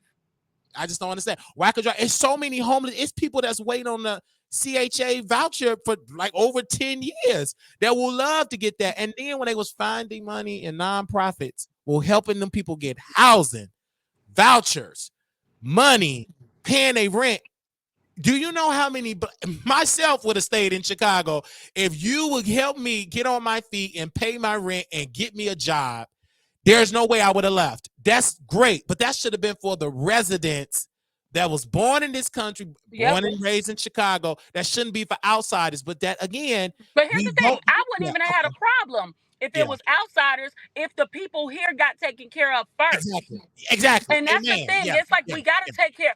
Even on an airplane, when they tell you, you know, if the airplane want to save yourself first, you got to save yourself first. How can you help everybody else? How is America out here playing Captain Save-A-Hole to all of these different countries? That's true. When we're not taking care of home. That's true. And when I went to the city, I went to City Hall and I heard something. Remember, Donald Trump wasn't welcome in the city, but that's different now. I heard a black woman say, Brother Wiley, I'm going to vote for Trump because I don't like these migrants taking my resource, coming in South Shore, coming on the south side of Chicago. Remind you, we already, people in the city of Chicago, already not getting enough resources, but you're taking the crumb away and giving it to other people. That's dangerous. So now if Trump announced to come to Chicago, he may be welcome. He may not, it may not be a response to say we don't want him, because now if he say your schools are no good, they're taking your resources, now you're going to have black folks who will say, damn it, you're right. They are taking our resources. They are filling up our schools. And it's sad and it's disgusting. And Mayor Johnson, I think to his shame, he don't have a backbone. He flip-flops. He one way west, and then he allowed him to trick him about Gaza. I don't know what he talking about peace. Peace in Gaza, and we need peace in Chicago. You're not the mayor of Gaza, so why are you getting into their affairs? I just like, I just don't understand. Again, and then you see Tiffany Henyard. Again, it just for black. I hold my people to a standard. And when they do wrong and corruption, it hits harder. Yeah. And it's hard to build that morale up for us to participate when y'all out here scamming, stabbing us. So now we just gonna get That's all I'm saying. Yeah, Man. so it is hurtful. It is painful. It's sad. I'm in Texas. I'm hearing about this in Texas. These are Republicans talking about y'all can't get. I'm like, it's sad. It almost made me ashamed to even say I'm from Illinois. But then you want to put on, but you want to vote on TikTok. Yeah, you want to, I mean, like you had so much stuff to do, but then now you want to pass a law on TikTok. Like TikTok is the danger right now. And then back to education. You bring the migrants from all, and it's not just Mexico, you know, it's all over the world. They're all coming here, right? Now, it was so interesting because I left out of the country and I had to literally fill out, you know how they make you do the e-tickets, they make you do all of this stuff. You know, if you go into other countries, you got to fill out visas, you got to show your resume, all this other stuff, right? But then but it's come one, come all to the land of the free. And then imagine how the teachers feel. Now you're dealing with a language barrier inside your school. So imagine if you got a child with 3 different languages. So now you got to learn all these different languages. And then guess what? At the end of the school year, your test results, your test scores in your class fail. So now you stand to lose your job because now you done had your curriculum all together. Yeah. Can you hear me, sister? Yeah. And you know, I really and the Jedidiah did say that apparently that it's more raids for Tiffany Henyard and all of that. But I want to speak on this piece, and this is why it's so important to talk to you, sister, because you're looking for solutions. Yeah. And you're not just talking about the problem, you're looking for a solution. Solution number 1 is to get competent leadership. And in Dalton, just to solve it, the trustees' egos got to lay it aside, because I've seen this happen in Houston in their school district. The Hispanics wanted more power than the blacks. You know what the state did, Governor Abbott? Oh, let's take over the entire district. Now they're firing everybody, Hispanics, whites, black. Now they took over the school district, because if you have that infighting, that opened the door from the state of Illinois to say, y'all just incompetent. Let's just take over. And that's just like, it's sad, because I've seen it happen in Texas right now in Houston. They took over the school board, the state did, and they got all of these people firing teachers of the year, firing janitors. They're just destroying, and they want to quote unquote do a voucher program. And that's going to harm people from rural areas, because it's going to go towards people with money. Again, when it comes to this situation with this sister is talking about, and Michael A. Smith, that to me is just really sad. And I pray, because we see what happened to R. Kelly. Yeah. We gave R. Kelly, I'm talking about the society, especially black folks in Chicago, gave him a pass. Yep. It took him decades and decades until he got broke. Then finally, okay, but look at the damage that he caused. I mean, a lot of lives are ruined. Look at the And, damage. Yeah. a lot of times, even with the R. Kelly thing, it wasn't just R. Kelly. The industry failed them. Because look at what's going on now. Allegedly, Diddy was even worse. And it's like, we glorify, and I want to hold us accountable, a lot of us accountable. We get in and glorify these celebrities and think that they're, above the law. And we're starting to learn that they're not. Like with this thing with Michael Smith, it's like, this is a year of revelations and a year of truth. Look at the stuff that's going on with Henyard. And, my heart goes out to her child. It's got to be hard or sad to, see, I mean, at best, you in trouble at whatever, capacity it is. You're in trouble. You allowed, these people like that get on here and lie under your name. Yeah. I would love to have a one-on-one conversation with her on your platform. Well, Tiffany here, yes, most definitely. It's so much stuff going on, ma'am. I just covered it maybe yesterday. Remember, our producer, we talked about FAMU getting scammed of $250-some million donor, and it was all a scam. And that's a historical black college university. Got scammed. The man didn't even sign his signature and say he'd given a donation. But the president said, "Oh, let him speak at the commencement." This is really sad, and it's going to damage black folks' standing because we already in the back, considered on the economic toll on this ladder. We already in the back. So we F up. That's going to harm us. It may take us generations to even get back half of our reputation. But if you have somebody like Tiffany Henyard, and she went on Roland Martin, I was watching, and she's a beautiful woman, but the stuff she's a real pretty girl. She not, and she's youthful, and I love how she can get involved with the youth, but that don't mean nothing if you not doing what you're supposed to do. I think she do certain good, but you can't be committing all this fraud. Exactly. And it's like all the his corruption. thing. It's Yeah. like, sis, I told someone, I was like, Greenwood Falls, the area where everyone talk about the skate rink. It's beautiful. It's very beautiful. Yeah, And, I appreciate the trees going down.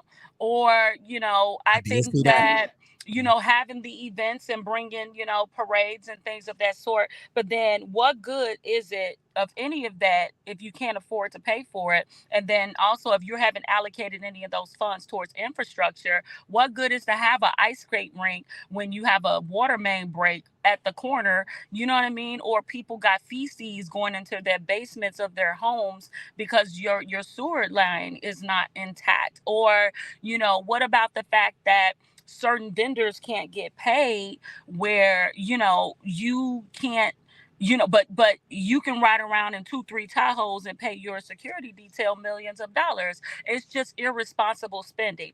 And if this was her doing this with her money and things of that sort, we wouldn't have a problem with it. But these are people who work hard for their dollars. And this is not just the residents' taxpayer dollars. People don't understand that a lot of this is state and federal funds too, which means you're in Texas. That could still very well affect your dollars as well.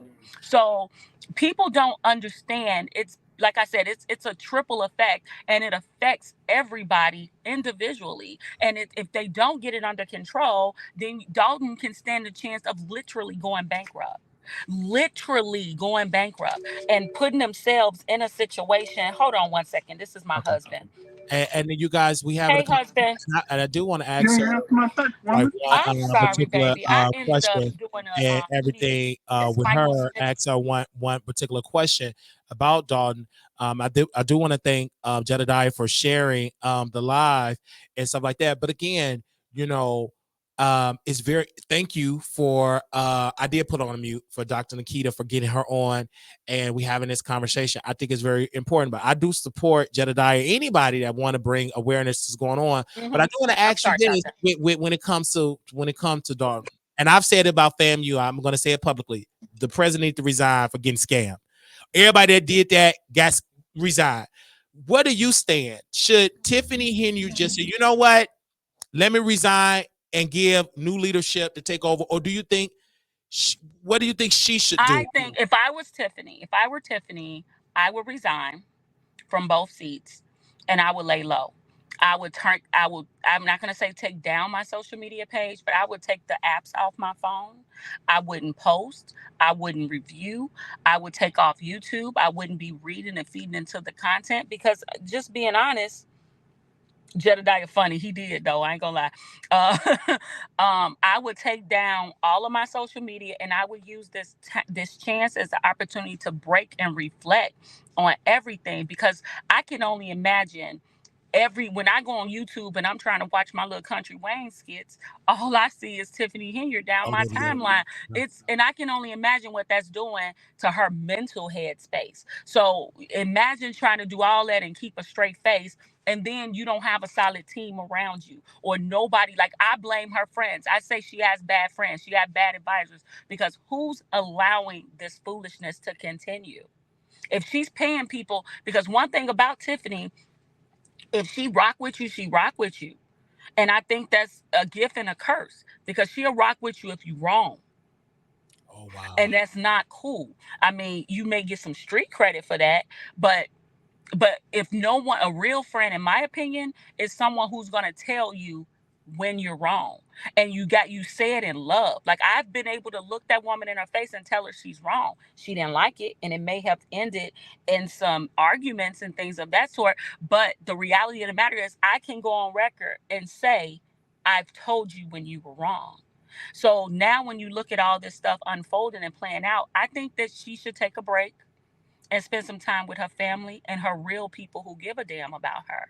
Because I believe if she go down, these people are going to go on to the next, if they're not going down with her, and they're going to go leech on to the next person and try to, they trying to eat. They on the train. So they don't really give a damn about her, because if they did, they wouldn't allow her to be out here this bad. And she out here bad.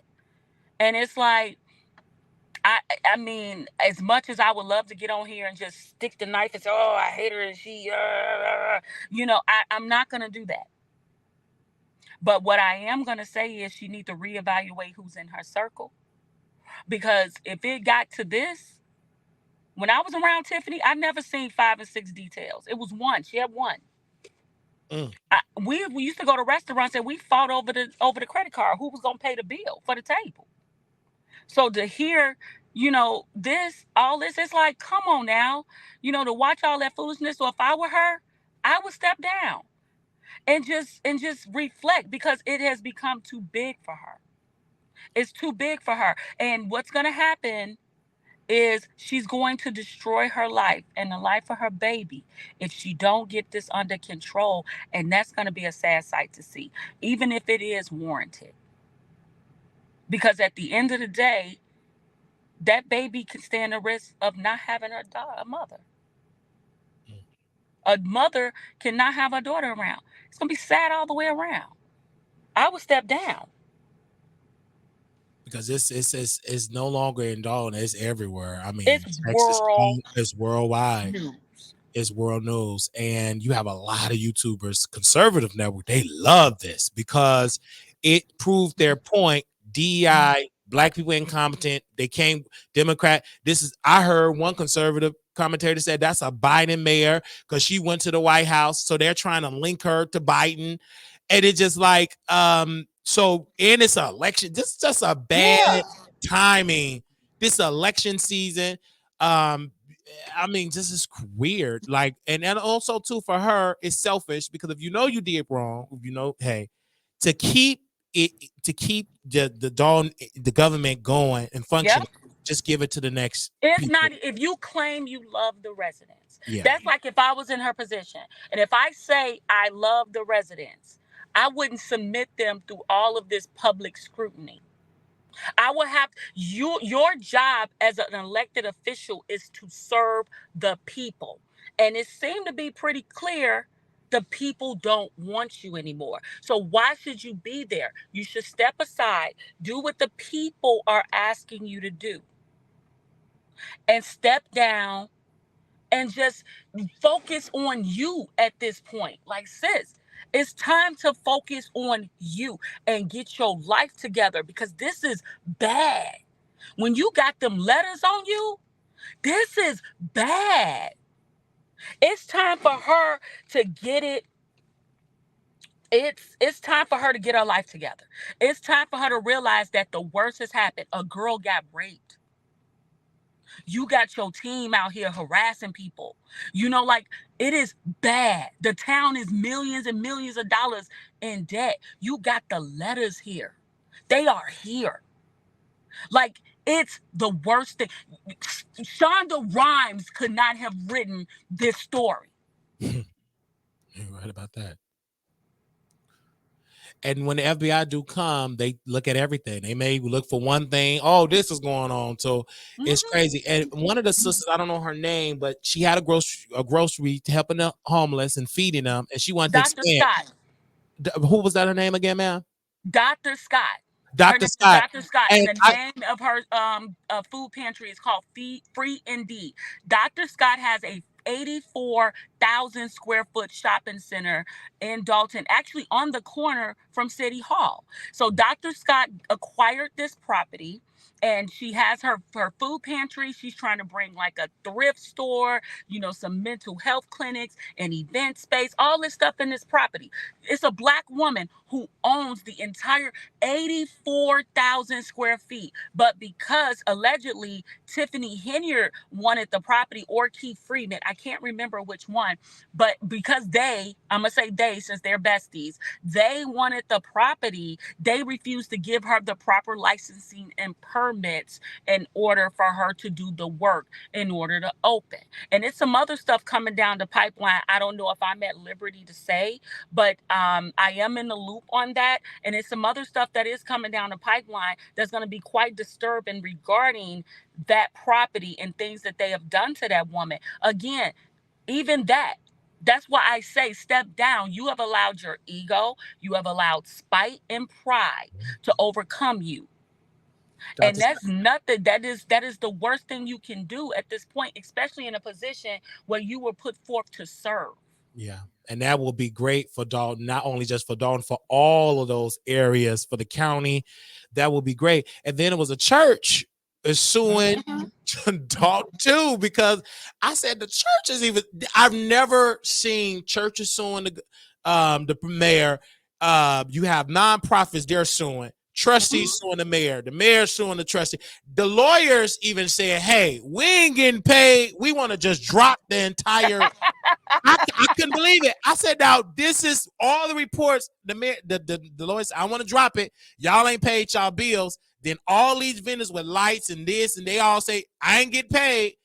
And it's just like a lot of bickering. It's dysfunctional. Yeah, and think about it. You got to be a really crappy human that the church got to sue you. Yeah, the church, like, come on now. It's like that. Stuff like that. It's like, you can't run a town like this is it's a reality show. Like, it's a game. Like, it's not. These are people's lives. These business owners are not only taking care of their lives, they're responsible for the livelihoods of other people. You know what I mean? People working for them to pay their bills, their rent, mortgage, car notes, whatever, right? And then you're shutting them down for what? You know what I mean? Like, come on. At what point do you sit back and say, listen, I'm going to work with you. Let's work together. How can we? Because at the end of the day, you shutting all these businesses down as the leader. It just makes you look bad. Because now you driving through a ghost town of no businesses. And then if I was an owner of a Whole Foods or Jewels or, somewhere like that, I wouldn't want to bring my business to Dalton. I wouldn't want to, open up shop somewhere that's already a ghost town, or if I watched a board meeting, I wouldn't want to bring a business to Dalton. I wouldn't even want to buy a house in Dalton. I wouldn't want to rent in Dalton. If I was sitting back watching what I am seeing in the news. That's true. People can say what they want about Harvey. People can say what they want about Calumet City. People can say what they want about Ford Heights or Riverdale or whatever. But what you can't say is they not in the news every day. Yeah, Park Forest not either. Yeah, we're not seeing them in the news. And then it was a brother that owned a company. I think he was touring car, and they shut him down. They brought the police. He had to sell the business because he didn't want to give these obligations to Tiffany campaign, and they retaliated against him. I'm like, oh my God. Then you go make a podcast This is what you do. Legally, you are required to answer the people's questions, but you want to make them pay for it. So now you got to go download and pay for Spotify so you can hear my side of the story. Propaganda. Like, come on. Like, that's not even cute. Who's advising you? Like, who's allowing this foolishness Right. to continue? And then you're tearing down people, and then you're, like, come on, sis. Like, come on. And I feel sorry for the people who took a chance on her, and voted for her, because it's like, I know this ain't what they had in mind. This You know, the church won, Dalton settled with them. That's what someone said in the chat.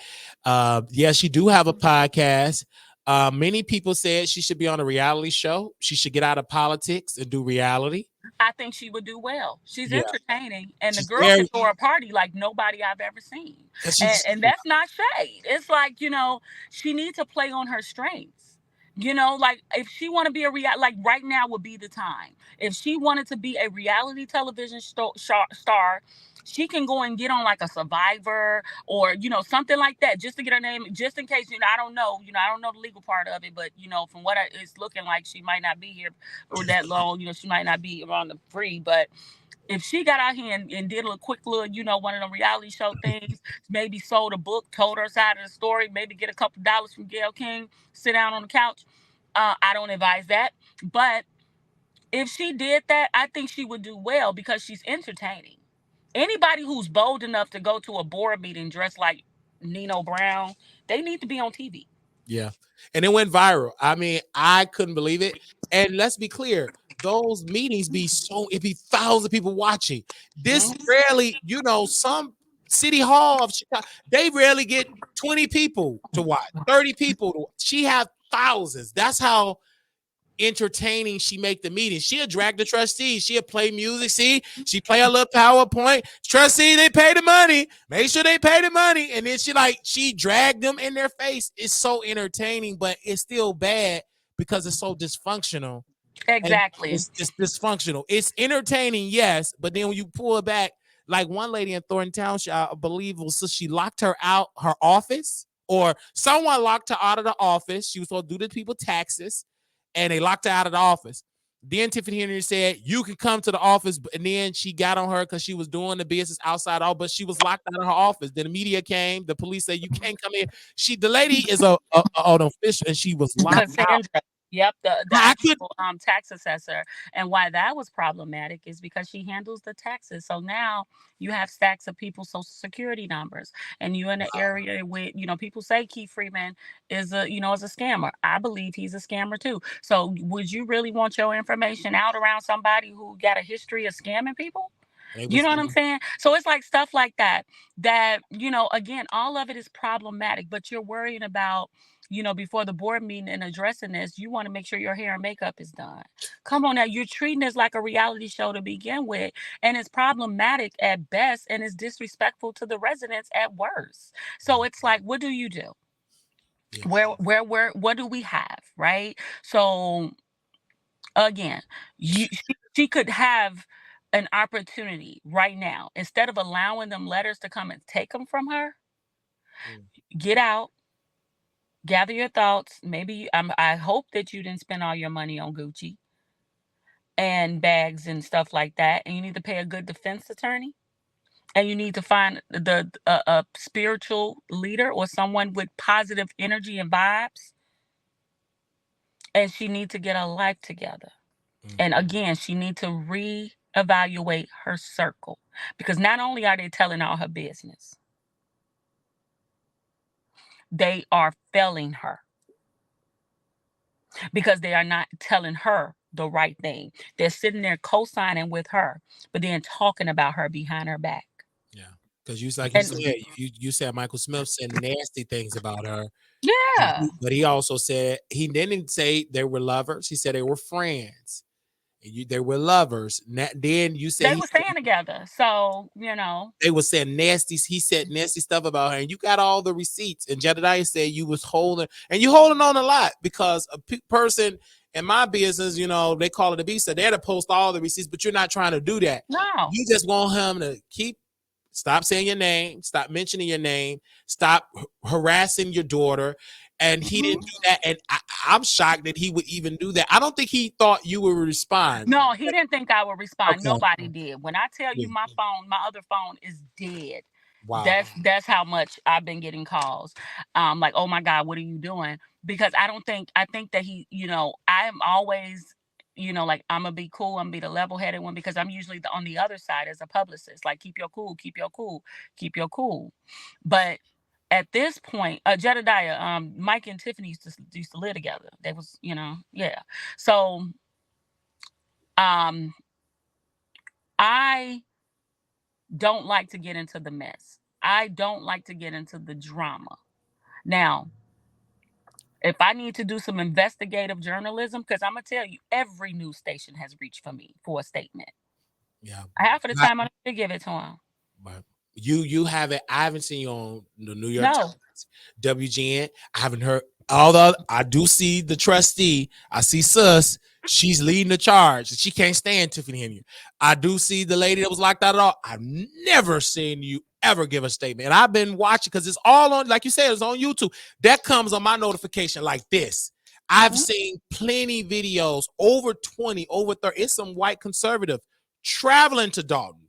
Yeah. The conservative people, what they say about Dalton on conservative radio is DEI. Them people, those people, they they drag, but you give them the ammunition because y'all so dysfunctional. I'm talking about Dalton. I'm talking about she plays into that fantasy of those conservative that, again, black people shouldn't have those rights. Look what's going on in Baltimore. They said bruh is a DEI mayor. When he just got the job, not because he campaigned, not because people voted for him, white and black and Hispanics, but because he's black. And he got it because of his skin color, and he's unqualified. He's a DEI pick. So it's sad. It's yeah. And then at the end of the day, right? Yeah. You make it right for these. I mean, not make it right. It's never right. Let me clarify. But you make it easy for these racist people to race bait, disrespect, and then you make it hard to defend you because you out here looking like a damn fool. In living color on TV.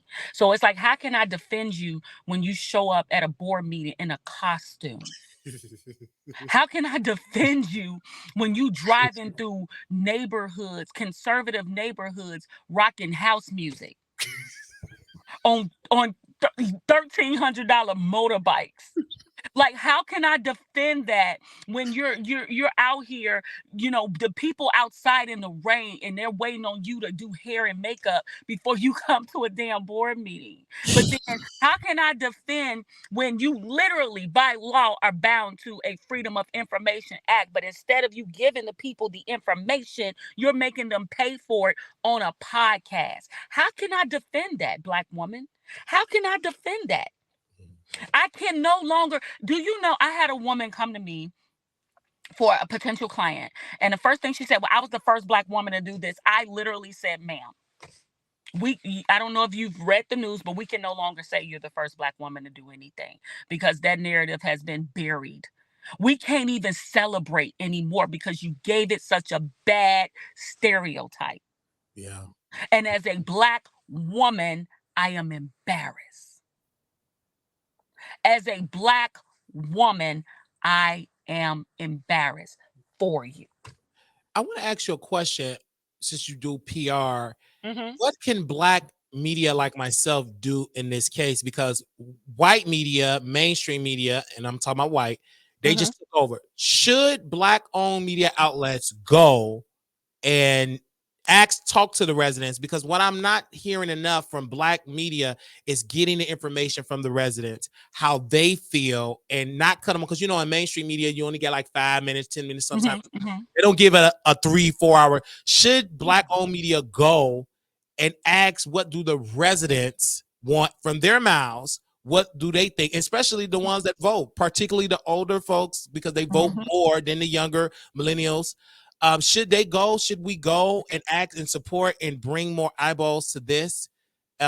situation instead of just trusting the New York Times and WGN and all of those forces. Because I don't see enough of the residents. I want to speak to the grandmothers. It was one sister that spoke to that for decades. I've never seen this in this much dysfunction. And she went back when it wasn't even no black mayor, when it was white. She never seen it. And I'm like, it's sad. So obviously, when I'm hearing from the elders that this problem, I really take their word, because some of them been in Dalton for like what, 40 years.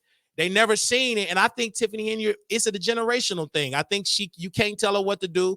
And then the people in her circle, they doing sideline deals. And she, like you said something so powerful. She will stand by your side. Even when you're wrong, she's going to stand by you. But that's dangerous. Because if they do illegal stuff, you endorsing it, then you go down. Yep. At the end of the day. At the end of the day. But no, you're absolutely right. I definitely think you need to talk to the residents, but also for you as a black journalist, I think that you need to go down to First District, in Chicago, and get your official press pass. I'll show you exactly how to do it. You can get it in one day.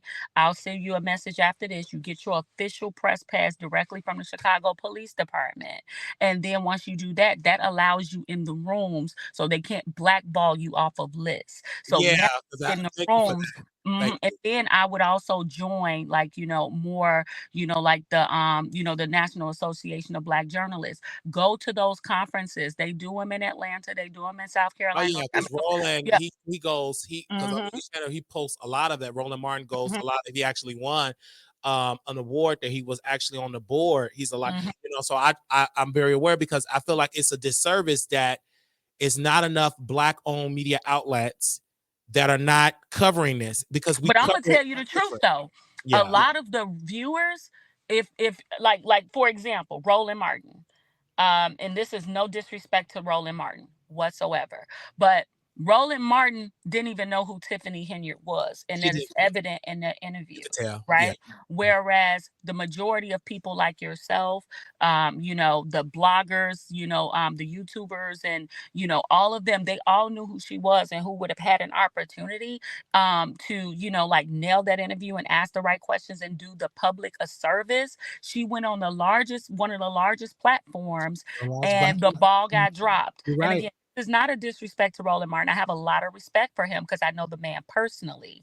But I just felt that he should have asked and did a little bit more fact checking. And then also to his team, like I can tell, because Roland say, I do all my researching, but in that particular case, you needed some people from Dalton, from Thornton Township to give some info. You needed some researchers, and that was a failure because he got mad.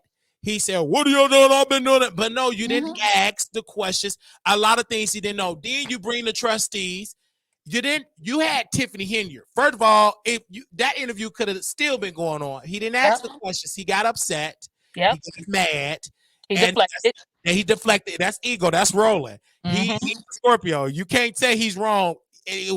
I've seen him yell at people, interrupt Black women when they had a point. He would cut them off. And it's just Roland Martin. But I think with that interview, I thought Roland was going to get her together because that's typically what he does. That's what he does. But he didn't know. I can tell because I can even tell in how he was delivering it. Like when he mentioned about the charity, he stuck on the charity. There was so much other stuff. Other than the charity, and it was like, come on now. You had an opportunity. That's why I said I would love to have a one-on-one, with her because, and then when, like Jason House got on right after, he went hard on Jason House, and it was like, come on now. You know what I mean? And to his defense,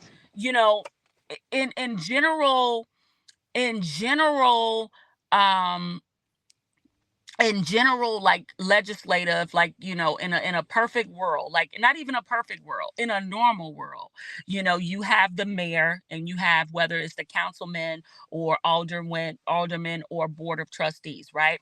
Generally, the alderman, the board of trustees, the councilman, they run the day-to-day, the money, whereas the administration, which is part of the mayor's office, run the day-to-day operations, right? That being said, one would think it's reasonable for one to assume that, the trustees can control the money. But if they don't have access to the bank accounts and the books and the checks and the balances, how can they do their part? So that is unreasonable to attack them in the manner in which he did without knowing that. So in his head, he's like, oh, this is normal. This is an easy fix because he do this all the time. But we're not dealing with a normal situation. We're dealing with, yeah. And someone just says pre-approved questions. Yeah, she does. She only do pre-approved questions.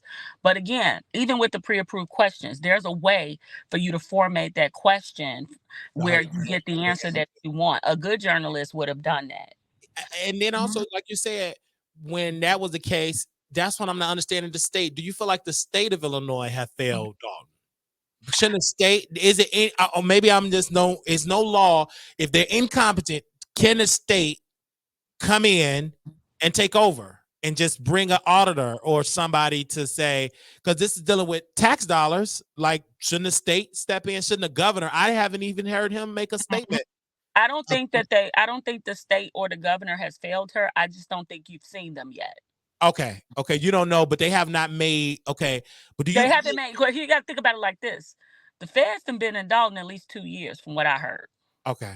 And they're just now making an appearance.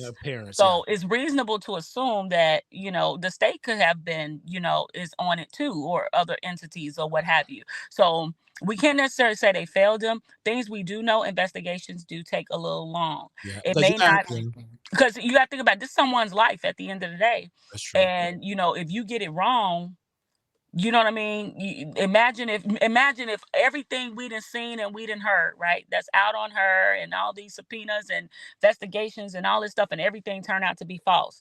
And she could turn around and sue. And now she could bankrupt a town, the state, suing for defamation. She could. Like, I mean, I would if it was all false.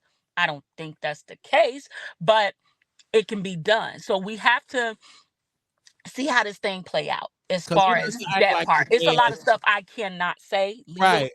Because I know what you're saying about the feds. Because remember back when Robert Gore was just when I was in Illinois, President Obama's seat, and he tried to sell it to Jesse Jackson Jr. I believe he was on the list, and then we'll find out that he brought a Michael Jackson glove, then a wife was like I remember or something like that, right? Yeah, he at FBI, and it was a great deal.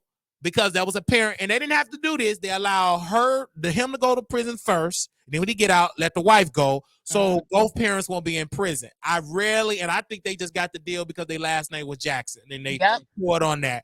But the feds got involved. This is what their sole job with, even when the bankruptcy fraud, just you can't lie about that. And that's why I'm able to cover this about this blogger named Tasha K about bankruptcy fraud. Because I remember that you can't lie about documents because you can't purge yourself. That's illegal to say. And then she was on there bragging about it. She was kind of going a little henry with it too.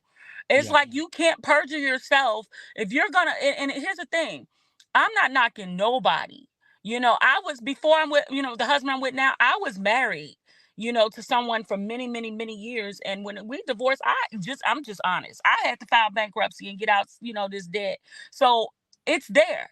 You know what I'm saying? So I would never, ever, ever just tear a person down for filing bankruptcy. But what you wouldn't get me on is lying on it. Yeah. It's there to protect you if you do it correct.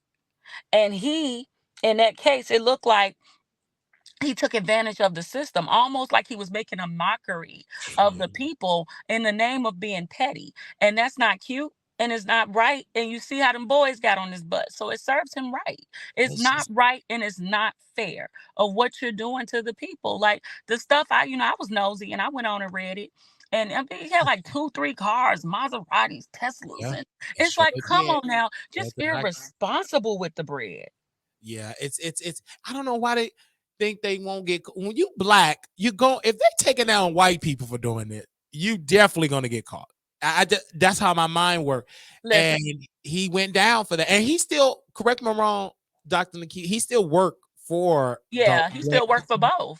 He not resigning. Oh, from my understanding, he still work for both. Okay, I just want to make sure. Still work for both. Wow. So legally, he could still work for both. Wow, that is. There's no way in the world I would want that.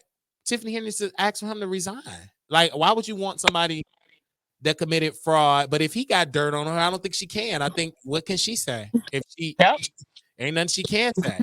Because it's so much from Andrew Holmes. I thought the man was just an advocate in Chicago. I didn't know he was a trustee in Dalton. Then they said he don't stay in Dalton. This all just was a shock to me. Madness. I just seen him on the news when something happened to a family member. Please call 911. Please correct. That's all I knew about the brother. I didn't know he allegedly violated somebody, and Tiffany Henry covered it up and retaliated. Right. I And just didn't even know. with that, Yeah, it's it's like, dude, the integrity of it all. Even woo. if you feel that, you didn't, whatever, like we don't know. We don't know the whole case, right? Yeah. It's still under investigation. However, my thing is this. If you feel that if there's an allegation against you, a woman is saying that you sexually assaulted her, and the way you always say, turn yourself in and get that family some, how you say it, turn yourself in and get that family some peace. Exactly. Get that family some peace. Get that family, let that family rest. Why you not practicing what you preach, bruh? Like, why aren't you doing that? Because he would be the main one there, and saying all that. It's just really sad. This, like you said, they couldn't write this in a Hollywood script because it's so many characters of people, and this is just sad to the families that put trust in this man. The information, the gangs, it's gonna be hard to build that, to Yep. go to the gangs to tell them to put the gun. They ain't gonna listen to that no more. Cause No. you build, it takes years to build that public trust.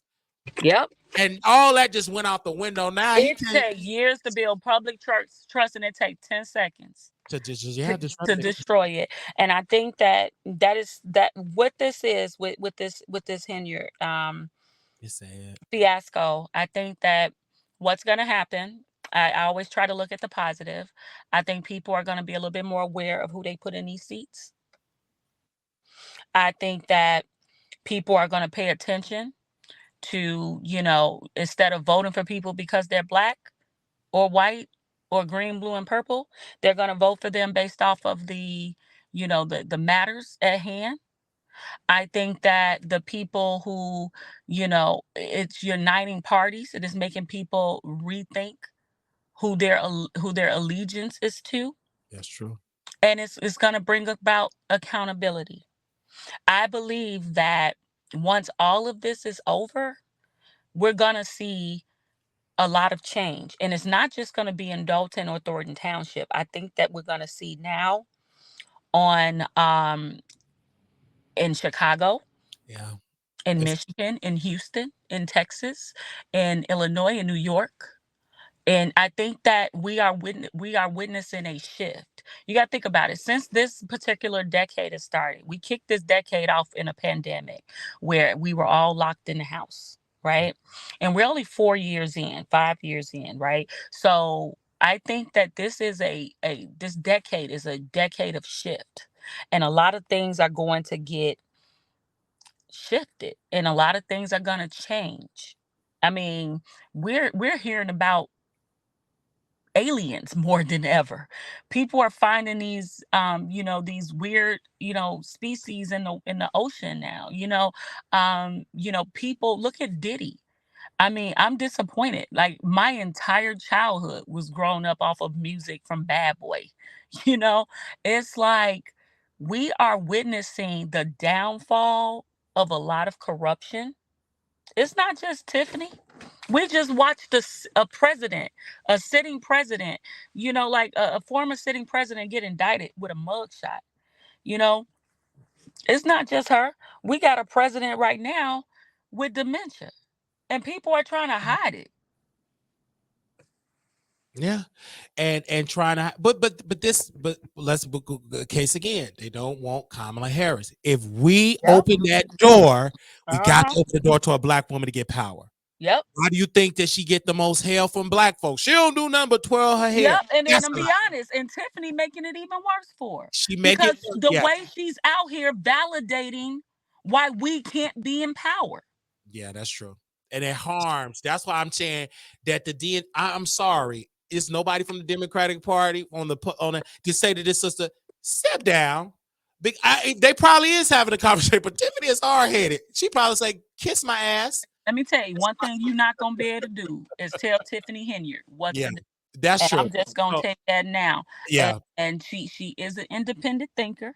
yeah. And I mean, outside of politics, Tiffany's not even a bad person. Like, I hate that, all of this is going down outside of politics. You could probably have a conversation with her. She's funny as hell. She got nice teeth, I guess, and little stuff like that. Like she got some pluses. And she allowed herself, in my personal opinion, she allowed herself to get high off of power. Yeah. And you can't give people, everybody can't handle that much power that fast. Maybe if she'd have took some time off and did like some training courses and things of that sort, probably maybe this would have gone in a different direction. Because she have her pictures. They got her someone said, I'm not trying to say this conservative talking point. They said, feel like she running down like North Korea. Yeah, I can see Pictures that. everywhere, like big poster. I've never seen it before. Like, she got more posters of She's herself. gonna be saying, sis said, look, y'all gonna look at this, y'all gonna see this here.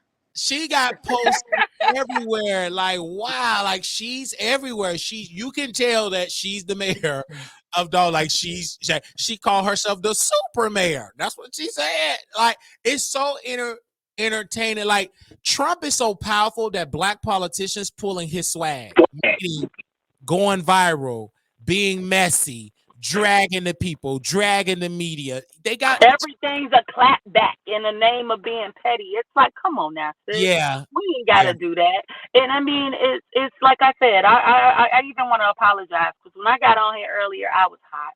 Yeah. I was hot because when I get pulled out of something, I'm doing something for my kids. And you talking about this foolish man in here putting my name in his mouth, and it's him. It's him. And it's like, don't disrespect my children. And Keith Price is watching because he did tag Keith Price on the live. As for me, this is the sad part about it.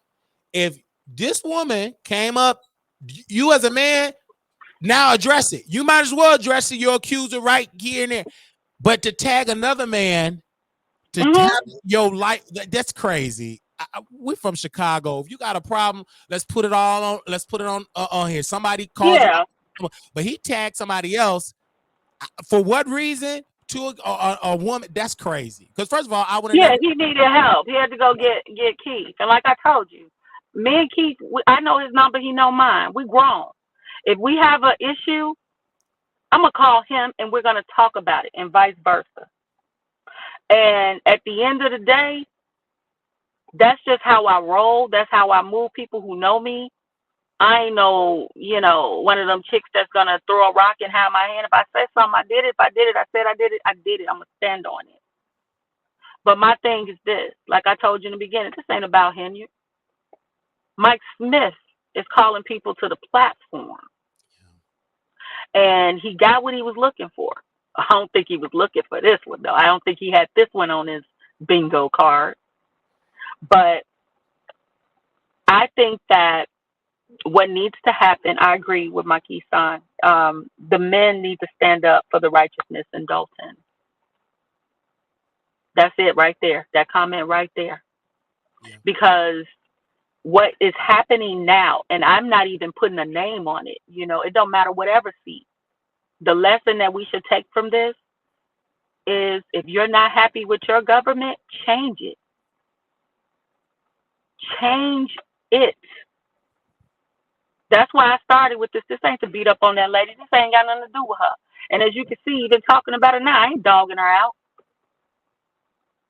Not in my character. I'm not. Do I care for her? No. But I'm woman enough that I can, I'm not going to get on a platform and dog this lady out. I'm bigger than that. I'm better than that. But she needs to do better in her team. Because That man is a cancer. Just like he on here trying us, he's to dog her out. Mike Smith. We know all her business because of him. And the thing is, it's like he's doing her a disservice, just like not Keith Price, Keith Freeman is. They do this young lady a disservice. And that's not cool. It's like they want to see her fail. Because if she's hiring you guys or rocking with y'all, you also be able to tell her. Tell her, sis, your slip is hanging. Ain't that what grandma used to say? Your slip is hanging, yep. Get it together. Because this is foolishness. I'm out celebrating my daughter.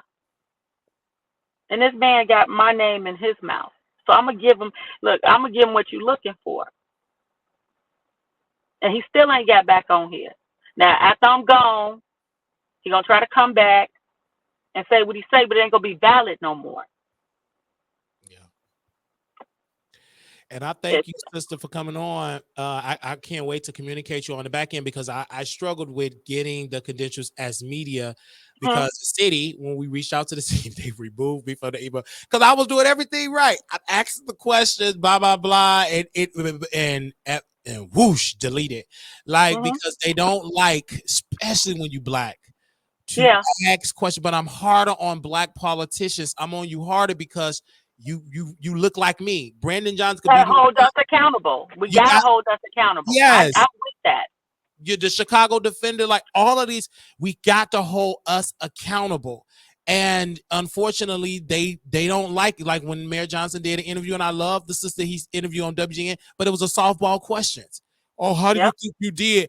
Baby, ask him the real questions of his failure of the crime and not doing. He's incompetent. He don't know. He only got the job, a big piece of it, because the CTU, that union, got them political dollars, all them union dudes, they get into politics, and they wanted him just to coney up to the unions. If the unions picked him, CTU, his home girl, the one that got her daughter and her kids in private school, they ain't even in CPS, and she defended it, which she have every choice, but if it ain't good for your children to be at CPS, then damn it, CPS must not be a good school district, because if it ain't good enough for your babies. So, but my part. I'm just going to say that part of CTU have turned into a political money machine, and to keep their power, they supposed to be about the teachers, but they're about picking politicians to fend their pockets. I'm just keeping it real. I mean, you gotta take care of your teachers. It's like at the end of the day, and that's why I will go hard for the educators every day of the week, because I feel that the educators are underfunded, and if they're underfunded and they're not happy and they're not getting the morale and the support and the resources that they need to educate our children, they are going to fail our children. And then you add like I said, the migrant crisis. So now you added a whole different beast on them. So now they got to learn how to educate our children while turning around and, you know what I'm saying, and trying to learn 3-4 different languages within a school year. Yeah. And then you got to have the teacher. You got to pay for that, because if you want to teach that speak multiple languages, that's a fat check. You're talking about paying somebody up to $200,000 a year, because it ain't too many teachers that will take a low paid salary, speak multiple languages. And like, it's a great idea, because I think black students, black parents should take advantage of that. If they're teaching multiple languages, I think that's a win. But in reality, are you going to be paying that? No. You rarely want to pay for the teachers now. The little money you give them now. You're talking about paying to speak multiple languages. I want to see it. I want to see it's going to happen. I want to see what that's gonna. Like, I mean, they force fed, this on us. And let's just be honest. I know a lot of people say, "Oh, well, Brandon Johnson brought the migrants here, or Lori Lightfoot brought the migrants here." That sacred city has been in place since Mayor Washington, right? Yes. Now, the reality of the matter is, I think that he should have done a little more to try to control that narrative. And he did not. And I think that is when people say he failed the people. I think that's where where he dropped the ball, and I feel that that was the area of improvement that he could And, have let's be focused on a clear, little more. man, Dr. Nikita, let's be clear. He could have just bussed them to Indiana. I mean, if you got to take a bold step, okay, let's share it. Everybody gonna feel this pressure. He would have Yep. been more respected by his base, by Yep. liberals, and people in City Hall that don't want. In New York, they said they don't Yep. want the situation. They don't want it. This is New York. You would think, and the residents, when they went to that white neighborhood, them white residents, get out of our neighborhood. They was yelling, they was filing restraining orders, and they don't want the sanctuary. They don't want it anymore. Yep. But again, Texas, like, well, player, we've been dealing with this. When I talk to people on the border, quote on border city, they've been dealing with the problem for decades. Nobody cared. Yep. But when that got, it's been smart. I mean, them Republicans are very smart. Our governor pulled up that wheelchair. He called them on it. Oh, you want to ban the buses? We're going to put them on planes. Oh no, he did a G move, and I'm gonna be honest. And people got in their feelings, and they were like, "Oh, because again, people are still so simple-minded, and they're thinking political party versus, he's a human." At the end of the day, he pulled up, and he protected his state. At the end of the day, and you don't hear about the problems like that as much anymore because he did what he needed to do. And I think what he did was dope, and that's my opinion. So I'm sorry if I offend anybody. I think what he did was dope, and I support his movement 1,000%. And he called out democracy. You see how weird Democrats. It's easy to say sanctuary. See what the problem ain't in your sanctuary, but then when the problem come, the Republicans already know you're gonna put them in poor black and brown neighborhoods. Yep. They already know this. They're not stupid, and they did exactly that. And them residents, very smart. They start suing. People are waking up. I've never seen residents sue the city, get temporary restraining order. Then they had to put them in a district. Like Mayor Johnson, he tried his best, and it was sad. It was set up for failure because you're trying to cater to blacks, you're trying to cater to people downtown, and you're losing because you don't have no direction. A leader got to take a bold step, and you got to stick with it. You can't be a flip-flopper on this issue because you're losing. He kept saying, "I want to push you out on the street." Then it's the measles outbreak. People are getting sick. Because it's now you're dealing with a health crisis in the city, and then you're spending the money that is used for a health crisis, so quote, and you're giving it for shelters, and then the shelters, they don't care. The people don't even like the food. The people that they feed, they don't like. New York saying they got to give vouchers. Now Chicago trying to quote unquote, they want to give them debit cards because they said they don't like to eat the food. But y'all giving these people that ain't even black-owned businesses those multi-million-dollar contracts. You got people from out of Illinois getting the contracts. I don't understand. If you're an advocate for creating jobs, there's plenty black-owned businesses that have catering services that will damn sure love them contracts and will help them, and will feed them great food. But again, that's why we need to be more smart about who we put in these seats. We can't just vote for a person because they look like us. And I hear a lot of people, I want a black woman to do this, or I want a black man to do that, and I'm voting for this person because they're black. Listen, you need to vote for the person who is best for the community, because at the end of the day, or you get those people who only focus on the presidential elections, but you got these judges that's in these seats that shouldn't be there. Or the most powerful elections are the local government, yet and still those are the lowest voter turnouts in the state of Illinois. I don't know how it is all over, but I know in the state of Illinois, the local governments have the lowest voter turnout, and those are the people that mean the most to you. Those are what people call, low-hanging fruit. Those are the ones that you can impact, you can make the change with. But people got to come out and vote. Like I have a saying, I say, exercise your right to complain. Because here's the thing, what I look like sitting here complaining about, we'll just use for sake of, this, how to Henyard's governing, and I didn't vote for it, or I didn't vote at all. I'll say that. That's true. Why am I even having this conversation if I didn't vote at all? Exercise your right to complain. How do we do that? We need people to be more active. We need to bring back PTAs. We need to bring back, people are talking about the police, but where are the men? Because even with the Jedidiah movement, all I saw online, and it's these places where a bunch of women supporting him. Where are the men? We Yeah. need the men to stand up. We need the men to be held accountable, but we also need the women too. We need to work together. If we're not working together, we're in the red, and we're going to remain in the red, and we're going to forever be in the red if we don't learn how to work together. And Yeah. when I say red, I'm not talking about political gang banging. I'm talking about in the lost. You know what I mean? And we need to get that together. Like at this point, like I said, look at this situation as a plus. You know, it's a blessing in disguise. That blessing in disguise, yeah, it hurt right now. It hurt. It really, really hurt right now. But I think at the end of the rainbow, I think we're gonna have a new face of government, no matter what that looks like. Absolutely. And people need to understand, like you said, local and state is very important too, because Mhm.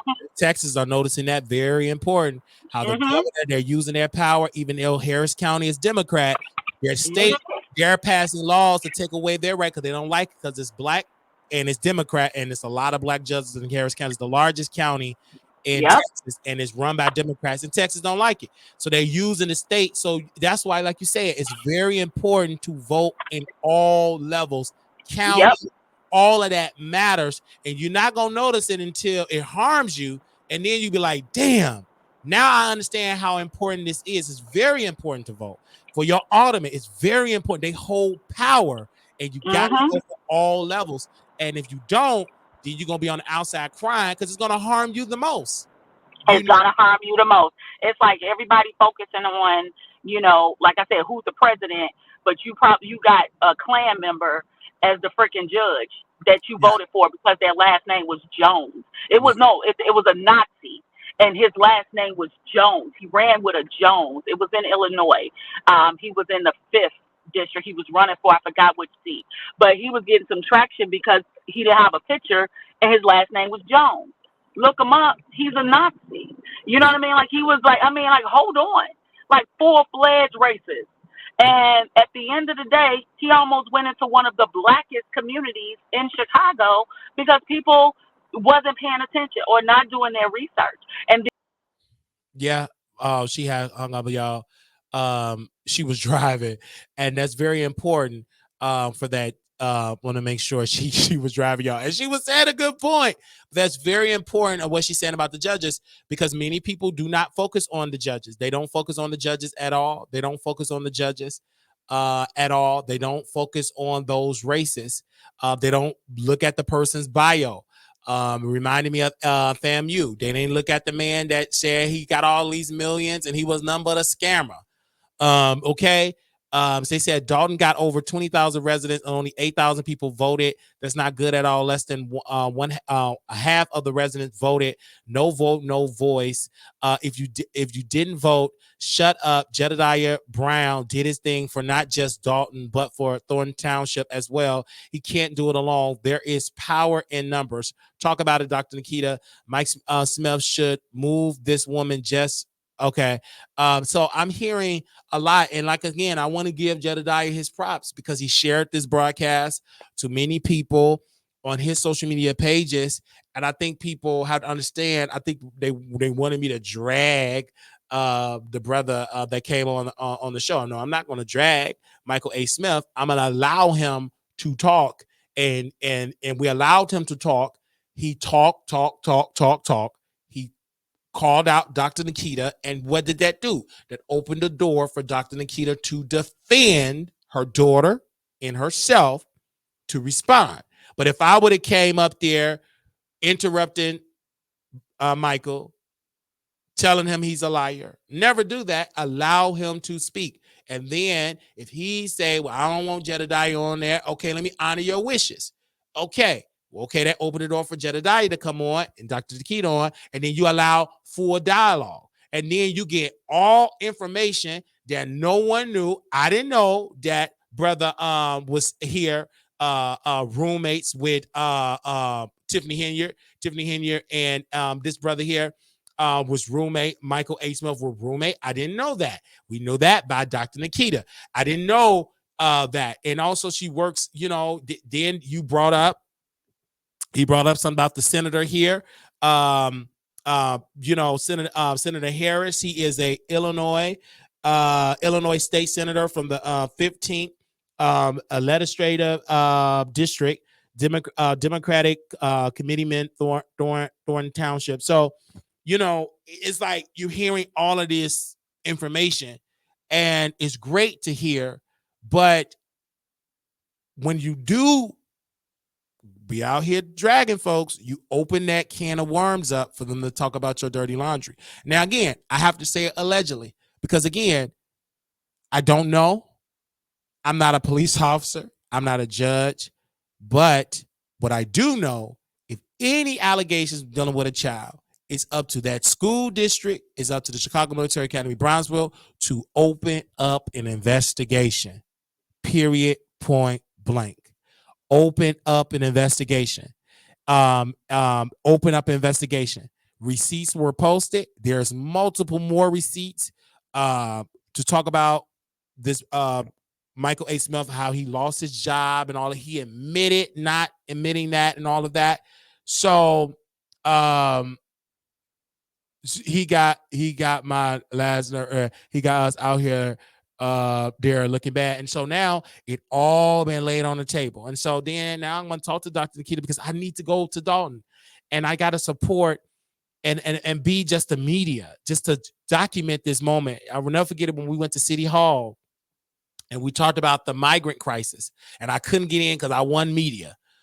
And we on the outside because Mayor Johnson, this is, all the gallery is getting upgraded and renovated. No room. That's a lie. And we have to report on the outside. This is why it's very important for media to be on the inside. It is okay. Like, I'm about to get into celebrity gossip. We're gonna be talking about DJ Akademiks and those allegations. And we're gonna get into DJ Akademiks for a second here, and we're gonna get into that. Give me 1 second. I want to put his picture up here of DJ Akademiks for a quick second. Now, I will get into the celebrity gossip, because again, this is a celebrity gossip show as well as politics, trending news. It is news. Let's bring him up on the docket here. This is the year of exposure. Let me see if I can bring up his picture here so you all can see it, because he definitely out here, and he just was sued by an accuser. A woman said that he R-worded her, and he came out and said that it did not happen. He said that the victim, the accuser, had a threesome with his friends. He got it on tape. And the reason why I say he may be innocent, if you got it on tape that she's getting it in with your friends, and if you got receipts to admit it, because I remember Kai Cenat had an allegation, his friend, that the woman was screwing Kai Cenat friend, and she said he R-worded her, the friend did. Okay? And how he looked, he had a face that only a mother can love. We all believe, Kai Cenat, you took up for your friend, he R-worded the woman. Then when the receipts came out, she slept with Kai Cenat friend willingly, and she wanted to sleep with Kai Cenat, but gave the yoni to the friend, and she was not R-worded. Now, when it comes to this particular case, if I have to pick a side until I see some more evidence, I believe Sus screwed DJ Akademiks friends, probably screwed him, and wanted payday. How I believe that? Because the attorney that she have is Mr. Blackburn, Tyrone Blackburn. Okay? So if you got Tyrone Blackburn as your attorney, this man have filed so many fraudulent lawsuits. He have not won not one case yet. He has been challenged in court, I think Rule 11, for filing just fraudulent cases, just to get into the media. And out of all attorneys, you're going to choose Tyrone Blackburn? Tyrone. You're going to choose him out of all these attorneys. Cassie attorney, law firm, the people that represent her ain't going to represent you. All these other people that won money ain't going to represent. But Tyrone Blackburn, again, when he was represented, I said, sis, this all cap. Because when I get into the complaint, when I read the complaint, it ain't gonna make no sense. It's just gonna be all salacious. I guarantee you, there's gonna be other names in there. It's just what he's trying to do. It is a strategy. I call these MLM chaser attorneys. They slander your name in the public, force you to a settlement, and that's what they want to do with DJ Akademiks. But DJ Akademiks went live on his Twitch account, and he pretty much saying, I ain't been convicted. The police haven't out arrested me. They cleared me. They seen the evidence. They seen that this woman is not a victim. She said, well, I did a kit, but the police, nothing, no charges. He wasn't arrested, wasn't indicted, and all of that. So when you hear these cases, it's almost the reason why a lot of folks is desensitizing this, because half of these cases, some is true, some it ain't true. And we have heard this case over and over and over and over and over and over and over again. But to DJ Akademiks, let this be a teachable moment. Keep people out your house because you got money, influence, power. You're connected to celebrities, people, and so this ain't the time. Just shut your door. And I agree, everybody should have security cameras and sign. And many people gonna disagree with me when Raven Simone says she make people sign paperwork before she make love with them. I think you should. I think everything should be recorded and signed and documented to make sure you're giving consent so us to get it in. That's the time you in. If you're a man with some money, I don't think you need to screw nobody until they sign paperwork and till everything is recorded, not release it. But you need some evidence, because now a woman can come out that's not a victim and say this happened, and the public, oh, you canceled. Okay, but what if it come out that you didn't do it? Do you get your reputation back? No. Brian Banks, did that black woman, that teenager, and Brother Rowley got it wrong because he thought the woman was white, and she was not white. She was a classmate of Brian Banks, a black teenager. She said Brian Banks violated her. Fast forward, didn't happen. They sued the school district, got money from the school district. Brian Banks lost his scholarship. He went to prison. Even though you read the man's book, it was evidence when the people said he didn't do this. And he still got that charge, and he had to get exonerated. But did he ever get an NFL career, successful career? Yeah, he got into NFL, but it was too late. He couldn't do a great job because that time has passed. He had age. He didn't practice. He was locked down. So when it comes to this situation, I don't believe that woman was a victim. I don't believe it until I see credible. And if she got Tyrone Blackburn, this scammer is a lawyer, just taking any case. It was a woman that was on Tasha K's show. I can tell this woman just got out of the psych ward. The woman was saying, she went to saying that she didn't get paid. She was in the freak off with Diddy, didn't get the money. Then she went with Beyonce stole my name. Jay-Z was dating me, gave my Sasha Fierce, gave it to Beyonce. Gave this person to Beyonce. Gave all my identity to Beyonce. How do we get from you being potentially violated from Diddy, Mr. Blackburn, and then when the attorney came up, okay, Dr. Key said her phone died. You can come back up, sis. She said my phone died. She said my phone, not her phone died. She said, that's Dr. Keto. She said, the woman said she stole my identity. Beyonce did. And then Mr. Blackburn said, because she said she was an adult entertainer, this another accuser of Diddy. My uncle used to watch your videos because she was an adult entertainer. And Mr. Blackburn said, my uncle was a fan of your video. I said, what kind of lawyer want to talk about being a fan of your video if you are adult entertainer? This to me, again, sis, you got the wrong lawyer to represent you. Mr. Tyrone Blackburn is on his way of losing maybe his law license or being blacklisted because he have a tendency of filing lawsuits with no type of proof, evidence, and saying all these celebrity names, Mick Mills, put all it, and just for it to go to the blogs. And the blogs, like myself and others, we're going to post it. The damage is done, and then he think that DJ Akademiks is going to write a check and get that woman $500,000. It's so many lawyers that woman could have called, but she probably already called him proud of me. You know what they told her? There's no evidence.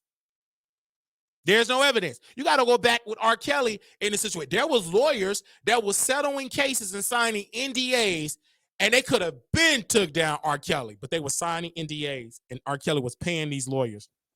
They were signing NDAs, and that's how R. Kelly was able to go and win and just take over and just abuse, give people HPV and herpes, et cetera, because you had lawyers that wanted a check instead of cooperating with authorities and telling their clients go to a criminal court. They wanted money. That came out in the documentary in R. Kelly, how many lawyers have signed signed deals and signed NDAs. So in this particular case, I believe DJ Akademiks is innocent. In this case, I believe he's innocent. I don't believe he did this to this woman. I believe this woman wanted payday. Like, I believe it's a spirit of exposure, but everybody wanted $1. And just like the Diddy stuff, some stuff Diddy did, some stuff Diddy did not. And especially with that little boy, that man that came out and said, the producer that said, Rodney, that said Diddy did this. He named all these rappers, and then he posted a picture of the guy, and the guy wasn't this rapper that worked with Diddy. It was an adult entertainer called Knockout that live in Las Vegas. The man is on house arrest. It was his video. I called the man personally on Instagram. It's him. And he came out and said, that's me on the video. I'm not, he's an adult entertainer, a gay adult entertainer. That's his video. But he said, that's Stevie J. It wasn't Stevie J. Don't even look like Stevie J. It looked like Knockout. And I've seen plenty Knockout videos. And there's not no Stevie J. But because you put it in court paperwork, the average person is not going to do what? Their due diligence. They're not. They're going to look at that headline and they're going to say, oh, he did it. Stevie J did it. He did it. It's in the court documents. It's in a complaint, meaning that it didn't go to court to in front of a jury. It's just in the allegations. But that is the strategy of Tyrone Blackburn. He used that strategy and he's burning it up because you're just posting it and just sending it to the blogs. The New York Times ain't post about it. All the black blogs, the Shade Room, Ball Alert, Jasmine Brand, The Wiley Show, The Neighborhood Talk, they're going to all post it. You don't see the New York Times posting it. Because why? That's just baseless. It's just, you're just doing it for clout, but you trying to force this man to pay. All right. So it's like literally it's crazy, you guys, that is going on. And shout out to DJ Akademiks for posting that on his video. Like, he was really posting that and all of that. And I think shout out to him because he did not run. He came out, he addressed the allegations, he addressed it publicly. He wasn't playing no games. He said this is all cap. This is just a shakedown. And I believe him. Do I agree with everything DJ Akademiks do? No. I don't agree with half of his stance, especially when he came into the drill rap and getting involved with the culture and causing a lot of intensifying a lot of violence in Chicago by bringing them drill rappers to make fun of each other. And they brought a lot of that material to the streets. But on this particular case, I am with him because I don't believe, I personally don't believe that he R-word that woman. That's just my personal opinion. Now, until I see other evidence and she proved that it actually happened, and then a police charge, him being arrested, skip talking about the civil, this is criminal. Where's the update on that? Now, let's also get into Cardi B, you guys. Cardi B, y'all know who Cardi B is. I love her. I think she's one of the greatest rappers in the history of rappers. I believe she's better than Nicki Minaj. She make better music than Nicki Minaj. I didn't say she rap better than Nicki. It's a difference, but she make better music. Her catalog, in my humble opinion, is better than Nicki Minaj. Okay, and it's damn sure better than that girl Katie Got Bangs from Chicago. That scammer, allegedly. She's way better than Katie Got Bangs. Chicago don't even represent or support Katie Got Bangs. She is what we call a has been. Never happened been. She had a lip pulled. That's gone. So Cardi B is saying that Atlantic Records are shelving her and her album and Cardi B said this on her Twitter account. She said, exactly, and I tell myself this all the time, and I hate that I fall back and start interacting again, and it bites me in the A word. Anyway, no album this year. I don't care. I'm relaxing this year, dropping these features already committed to and traveling and enjoying my summer. Yep, it's not done because there is no album. Congrats, you won a prize for your answer. Here's your prize. F you. Again, it is an album. I believe this is a strategy from the label. Create this beef. There's no album. I'm being dropped. Until I see Atlantic Records drop her, she removed from the website, then I believe it. I'm a huge wrestling fan, and I know when it's a quote-unquote storyline. You're trying to bait us. There's no album. Shut up, fans. Yo, da, da, da, da, da. And then the album gonna come out. It's like you're trying to create conversation. I get it. And it's working because we're talking about it. I get it. But you didn't get dropped from your label. Your label is not going to drop Cardi B when Cardi B made money and still making money on her debut album. That has got to be the most stupidest label if they're going to drop their golden goose. This woman is still making money for the label and her debut album still on the charts. They're still streaming her debut album. Period. They're not dropping her. All her other singles that came out, it sold. It's streaming. Billions of streams. So they're not dropping her. Unless she was just doing unless she just wasn't selling. But obviously she is selling. The thing with Cardi is I believe the label been wanted this album out 2 and 3 years ago. The thing with Cardi is, like most artists, when they release one album and it does well, they don't want the follow-up album to flop. They don't want that. She overthinking. She get in her way. Sus is gonna succeed because you got the Hispanics that's gonna support you. You got the best writers, and you got the Barbs that's gonna be nosy and stream it. Then you got the Barty Games that are gonna stream it. Then you got the media that's gonna pin y'all against each other that's gonna stream it, and you're gonna go number one. Okay, so you already got an artist out here. Many artists is going to work with her. You got Lil Kim that you can work with her right then and there. That's going to sell because Lil Kim still got those hardcore fans and she's still connected in the industry. You're going to tap into that market of people that came up with Kim and Bad Boy and all of that that's going to support. You're going to get all of this international press. Then that's going to be pushed back to Nicki. She going to feel threatened. She going to go on a rant on Station Head. Because she can't do it on Amazon because that got canceled. She can't do it on Apple Music. That got canceled. She going to go on a 24-hour manic marathon rant. So it's going to sell. Sis, you're going to sell. I just think you need to get out your own way. You're going to make great music.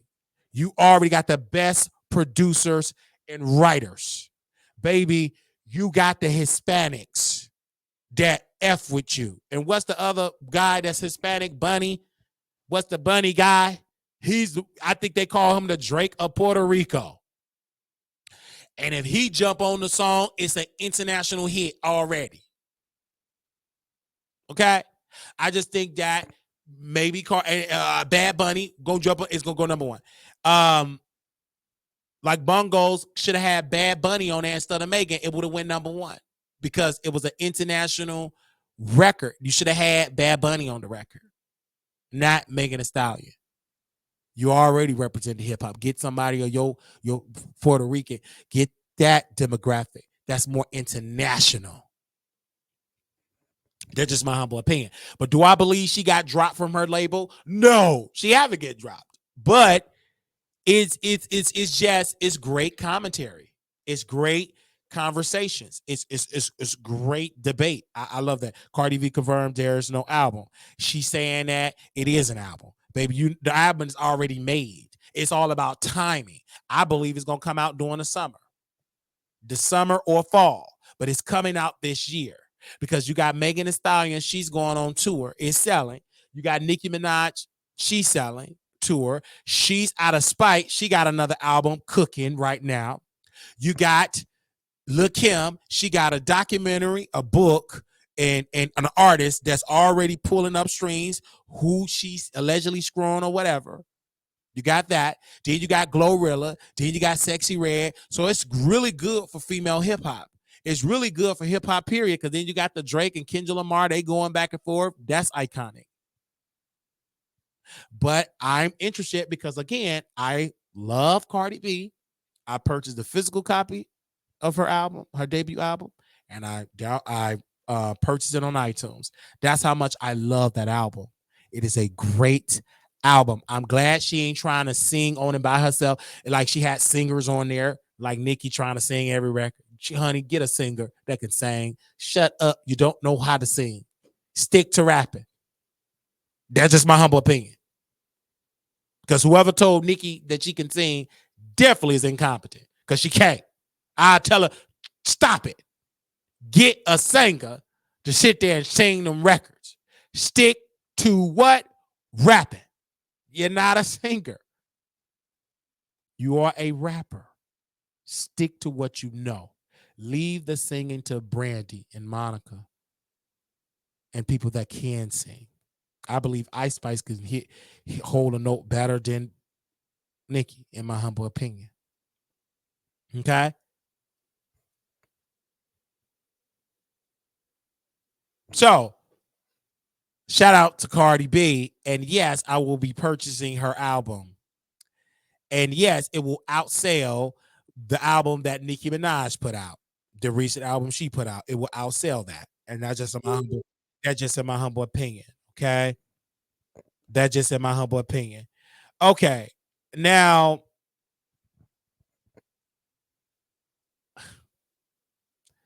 let's get back to Michael A. Smith, y'all.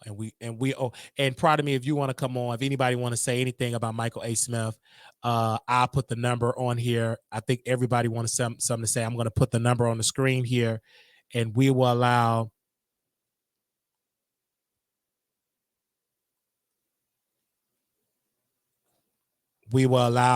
the public to call in. So bear with us. We're going to put it on the screen here. And now I want to hear from the public because Michael A. Smith is still sending me stuff. Now I want to hear from the public. Okay. I want to hear from the public about this situation. The number is on the screen here. You can call in. The number is 972-674-9462 because I want to hear from the public and I want to hear what anybody have to say regarding these subjects. And I want to make sure it's fair because Michael A. Smith just sent me some more information here. Michael A. Smith, you know I don't know how to read this stuff. I don't know how to read it. Come on the show. I don't know what it means. I can read it, but I don't know. You can explain it more than me. Because then he also sent me the letter that was sent to Echo. He sent that letter. Oh, the letter. Okay. He sent another letter, you guys. Okay. Let's put that letter on the screen here. And if anybody call in, we could definitely do that. Okay, this is what he's saying that someone sent. I got all day because I own the show, so we're gonna do that. Let me put that letter in there. Give me a second. And then they got so many letters. Receipts of Michael Smith. And this type of stuff. But I do want him to answer Dr. Nikita's allegations of him sending a text message to the daughter. Sending a text message to the mama, and you talking about that Dr. Nikita's daughter should do fellatio on a public official. I wanted him to answer that. Give me a yes or a no, call in, because that's a serious allegation. I don't know if you want to come. That is a serious allegation, and he should be responding to that. Did he actually do that? I think he should respond to it. To be honest, if I were him, I would respond to it. This is what he sent me. Okay, give me a quick little second here. Let's put him back on the screen here. so they'll know who I'm talking about. Give me a second here. And I do want to say thank you to Jedidiah and Dr. Nikita. That woman came on because this is a receipt. I mean, Jedidiah team, the receipts is overflowing. I mean, they're sending receipts all over. And they felt like, hey, he sent some receipts, so we got some receipts. And this is what else he sent in here. And I'm going to read this. It said to it. Okay, wait a minute. I'm gonna do this so y'all can get more into that. Give me 1 second. Let me take that off. Let me remove that. Let me send it to the email. Give me 1 second. I want y'all to be able to see that, so I have to zoom in. He said, "Dear ECHO board members, it has come to our attention that you have hired Micheal A. Smith to work at ECHO Joint Agreement. We're concerned that you hired him because of his history in the school districts that ECHO services. He has been investigated, recommended for termination in District 205 by Dr. Robert Zine and then Superintendent, I believe, Craig Wims, for grooming students for sex. He also has a history of theft and violent behavior in a public capacity as a trustee of Dixmoor. Board members, you have the obligation to share this information not only with yourselves, but throughout the country. We have to protect our children." That was sent to November 16, 2023 to the ECHO Joint Agreement, Dr. Sandra Thomas.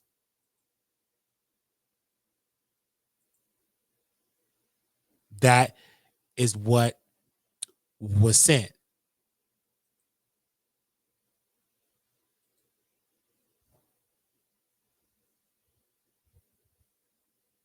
And he sent that receipt. But let's be clear. Dr. Nikita has put out, she said that you, sir, text her, multiple texts, and you summarized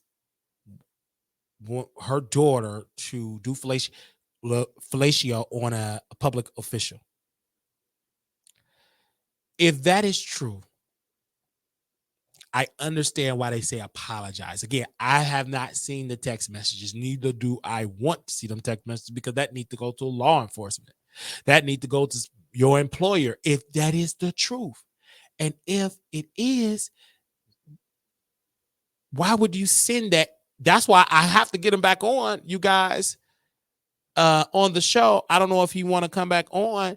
Let me see if I can call him on the air. Excuse me, you guys, because that's a serious allegation. Let's call him. I'm going to call him. Let's see if he answers. Let's see if he answers, you guys. It's a serious allegation. Oh, let's see.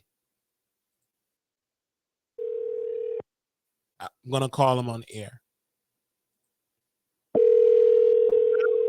Answer, but that is serious. I mean, you guys, y'all bear with me. Let's see if he answer. Your call. Okay. He did not answer, but I did call. We have a witness.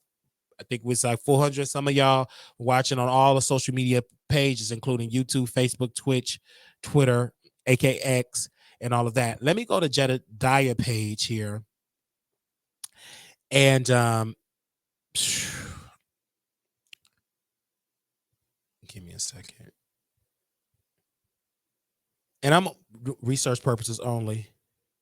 This is allegedly a teacher sending a video to one of his students, which he was grooming. Thanks, Mom, for exposing. And Micheal Smith denying it's him. To parents, beware. Chicago Military Academy in Bronzeville is where this person allegedly works. In the particular video here, I don't see his face. This is on Snapchat. The hair do have gray hairs on the pubic hair.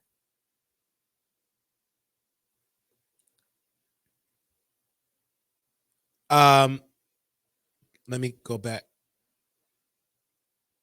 There is no, okay, this is a room, got a lot of boxes, a lot of clothes.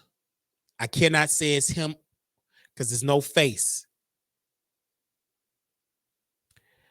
It do look like a hand is ashy. And I do, okay, I want to freeze that. Give me a second. I'm doing something really quickly. And so again, no, this was on Snapchat. I can tell this is on Snapchat. And this, I can tell, this looked like this is Tiffany Henyard. It's like a flyer. And it said South Summit, June 24, 12 p.m. to 7 p.m. at the Royal Estates at Dalton, Illinois. And that's from Michael Smith. Posts this flyer. This is according to the Snapchat. And there is a flyer in the Snapchat of the South Summit. Tiffany Henyard. And in it, you can tell that this Michael Smith, 13 minutes ago, this is what I'm seeing. Let me go back to what Jedidiah just said. This is allegedly a teacher sending a video to one of his students, which he was grooming. Thanks, mom, for exposing. That means he got this from a mom, somebody's mother. And Michael Smith denied it's him. So parents beware. Chicago Military County, Brownsville is where this person allegedly worked.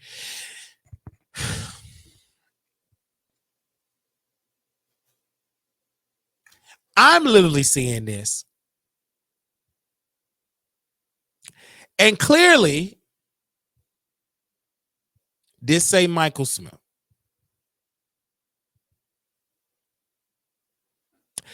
The Chicago public school system, the Chicago Military Academy, Brownsville, they must suspend Michael Smith pending investigation.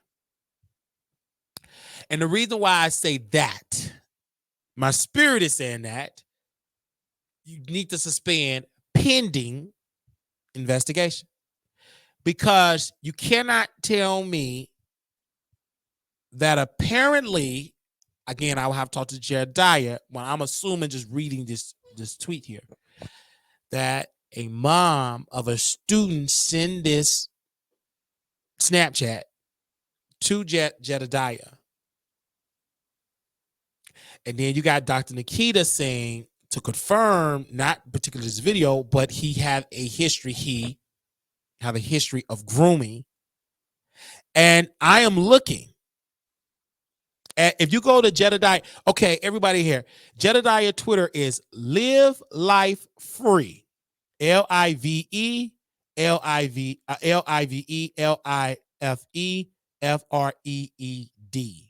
Live Life Freed. FREED.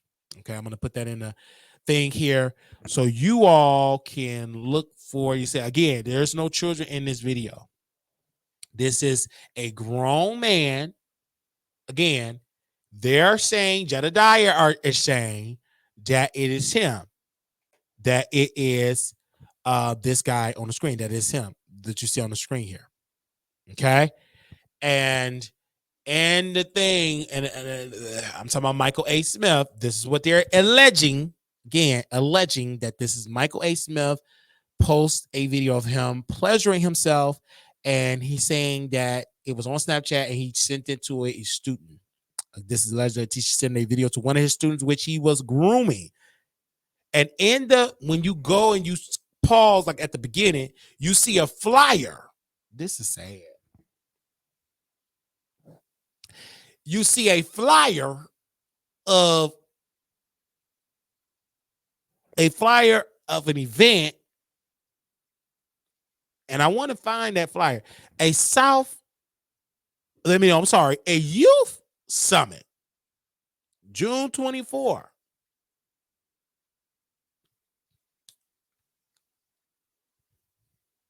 And up at the left, all the way at the left, you can see, because it's Michael Smith, and it say 13 minutes ago.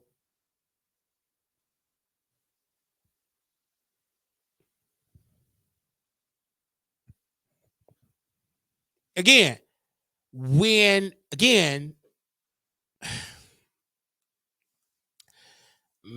I just don't understand what. And let's just say this for me, just doing commentary. Why would anybody send something through Snapchat? Y'all do know Snapchat, they can record on another device, and the evidence right there. Even the agency can, when you do it's still, they can pull all that up, because people think, oh, it's deleted on site. No, it's not. Literally, you hear,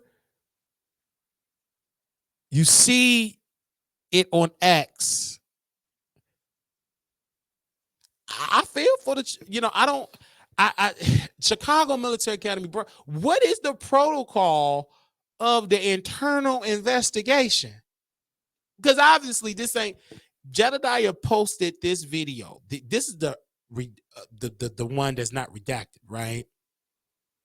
But he posted the redacted copy, and this is what he said. CPS educator Michael Smith sent a video to a student of him jagging off redacted version below unedited version given to authorities currently working at Chicago Military Academy, Brownsville. He posts that on May 9th, 2024 at 1:20 p.m. He just posted the other copy of just not redacted, and you just see it. And I can just tell whoever is this person, they do got gray hair on their pubic hair. And they're alleging that it's this man. And in the Snapchat video, it's a Michael Smith.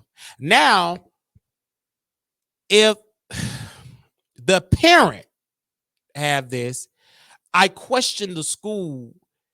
If they sent it to Jedidiah, I hope that, and Jedidiah said he sent it to the school, and the investigator reached out to him. So we gotta let it all play out. But still, where's the suspension and pending investigation? I mean, this is very serious. They don't even take that much investigation. If it's in the student phone, in the minor's phone, then what we investigate about, if that's the case. But it's been over 5 days. Let's just say 6-7 days already. And I don't know, because why would you, Michael A. Smith, why even do an interview? Why even do an interview? First of all, because this case that he said this ain't got nothing to do with this letter here. That letter goes all the way back for like 2018. Baby, we in 2024.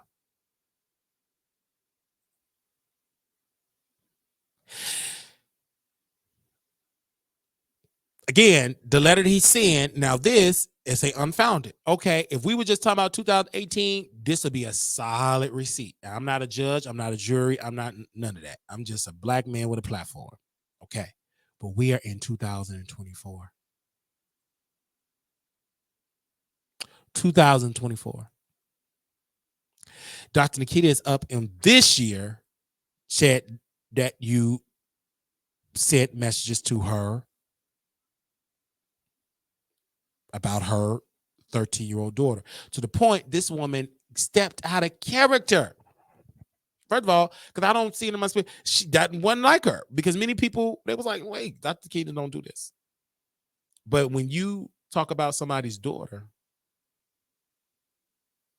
you bring up somebody's child, I can understand. I am grossly disgusted at the system.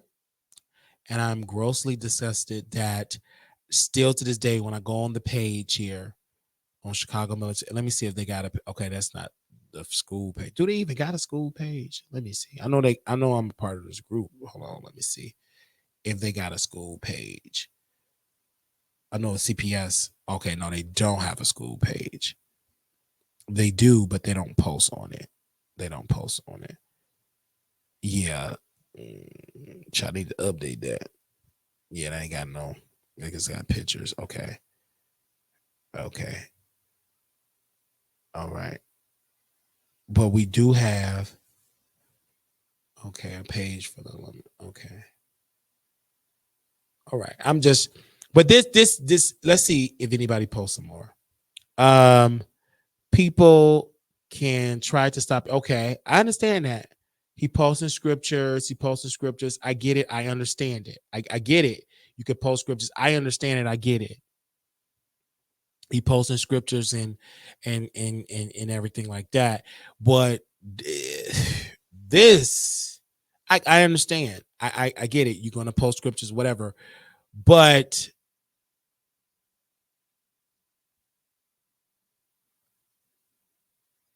you're posting scriptures,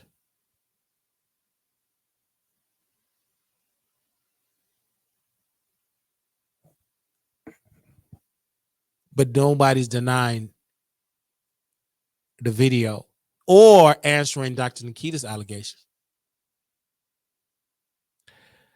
All right, you guys. This was very, very something. Shout out to my YouTube audience. Shout out to Facebook. Again, thank you, Jedidiah. This is the first time ever we had those many numbers on my personal Facebook page. So God bless you, brother, for that. Shout out to Jedidiah followers. Shout out to everybody for coming on the show, for giving their opinion. Shout out to Dr. Nikita.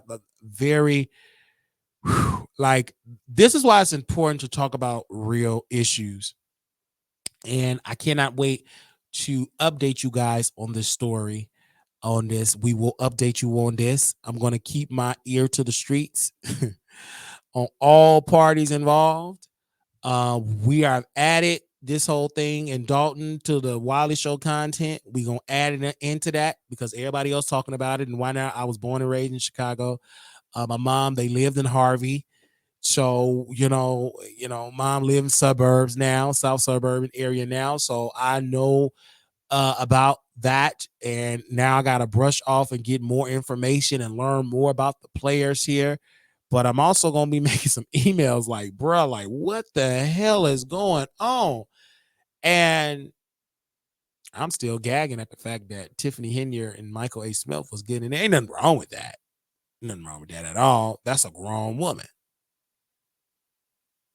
But the problem of the part of this story is minors allegedly being groomed. I'm saying allegedly because I don't know. And what I do know is that a video was posted on Jedidiah's X page.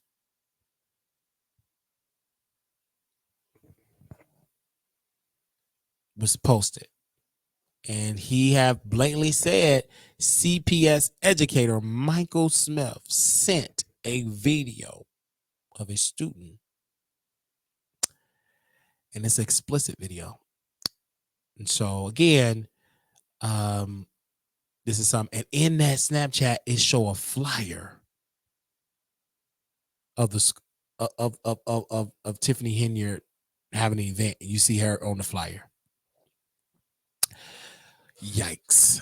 Little black boy, you beautiful. Little black girl, you are enough. When times get hard, always remember to put God first. Definitely. For anybody want to contribute, cash out Marquise Wiley, $ Marquise Wiley to 8 Zelle Wiley Show at gmail.com. For anybody that want to contribute, you're more than welcome. Shout out to everybody that came through the show. We're gonna do our after show on Station Head. We're gonna go in details on Station Head. We're gonna do an after show on Station Head. We're gonna make sure you download the app on Station Head. We'll be back tomorrow with more information, because again, this ain't the first time you're gonna hear from Jedidiah talking about this, and it's not gonna be the last time you're gonna hear from Michael A. Smith, because again, he did say verbatim on the record he will be suing. So so we will keep you all updated about this when it comes to stuff like that. Me personally, if this is all slander, baby, the next answer should be your lawyers need to be making a complaint. And it better be a complaint sent to the, what? Is it the federal defamation court? I think it will have to be in federal court. Because if Jedidiah don't live in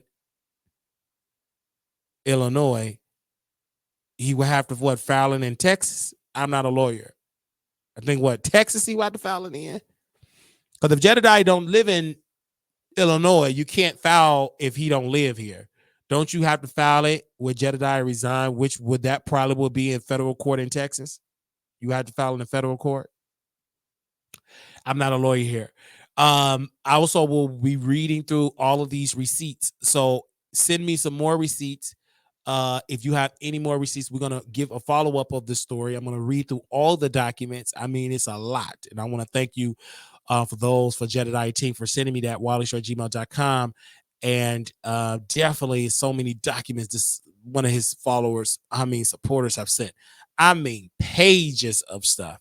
And I'm going to read through this and then come back tomorrow at about 5 p.m. or 6 p.m. tomorrow. We're going to bring some more information up. Y'all have a good one. Y'all have a blessed one. All right. We're done for today.